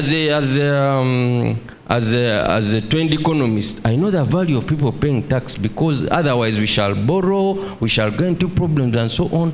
But when you're going, it's like us gentlemen, when you are talking to a lady, you don't state your actual intention. You say, come and we go out, come and we do. You don't just state it. She knows it, you know it, but you can't say it. And they still come. So I think we also need to be more strategic as we formalize. What do we say? And also, who says it? Who says it? It's like a thief saying, the thief organizes a meeting on the village to see how we improve security. A known thief on the village cannot be the one to convene the meeting to improve security on that what? On that village. So now, URA, we people know URA wants money. We business person, we know it. So now URA cannot be the one to tell us. Other people can tell us, but so also the messenger what? The messenger matters. You see? But also most importantly, I know URA, it's not your duty. Minister of Finance is not here. We need to improve what we call value for money, isn't it? Yeah. When businessmen see wastage, you see, wastage, so and so bought a Range Rover in what, so and so got to money for this, so and so. How do they feel? Huh? No. We need to improve the way we manage public resources. That will also improve. Look, 80% of the Ugandan economy is concentrated in 2 districts. Well, maybe 3. Kampala, Wakiso. This is very strange, by the way, because if you look at other countries, you find that there's a fair distribution. But here the concentration is in a very narrow area. Do you know that these 2 areas have the worst roads incidental? I don't understand why. When I go across the country, the roads are excellent. I drive. I'm like, wow, Uganda is amazing. When I go to Potpoto, I'm like, wow. When I go to Gulu, excellent. But in Wakiso, if you go to Chira sub-county, you may think you're in another country. Pothole upon pothole. Pothole upon pothole. So how, personally, if I was collecting money, I would say, okay, can I, you make it proportional. If I collect 70% of the taxes in Kampala, at least I deploy 60% to make sure the taxpayers are happy. I'm sorry for raising those contextual issues, but I'm sure in your research papers they don't show up. You just say, oh, they are informal. You know, when I was at Harvard, we also had this discussion. So the lady came there. There are two schools of thought regarding formalization. One school says SMEs choose to stay informal on purpose. Another school says SMEs are constrained by certain business environment that's not conducive. One school is called voluntarist theory. Another theory is called I forget. See? Now, we were discussing all these things, then I told them, you people, I'm the only African here. I run a business back home. It is a mixture of the two. It is a mixture of the two. Because because businessmen are rational. They say, what are the benefits, what are the costs? You're asking me to formalize, what are the benefits? If it doesn't make sense, I don't do it, isn't it? So anything that's not beneficial, I don't do it. Of course, you can say, we'll take you to prison, blah, blah, and then say, okay, but will you arrest the whole, you see? Then the other thing is the business environment. Let's encourage people. Let's make life easy for entrepreneurs in Uganda. Open a business. I don't want to find lines. Today it's UNBS telling me I need this. Tomorrow it's URA. The other day it's KCCA. The other day no, but this is the division. Now again, there's a new agency for workforce safety and what? Then you need a license that we want you to give you a license so that you don't pour water on the floor in your workplace. Do I need a license from the ministry for that? Let me work and first make money, then we can discuss. Anyway, let me stop there. Thank you. Thank you very much. Please. Yeah. And I think the taxman will have something to say to this. Large informal sector, narrow tax base, and so forth. So let me invite Mr. Rusoke to weigh in. Thank you very much, sir. Good afternoon, ladies and gentlemen. I am happy to be here. You know, we are very famous. Usually we take over a lot. I hope we won't take over the symposium. I will request that the other speakers are given a chance first. But thank you so much for the issues you've raised. Why formalization? Yes, I'm from Uganda Revenue Authority. I've been there for a while. Okay, we don't have time. I would have given you experience of 22 years, but let me get into just why formalize and what is formalization. Government right now have you heard of a myoga? Yes. Do you remember Bonabagagawale? Yes. How do you access such funds? You can't just walk in and say, give me money, I am from the way Uganda is set up. You can't say, I'm from Chira, I am from which zone, and I am here. The president has said that there is money available. Why formalize? You need to have an address, you need to register, and we've tried to make that easy. There's the TREP, which is Taxpayer Registration Expansion Program, where we work with URSB and the local governments to ensure that, you know, we put all this in under a one-stop shop for you to walk in, get your trading license, have your business registered, and then you'll be able to access funds. You can't go to Microfinance Support Center and you say, I want funding. And there's a lot of funding we're trying to give. There's a lot of funding available to, it's a stimulus to enable most of these SMEs to grow into big corporations. You talked about the informal sector. The informal sector is actually, they say it reduced to about 51%, but it had gone to 53%. And ideally we have so many people. And maybe let me paint a picture better. Uganda Revenue Authority, we collect about, this year we expect to collect close to 60% of what is required for government. Government needs 48 trillion, and we are going to collect, our target is 25 trillion. Of the 25 trillion, I know the population of Uganda, all of us have to guess the census is coming up, but maybe we have, let's say 50 million Ugandans.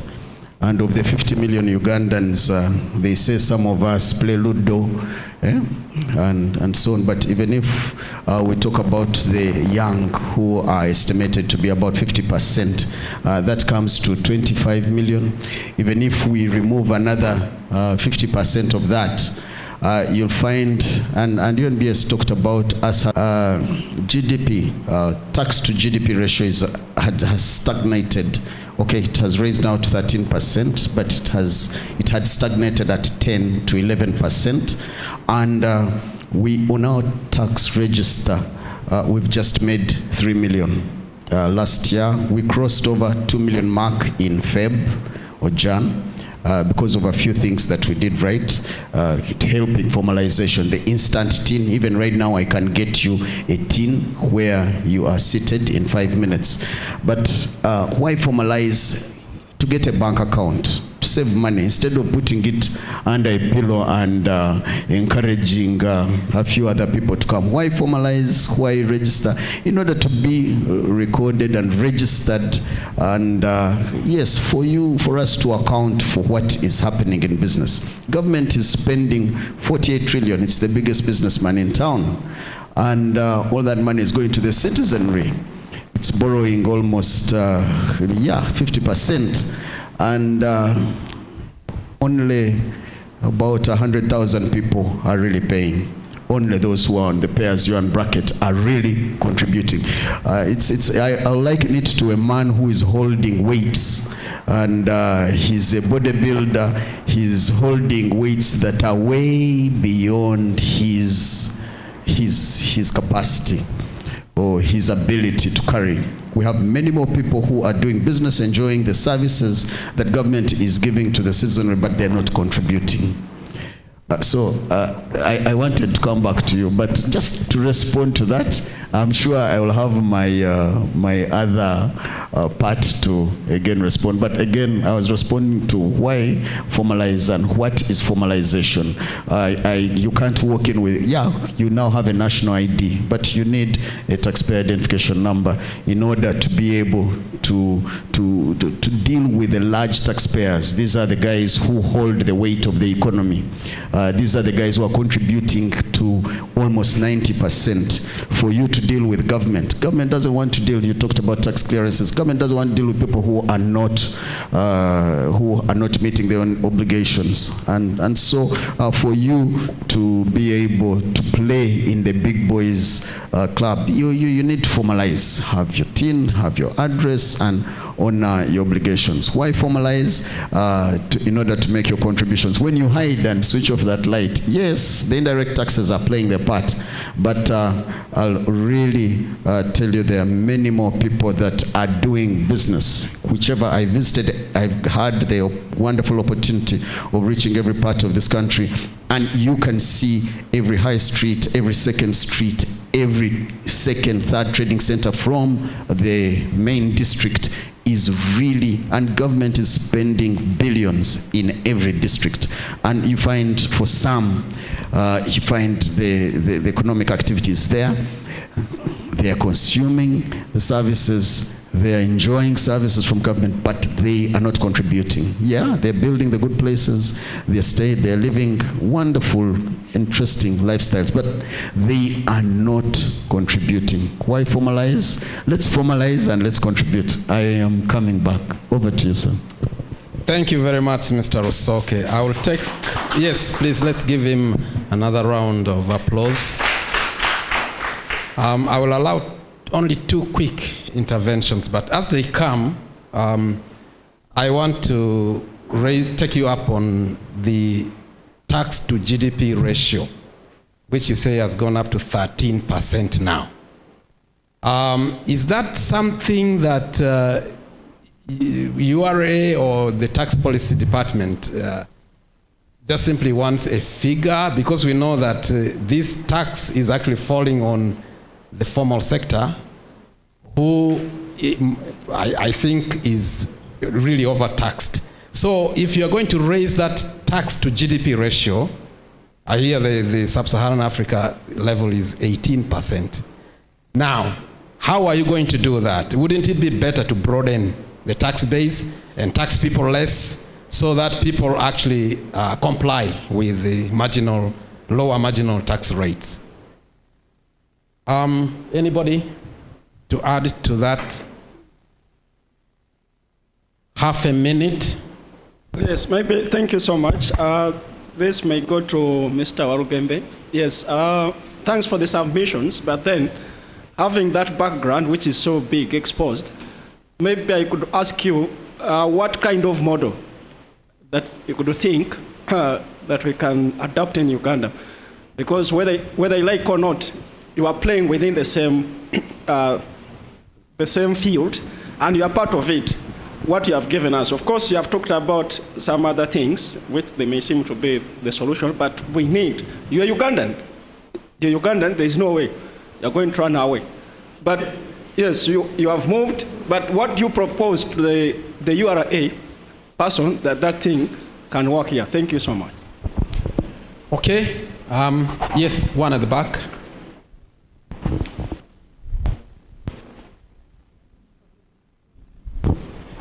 Thank you very much.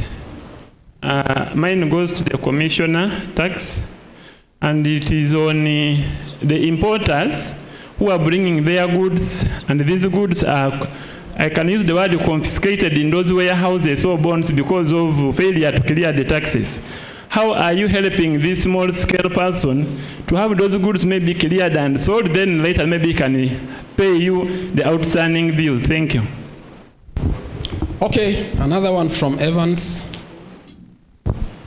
Half a minute. I made an exception. Thank you. Mine is to Mr. Walugembe, my brother. I think this question we've had with him on a talk show together. And I hope that I would love to get the progress. Many times we have talked about the African free trade areas. Some of us are working hard to do something that we can do for Africans. Some of us have put companies. We are trying to see how we could actually be able to exploit these opportunities.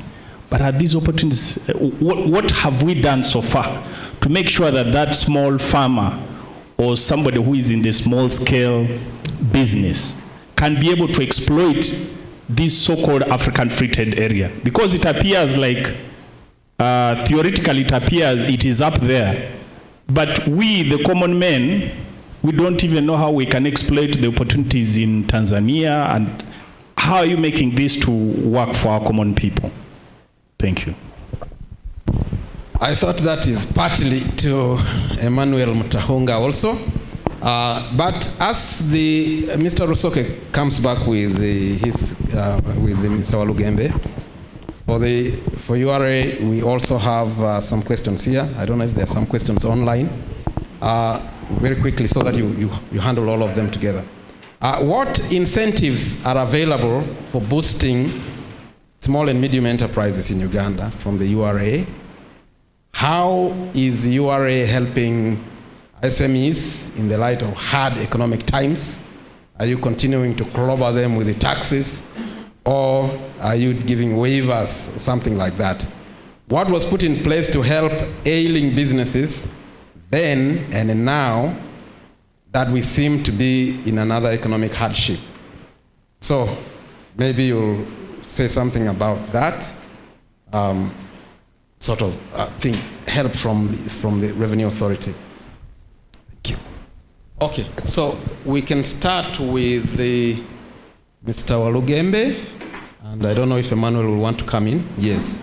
Okay. Okay. Look. Yes. But I represent the Federation of SMEs. If I'm lucky to be appointed a minister, my language will change.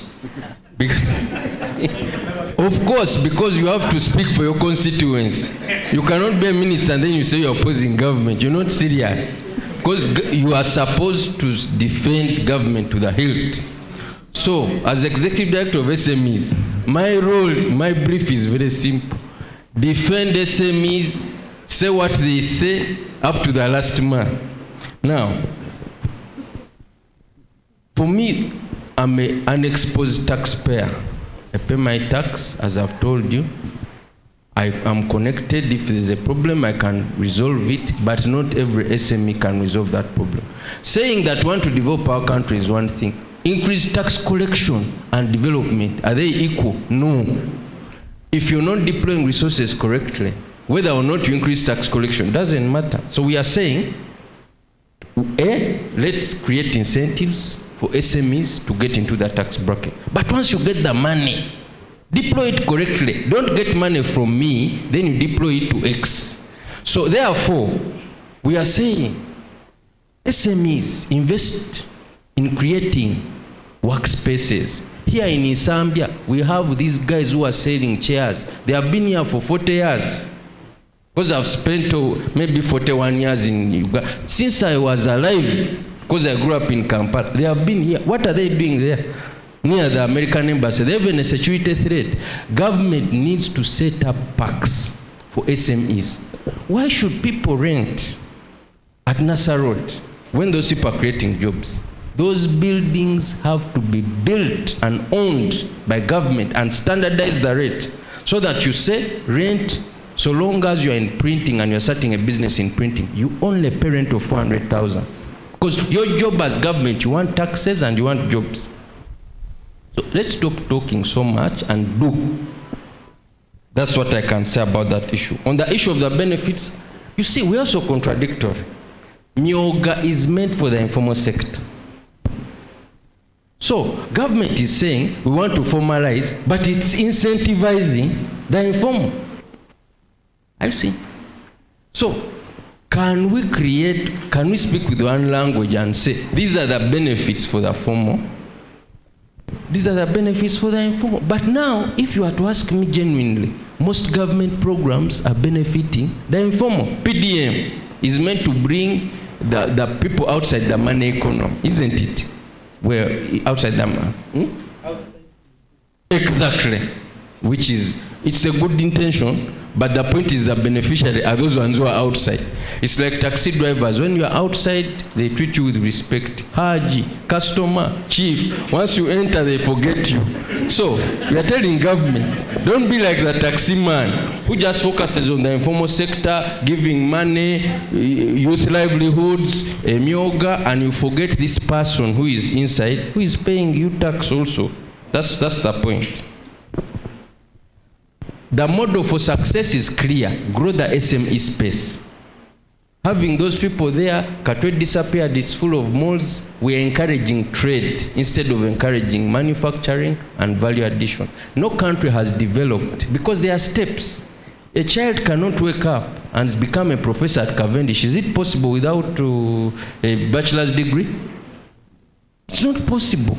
So therefore, as if we want to develop, we have to move from agriculture, then we must go into manufacturing, first low-level manufacturing, higher-level manufacturing, then now we go into higher-level services. What's happening to our economy? People are transitioning straight from agriculture into low-level services. Boda, saloon, what?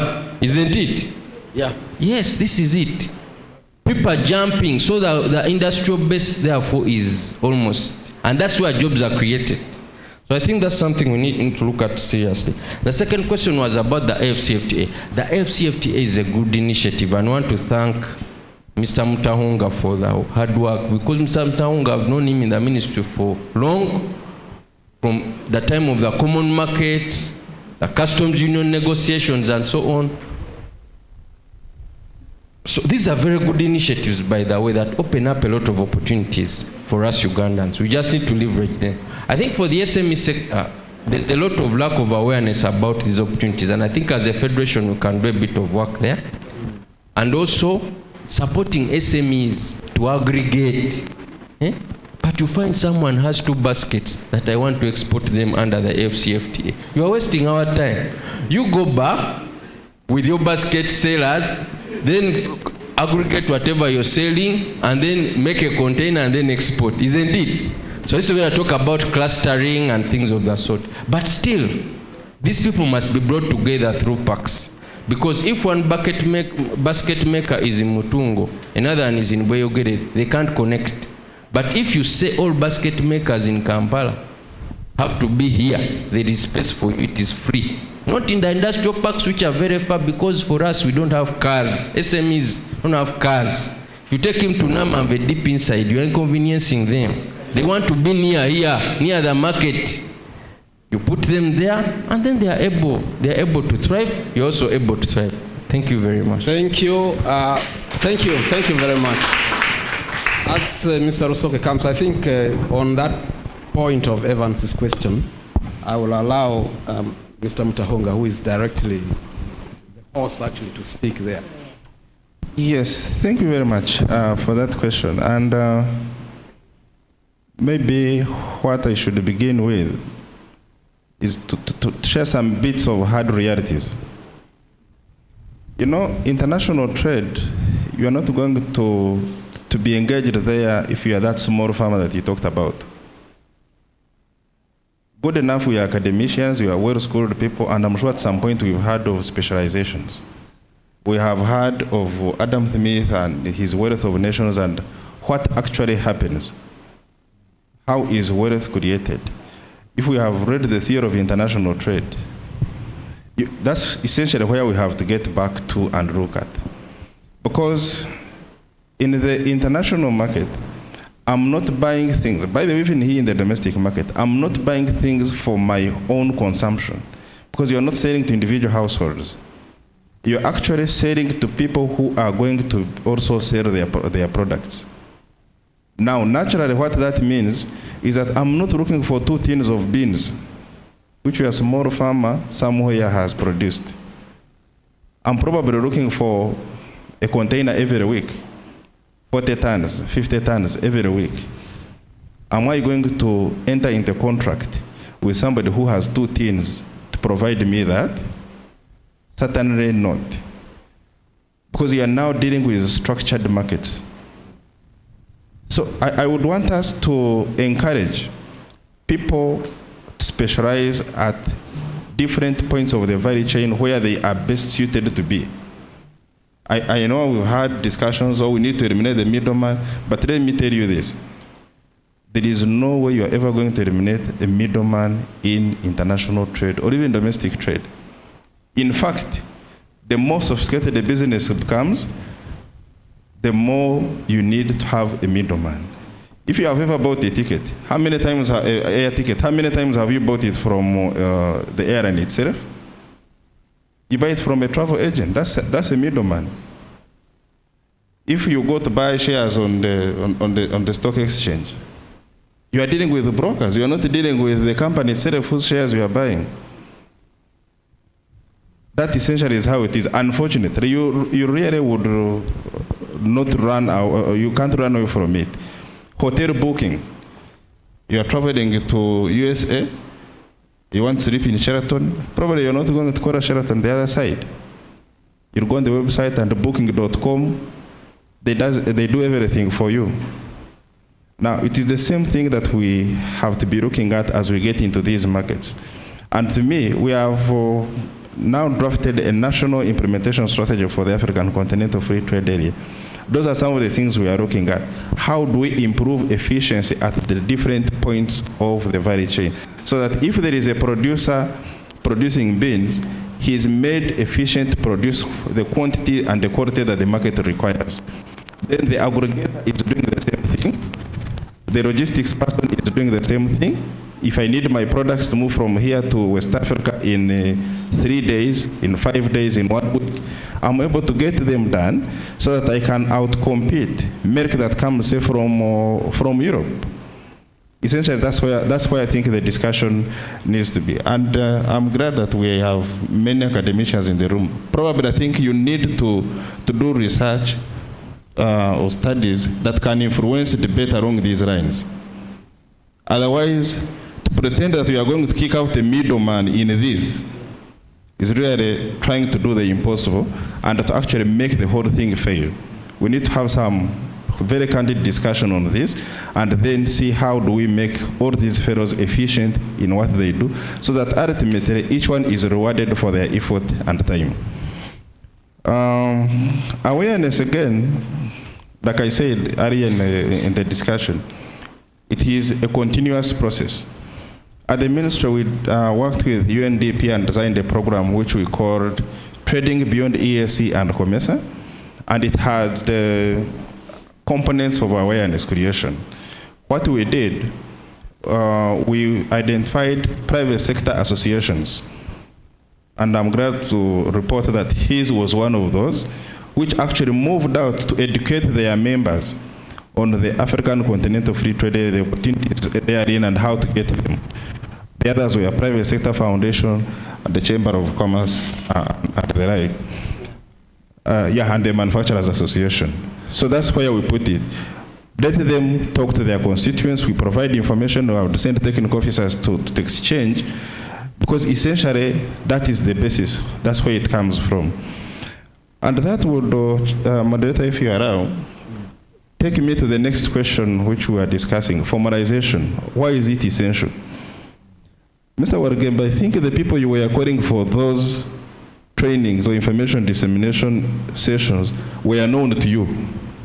They were formal in that context. Now, if you are not formalized, you don't belong to any association, this information passes you.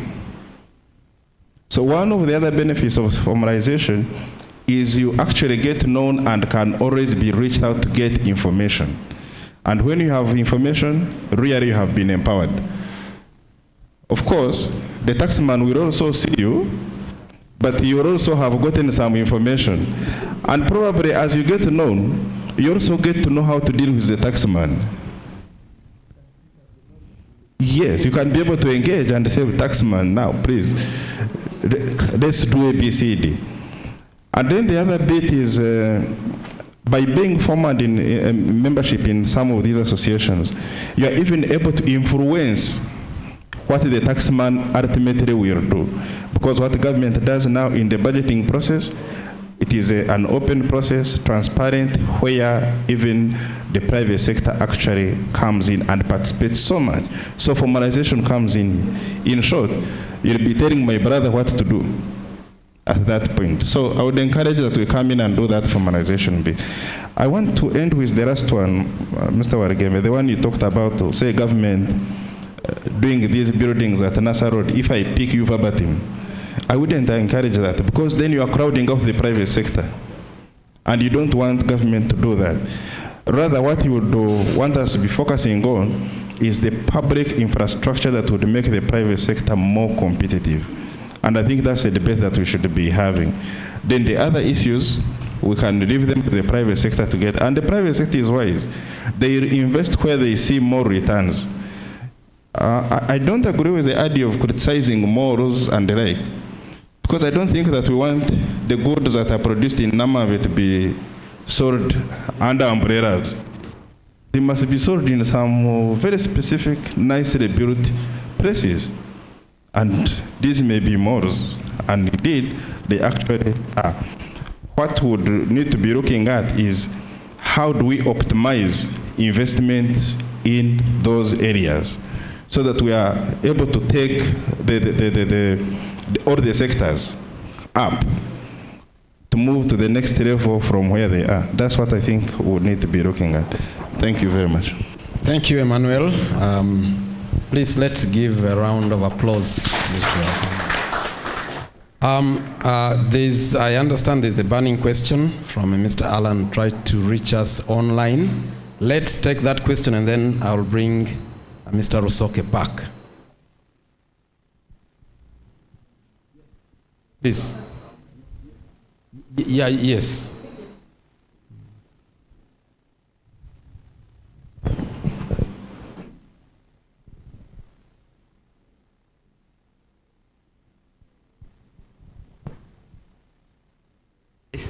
Now, I have two issues, and one is on technology and the other is on reward systems. And they're all directed to the taxman. I have a thought. Can we use technology to enable tax collection with ease? This is a suggestion. I know it could be much more complex, but this is my thought.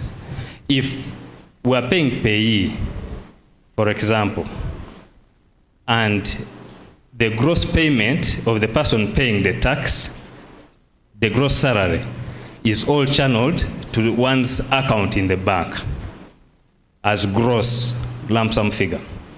Then the bank does the other part of deducting NSSF, deducting payee.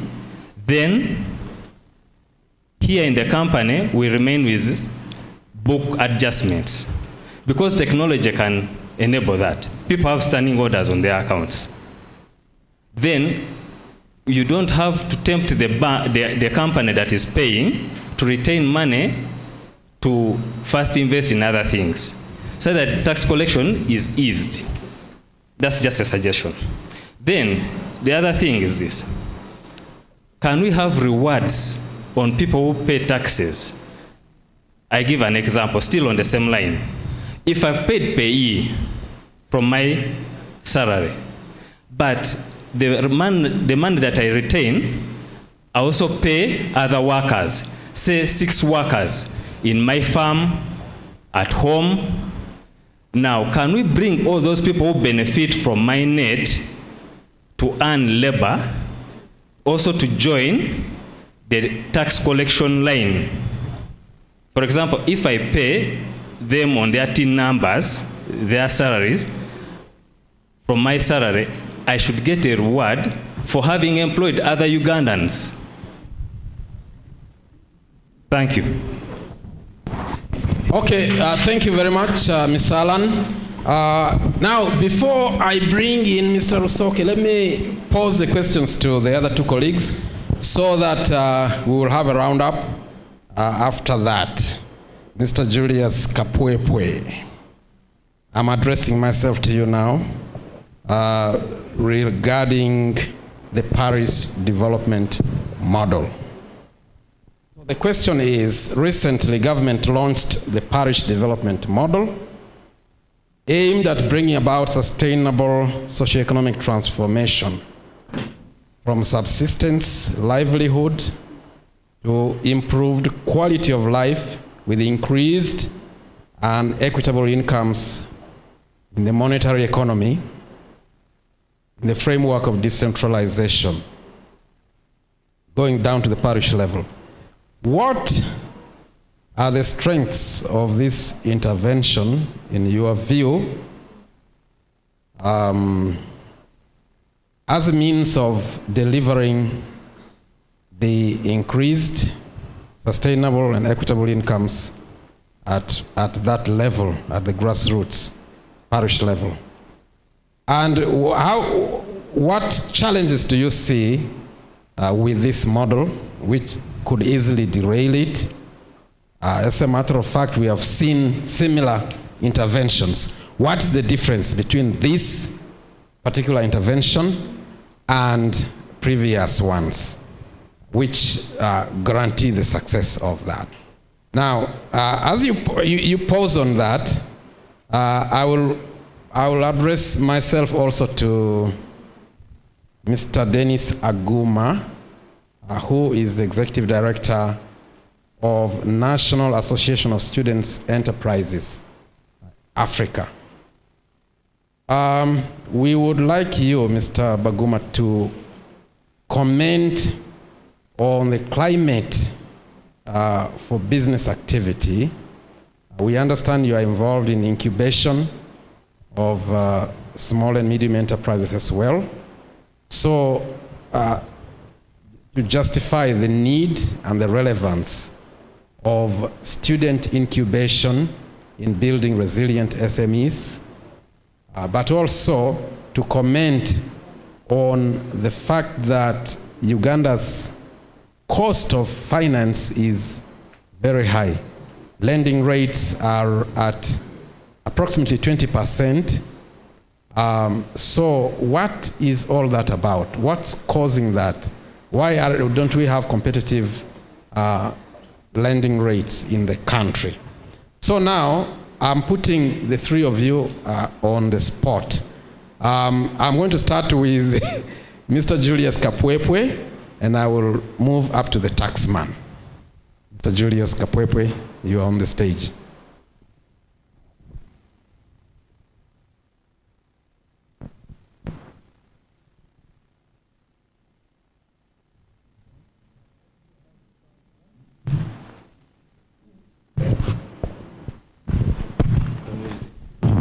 Yeah, no, I'm okay.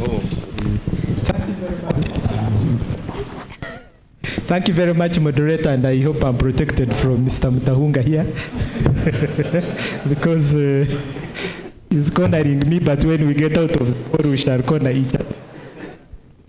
Notwithstanding, I will make an attempt to not convince, but add a brick or two into the conversation. That's the horizon, the perspective I'm taking. And also earlier on, Ndugumu made a presentation in the morning, which unfortunately I missed. So I risk touching certain areas. And so tactfully, I know what I'll do. And what I'll do is as such, that the parish development model for avoidance of doubt is for every Uganda. All the 7 pillars, I hope, or components that constitute that cycle or that tire are for all Ugandans, except one. That one is in one of the components called financial inclusion, which is the parish revolving fund.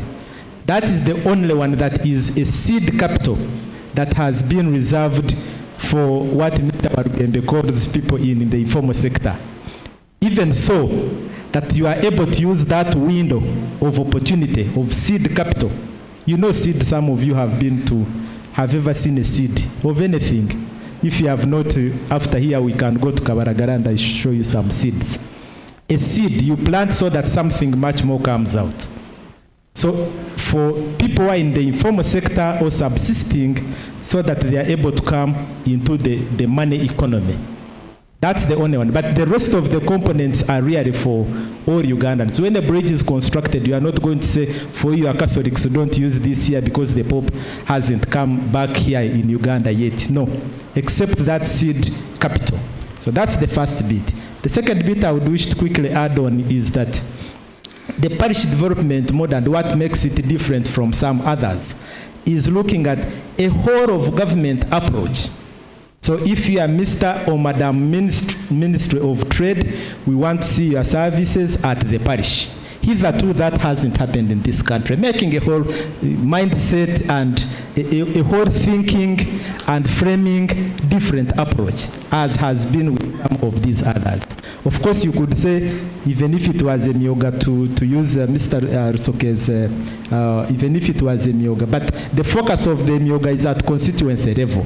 So the parish, this time, makes a whole difference. So I want to look at what could be some of those opportunities, and saying that PDM, you'll see that a number of components are really inclined to agricultural value chain development, agricultural, along the value chain. In other words, if I'm interested, say, in coffee, as an example, as one of the commodities, somebody must provide with me a good seedling for coffee.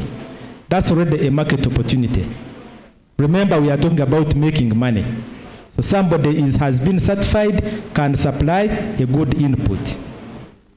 The other one is that having happened, we shall use somebody's, say, cow dung or something for this pit to plant that seedling. This seedling fact tracking has matured. Eventually it begins to sprout. So of course along the chain there is weeding and all these different opportunities that come forward.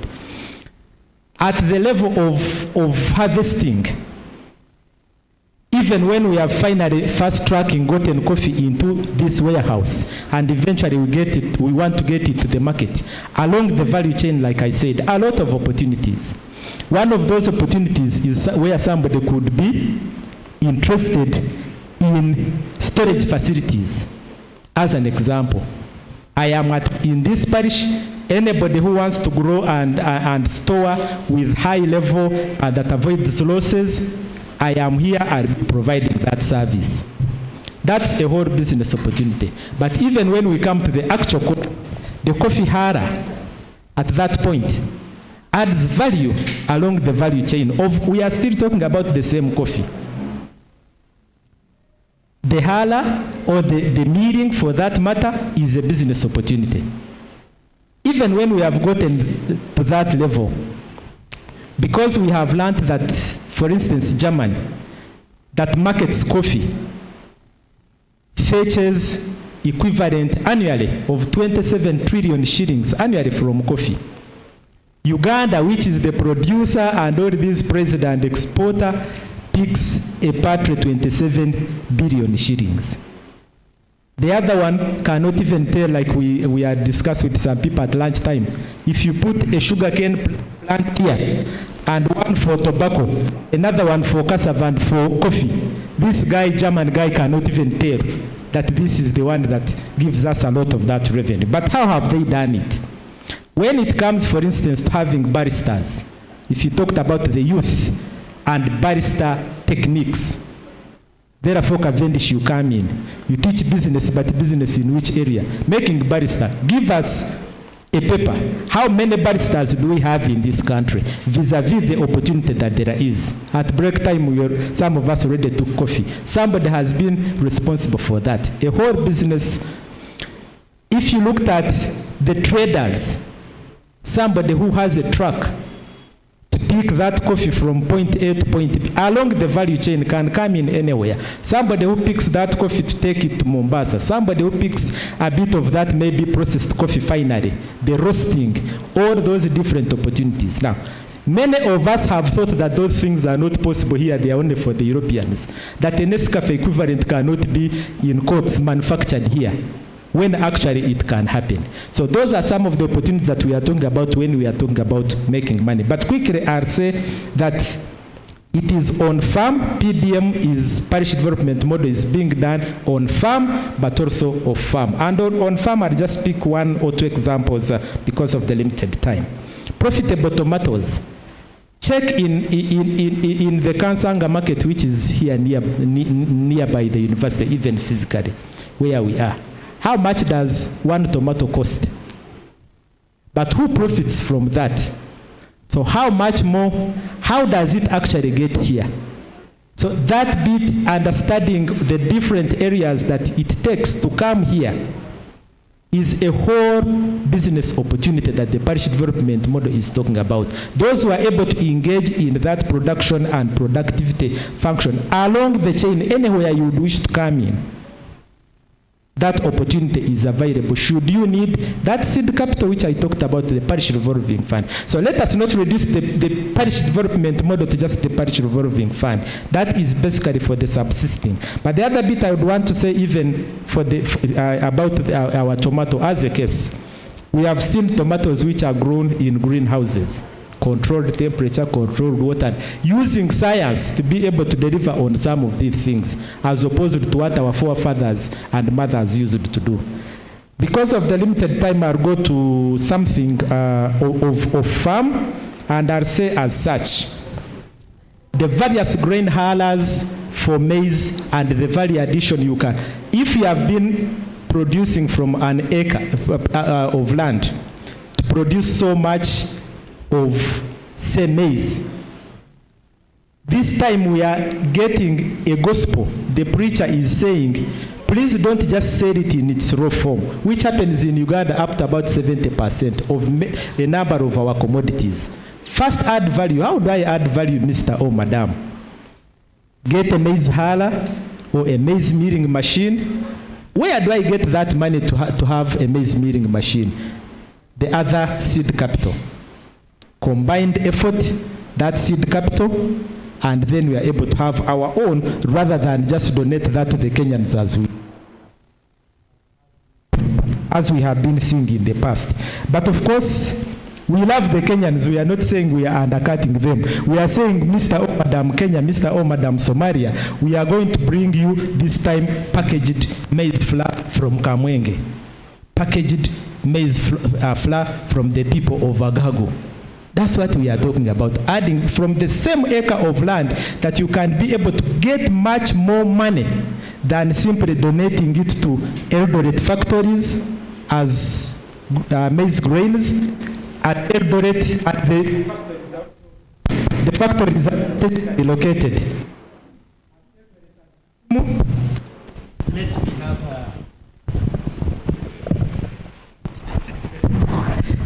at Eldoret and Kisumu, it is milled for you. It is brought back here as maize bran, as feed for a number of animals and poultry. Then you are crying that the prices are higher when we could have actually taken advantage of that opportunity.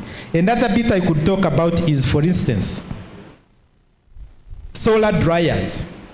A whole opportunity. You may wish to bring your own cassava. You may wish to provide that as a service for the cassava growers in your parish. Could be mobile, could be static, any machinery. And machinery now increasingly has been demystified.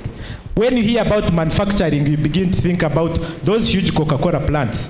Very, very small cottage capacity machines, as Ndugu Mtahunga talked about earlier on, to be able to add value to our own things, and we are able to get much more money out of this. If you looked at animal products, making yogurt, I have seen people in Ngoma, deep in Nakaseke, make yogurt. I used to think that yogurt was only privy to dairy, this dairy, the Uganda dairy something. Yes, the dairy corporation. I knew it was guys are making yogurt in Kasese, are making yogurt in Isinjiro, and I have tested it. That's what we are talking about, scaling that up and taking opportunity of our own domestic market, as opposed to simply wondering about, we don't even know, even when Mtahunga talks about aggregation and Warugembe, we don't even know where to. So let us produce, let us challenge Mtahunga, let him, if Algeria wants milk of Ugandans worth 500 million shillings annually, dollars. It is not your shillings or your kwacha. You may think that's cartoon money. $500 million. If you put that into your local language, it may not even be there. That opportunity, how are we going to organize back home to be able to it is the SMEs, which SMEs will need to formalize, because I don't think you can claim to be a student of Cavendish. You are not even registered, and for you keep coming into lectures and you thinking as a Muganda would say to you must have gone through registration. We must know the number of students we have for this faculty, for this course, then we can plan for them. And precisely the registration is not a choice. It is a must to do if we are to conquer some of these markets. So it is that aggregation from our parishes that we know that we can produce so much of this quantity, link into our Uganda Airlines. Remember, we said it is the whole of government approach. If the last point I'll end with for now is, if you have Kinshasa, and I thank Uganda Airlines team, which flew investors, I think, I'm not sure if he was one of them. I didn't see him on the list at least. It flew people to Kinshasa, Ugandan companies. Even Mtahunga, I didn't see him, but I think he was in the background. Maybe he was already at the embassy the other side to welcome the visitors. But Kinshasa is just a few hours away from here by courtesy of Uganda Airlines. Those guys, those ladies and gentlemen there import their consumer goods from Belgium. From Brussels. Consumer goods means toothpaste. It means Movit. It means those very, otherwise which you look at back home here as simple or simplistic, and which are produced by SMEs. That's a whole linkage that the parish development model is talking about. So I'll end with the fact that it is talking about taking advantage of our own natural resources, the good rivers and the fresh waters, but producing with science, aggregation, and then feeding into markets that have been segmented. And I have given an example of Algeria, I have given an example of Kinshasa for now. Would have given even many more, but we can always have this discussion. Precisely and concisely for purposes of people getting much more money, getting more value out of their sweat, and making sure that we are contributing to 4 objectives of the PDM, which is basically food security as the first line of security for any society in the world. Let somebody from Cavendish research and give me a different first line of security that is not food security anywhere in the world as a research paper, and then we can have an intellectual discussion. The second one is wealth creation. I have done demonstration. The other one is job creation. I have done the demonstration. So Cavendish and Nkumba, don't be part of those who give us students that don't have a skill out there and when there are these opportunities. But this takes information, trying to be proactive and finding out. Otherwise, many of these opportunities will happen without us as Ugandans. Thank you. Thank you very much. First and foremost, thank you very much for inviting us. I think it's a fantastic panel. The only issue I can make is that we did not go through a typical business incubation funnel. The SMEs that Ndugu Olgembe works with start somewhere with just a simple idea before you even go to exporting to Kenya, where we're talking the East African community, let alone the Africa Free Continental Trade Area. And I think that's where I come in. My name is Aguma Dennis. I'm a business incubation consultant. So I deal with startups at the very end, at the beginning, at the birth, where they are simply ideas. And you know, we talk about Uganda being the most entrepreneurial country in the world, which is true, depending on what data you're looking at, because it measures total alley entrepreneurial activity. So all the people you've been talking about, when you capture them, Uganda is truly a very entrepreneurial country, and I've traveled a lot, so I've seen lots of other entrepreneurs. But I always argue that our entrepreneurship is the wrong type of entrepreneurship. It's entrepreneurship out of necessity. People are basically kuyiyaring, and of course in the process of kuyiyaring, 1 or 2 can actually make it. And before you know it, it becomes a bit company. But you're stabbing in the dark. Yet you flip the side and go on the other side of the world. My schoolmate from Harvard here will tell you, if you go to a typical business class in Oxford, Cambridge, or Kingston University, or University of Surrey, where I've been, the MBA class is being prepared to go and disrupt the industry. Your project, essentially, you're going to disrupt the industry. Like someone sits and analyzes the Ugandan transport system and says, I'm coming up, there's lots of borders, but they're not organized. I'm starting a safe border. The formalization you're all talking about, someone starts with the end in mind. From the word go, starts with that level of focus and determination. It's impossible to beat that particular individual when they have that particular mindset. And higher education institutions and universities, and I'm very glad that we're here and that you guys are working together. Universities have taken a big hit of criticism in terms of not being able to prepare our young people before they join the world of work. One, we are bedeviled with a chronic old syllabus perhaps, and I'm also an academic. My PhD is around entrepreneurship education. I know the depth of academic rigor that is required before they give you that particular, so that bit I get. But I'll give you an example. The jobs that our children are going to be doing in about 20 years from now, about 70% of those jobs have not been created. Just think about it. We are here teaching people about Saskatchewan, Simanyi, the Prairies, and so on and so forth. And yet, the jobs that our children are going to be talking about, the jobs that my colleague from URA needs to happen, that business that he wants to tax, instead of running after my brother in Kavale, who is only selling tomatoes, you want a Facebook, you want a Twitter.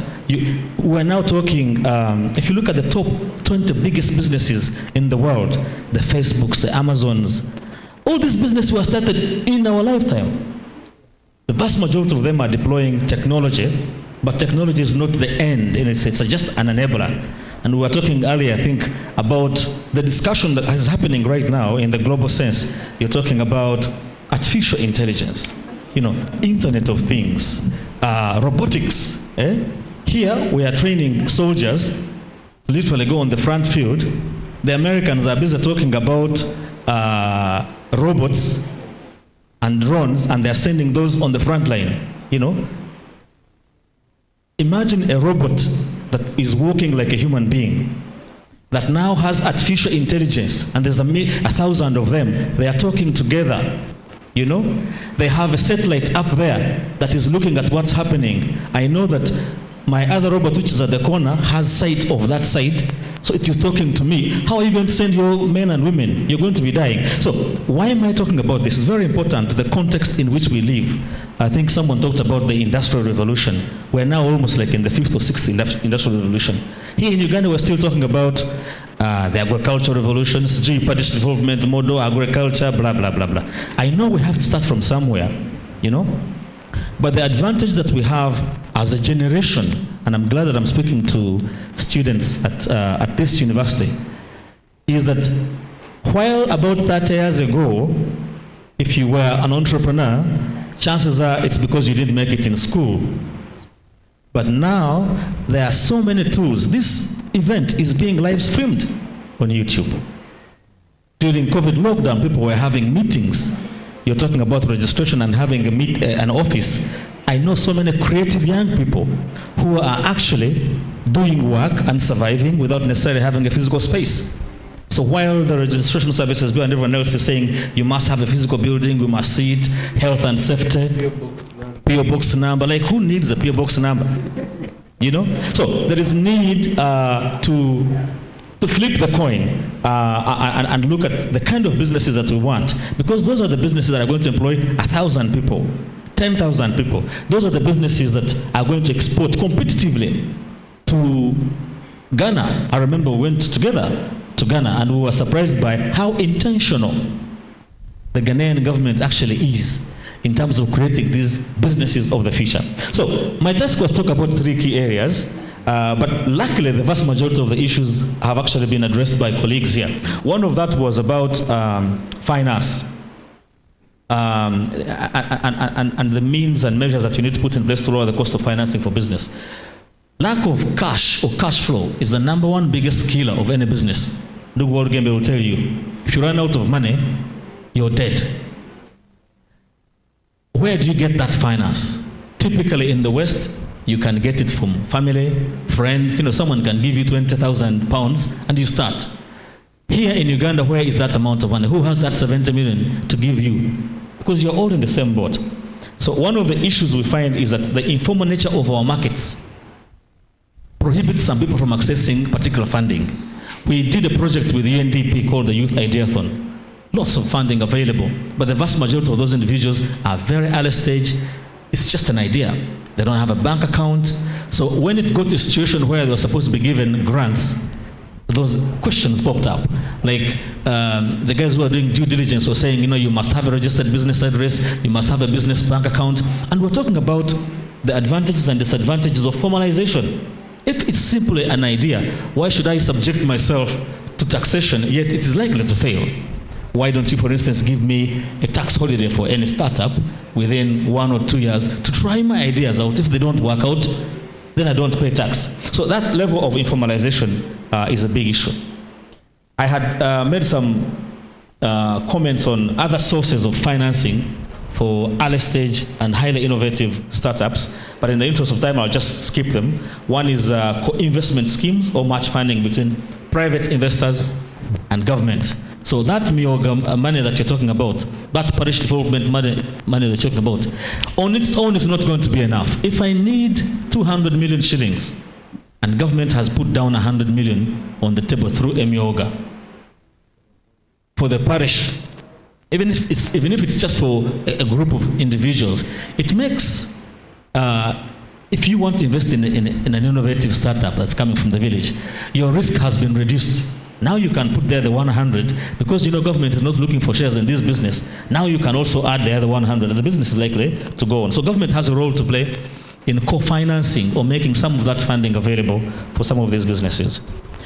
The other one is rotating credit and savings association. This is typical SACCOs. I'm very excited by SACCOs. I think Uganda has done an excellent job. The amount of money that is hitting people's SACCOs, fantastic. Group lending, again, that's too much to go into. The other one is crowdfunding. So these are alternatives before you go to the bank, because if you're not registered, you don't have a credit history, the bank is unlikely to give you money. So back to the business environment that we were talking about earlier. As I've mentioned, challenges is that most of our entrepreneurs, it's entrepreneurship out of necessity. So there you have low impact and low value startups. They are unlikely to scale. They are unlikely to be seeking investment or speaking to venture capitalists who are investing. Who here knows Cheaper Cash? Cheaper Cash is one of Uganda's first unicorns by Ham Serunjoji. Very few people know about him, but him and his Ghanaian friend started this Cheaper Cash, which is, I think it was the first unicorn from the African continent. In fact, Ham Serunjoji himself made the Forbes 30 under 30, and he's on the cover of that magazine. He's a Ugandan. But he did not start in the entrepreneurship we're talking about. This is the highly innovative, disruptive type of entrepreneurship. And higher education institutions have a role to play, a catalytic role to play in inspiring our students to come up with disruptive solutions to the challenges that we face. Then we have the issue of burden of legal compliance, ab initio. I've not made any single money. There's a burden of taxation. I could go on and on. The other one is the lack of a mission-driven startup incubation policy. We are having discussions supported by MasterCard Foundation with a number of other organizations. We're organized under the auspices of Startup Uganda, which is an umbrella organization for incubation hubs and entrepreneurship support organization. We are looking at potentially coming up with a regulatory impact assessment to have a startup act. Now, any act of parliament has pros and cons. In the innovation space, you don't want to be regulated.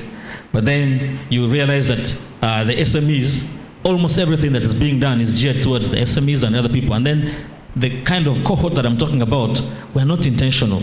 You cross over to our small neighbor here in Rwanda, you get a different feeling that they are really intentional about the high growth, fast growing, innovative driven type of entrepreneurship that Uganda could be doing. The other one, of course, is the high cost of doing business, as we talked about. For instance, broadband. Did you know that Uganda has the most expensive broadband in the world, I think? How ridiculous is that? For a country that has the youngest population in the world, most of whom are online, why would you kill your own children by burdening them with the high cost of internet? And meanwhile, the penetration of that internet is also not sufficient. And now we're talking about businesses being innovated to send and sell goods online. Now I can have a product in Uganda, someone buys it from Ghana and I ship. But if I am deep in my village, one, there is no internet, and where there is internet, it is the most expensive in the world. This is the most entrepreneurial country in the world. You see how things don't add up? Lack of insufficient protection for our startups. And I could go on here. Has anyone here tried to register intellectual property? One, I'm very happy with the role that URSB are doing. They're doing an excellent job, I think, under the circumstances. They've come really very far. So I'm very happy with the progress they've made. However, they are constrained by the cost of registering, for instance, intellectual property. If you want to register like software, it's ridiculously prohibitive. And these are statutory. Like URSB has nothing to do with it. They must collect them, as you would know. So why are we still having issues, such barriers? And when you look at the innovation index globally, Uganda is one of the lowest. This is the most entrepreneurial country in the world. Yet, and that index measures registration of intellectual property and innovations. People are not registering.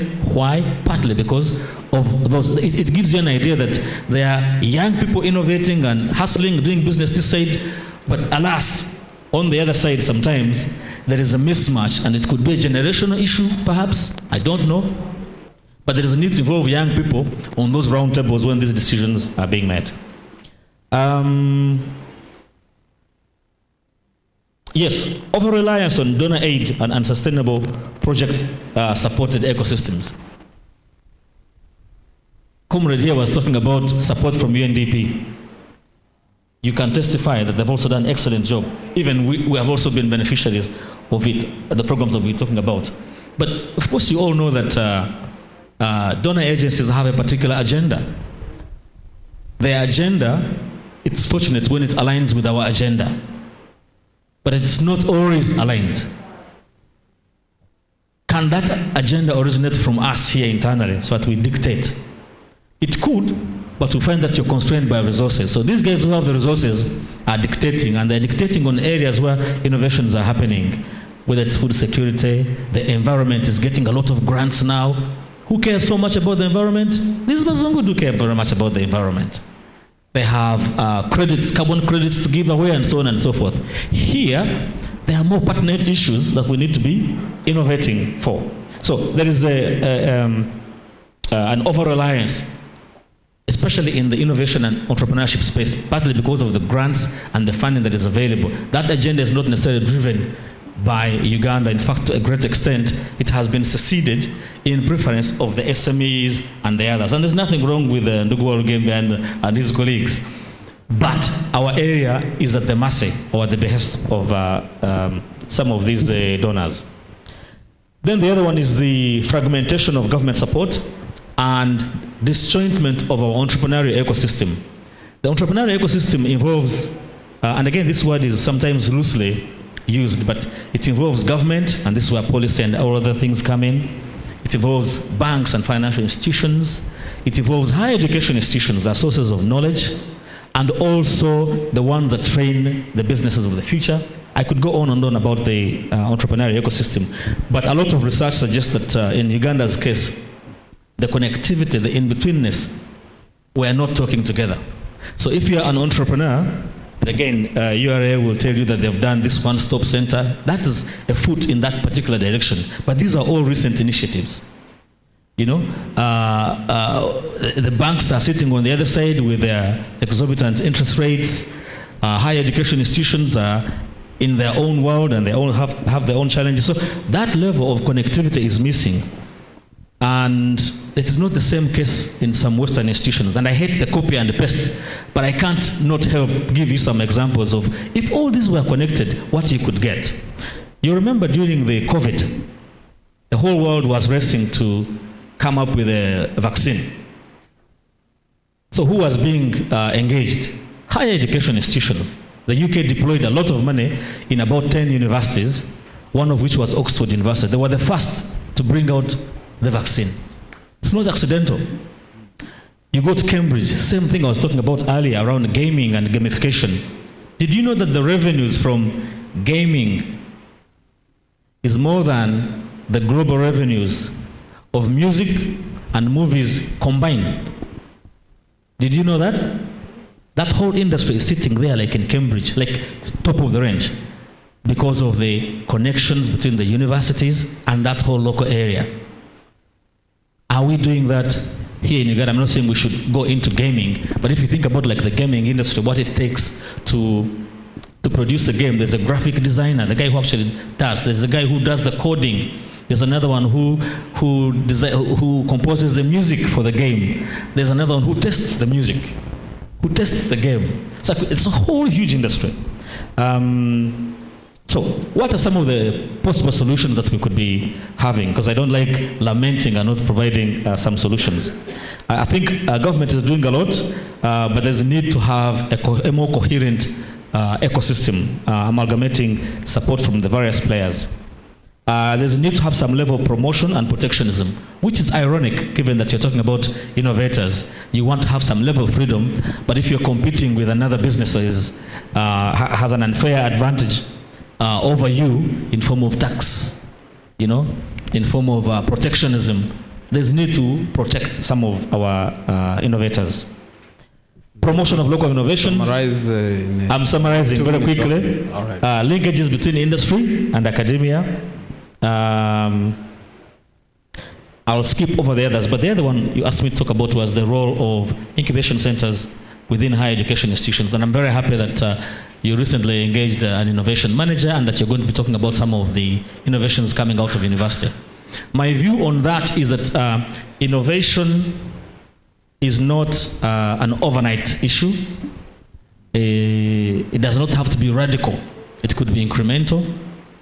And it does not necessarily mean technology or ICT. Those are just simple enablers. But an incubation or incubation centers is not about the building per se, the computers and the internet. It's much more than the building. A lot happens within that area. It's the synergies that happen. I could go on and on about business incubation, but I'm mindful that we've left the discussion rather too late, and I want to leave some time for my colleague from ULA to say a word or two. But I'm delighted to have been part of this discussion. I thank you. Thank you very much, Mr. Aguma. Yes, 3 minutes or so. I hope you have some outstanding questions. Yes, thank you very much. Okay. Yes, 3 minutes. I'll do injustice to all my topics, but let me say this: what did we do, and what has continued working for especially SMEs? One, there are presumptive rates which were reduced. Okay, someone with a turnover of up to 150 million, especially if you're selling goods. Selling anything, you pay maximum of about 900,000, and there are SME rates. I will pass them on, which we are using.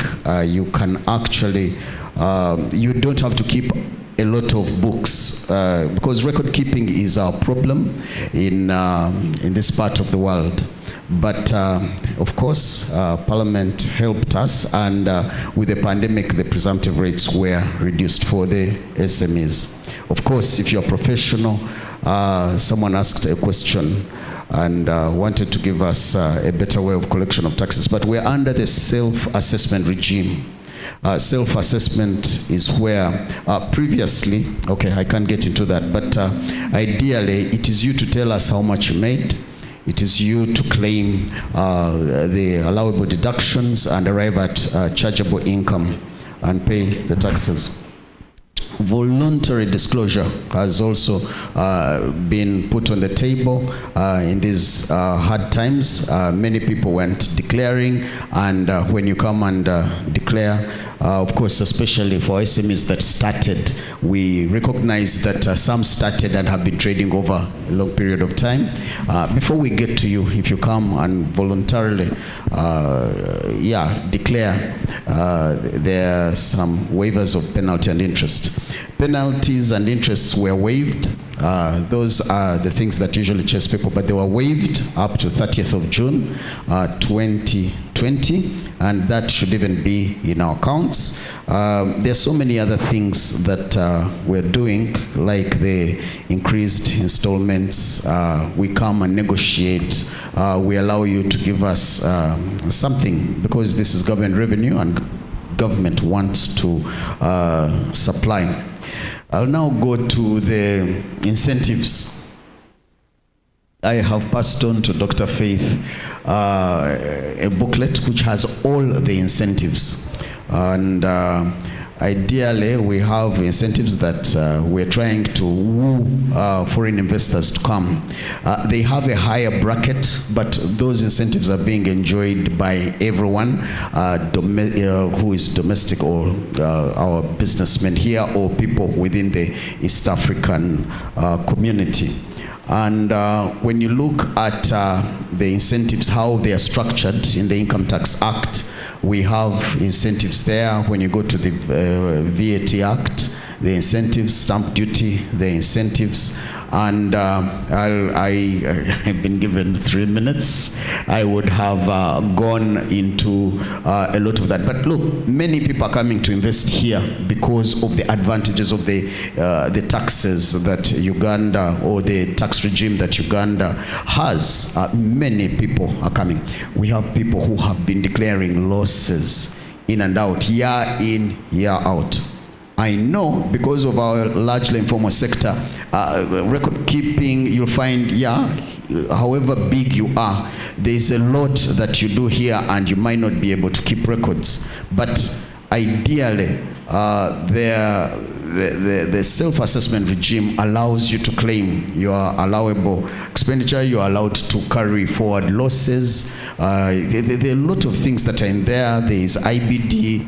I don't want to get into them, but there are a lot of allowable deductions which are allowed, which you will not find allowed in many other countries. But here we have friendly tax regimes that allow you to keep there. All you have to do is learn how to keep records and find out the advantages that are there. We have exempt sales under the VAT Act, where you find when it comes to VAT, however high your turnover is, VAT is a non-issue. We have the zero rated, where you can even claim the VAT that you have input and plunge it back into business, especially if you are exporting. And then when we go to the ESC, Customs Management Act, we have a lot of goods and services that are exempt and zero rated. That booklet has quite a lot. And government is interested in certain sectors. You will find the goods that are exempt, agricultural, or where you are adding value. Where you're adding value, you'll find that the exempt, you can actually import some things and you will not be able to pay any tax when the goods are entering this country. I'll now go to that is on the international side. Let me talk about domestic taxes, especially income tax. Income tax, there are a lot of advantages. Okay, maybe let me end with just this.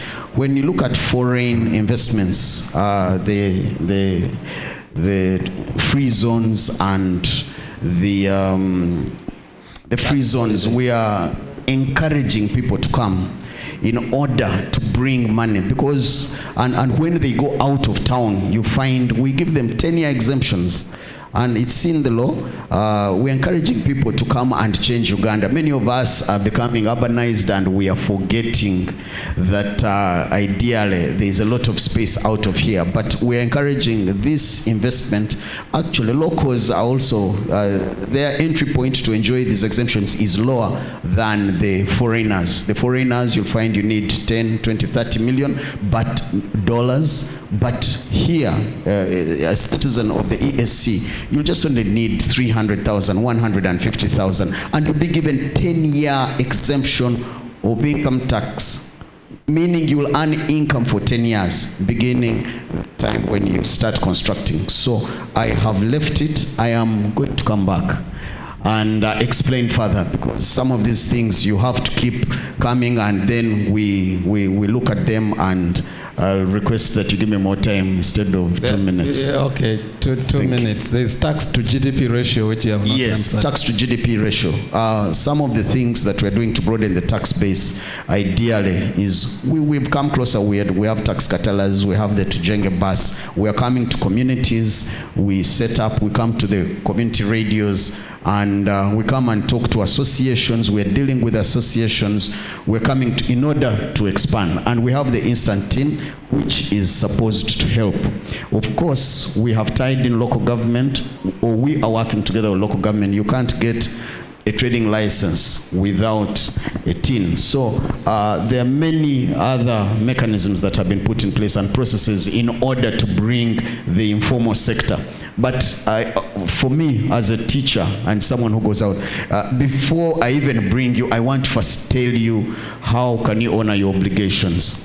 But we have so many local content people who have enough resources who are still not contributing. And so it comes to, I know taxation is not famous, it's not a very interesting topic. We are sugarcoating it here. Mr. Olgembe is just trying to say, but he doesn't want to pay.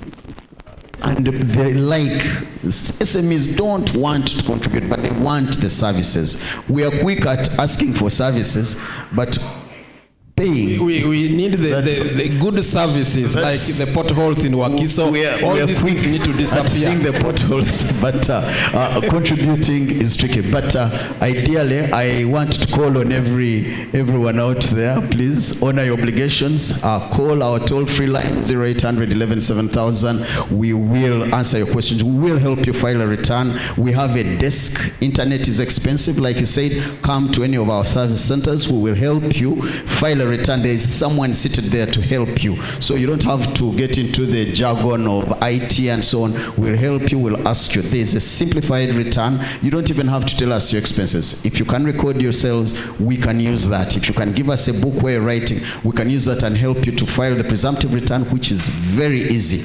And then you'll find the minimal taxes to pay. Even as someone here who is earning 100 million has to pay 30 million shillings worth of income tax through PAYE. Even our teachers here, lecturers, professors. But a person is earning 150 and is paying less than $1 million for income tax. Take advantage of that. Start those businesses, formalize them. They are very simple, simplified processes for you to honor your obligations. And I'll be back to teach more. Thank you.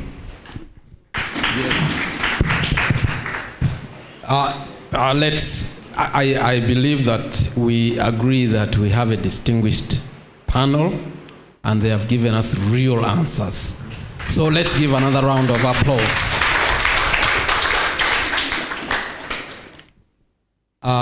With that, I think I will turn over the microphone to Dr. Faith Ahabiona. Thank you so much, panel. Thank you so much, Professor Ijo, for ably moderating this. I know there are so many burning questions, right? But we are also out of time. We are exactly, I think, 5 minutes away from our overall completion. So because of that, I wanted to request, as I had mentioned before, we have an email address, businesssymposium@cavendish.sc.ug. Send your questions there. If you put your question and you specifically address it to a particular person on the panel, I will forward it to them, and I don't know if you promise to respond.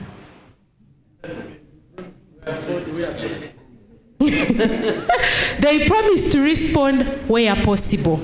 That is request number 1. Request number 2 is, in case we would like to engage you in future on an individual basis, can audience reach the panel? May your will be done. So as we close, I would like to request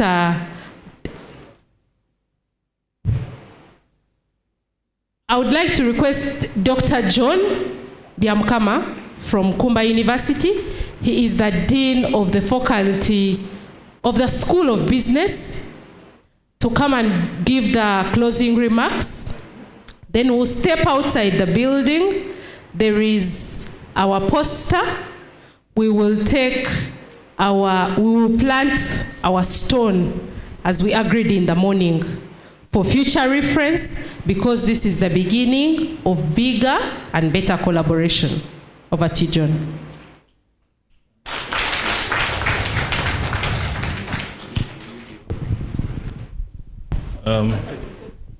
There's a question that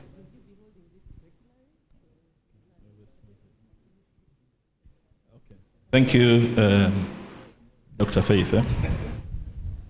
I've been asked to make a few remarks and perhaps propose a vote of thanks. As introduced from Nkumba University, Byamukama John is my name. And I'll start by saying that this collaboration, if I may say, between the two institutions is a first milestone that we have achieved. And I think that this is not going to be the end of it.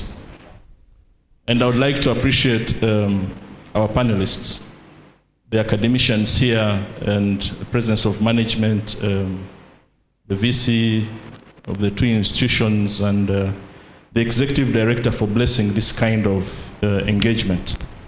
To our students, this is quite important because this is the opportunity when we get nourished with information from practitioners. Like we said, this kind of collaboration brings about more constructive engagement, more alignment of theory and practice. And indeed today, we've had a taste of what is out there, what we teach against what is practiced out there.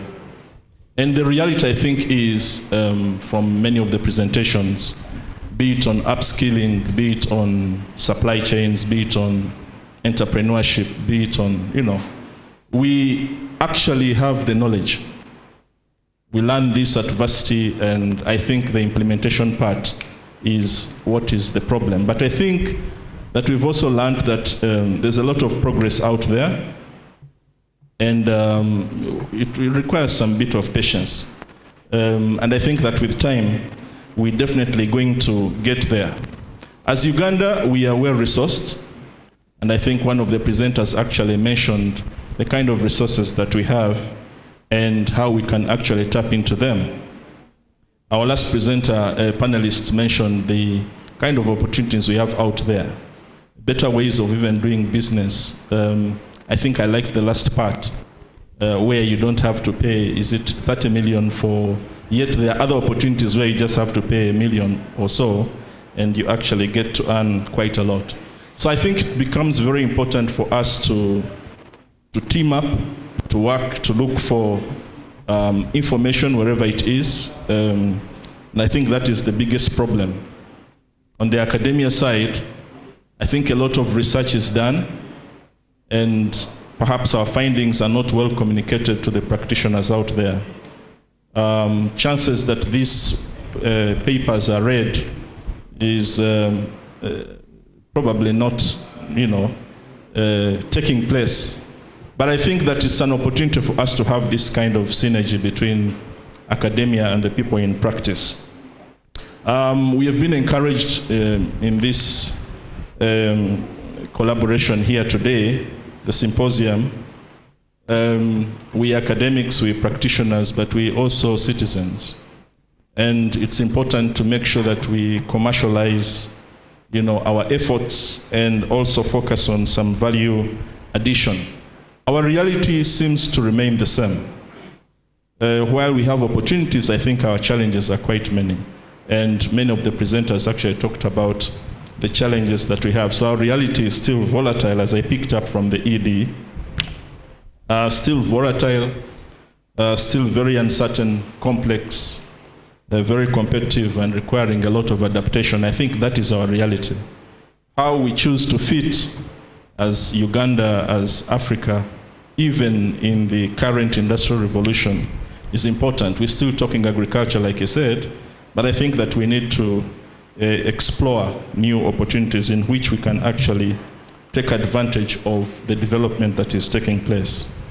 I think with that said, allow me to just propose a vote of thanks. And first of all, in absentia, for the VCs and the ED, the management of Cavendish, the deans, for blessing this kind of collaboration between the two universities. Between Nkumba and Cavendish University. And I hope that this is not going to be the end of it all. A question was posed whether we're going to have this continuously. I think we're going to sit down and work it out and see how we can very effectively have this kind of engagement, and also continue to invite our practitioners to come and take part in this kind of discussions. I'd like to thank the panelists for making time out. You literally spent the whole day here, sacrificed a lot, and if I may, this is what we call inclusiveness in our business, that we have an opportunity to engage with all the stakeholders, and we see how they support our curriculums. To the staff of Nkumba, who are here present, and Cavendish, thank you for supporting this kind of event. for these very constructive discussions that have taken place. It would be unfair if I would not propose a vote of thanks to the organizing committee for registering this important milestone.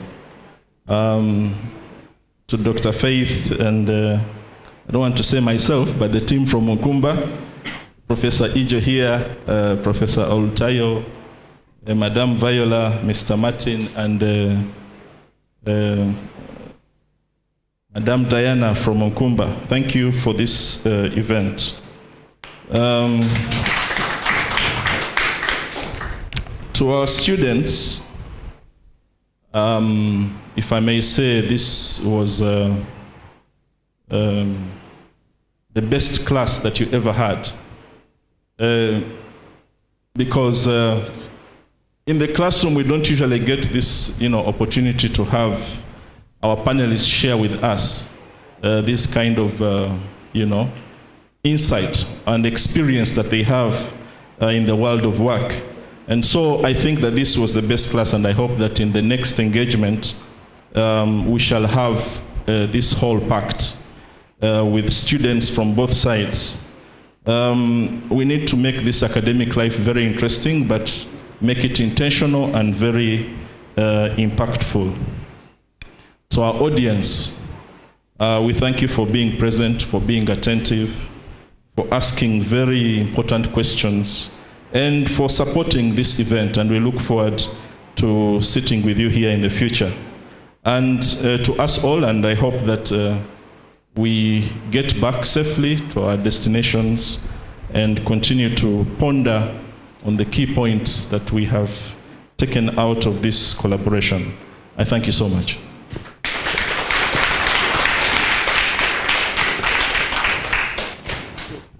As we get out, this function was made live by Tanya Innovations. So in case you have business in this regard, Tanya is headed by Evans Maganda. Members online, thank you so much for being online. I've received a couple of credits to specific people. They were happy with specific panelists, so thank you so much, members. And for the members of management here, our director for marketing, thank you for coming. So we are all going down. It's the last activity, and then we leave. We leave the campus after that. No staying home, not staying here. We go out, take the photo, and we leave. So let's move very fast. We go out, go with your luggage, isn't it? Let's go with our luggage, and then from there we exit. We are not coming back.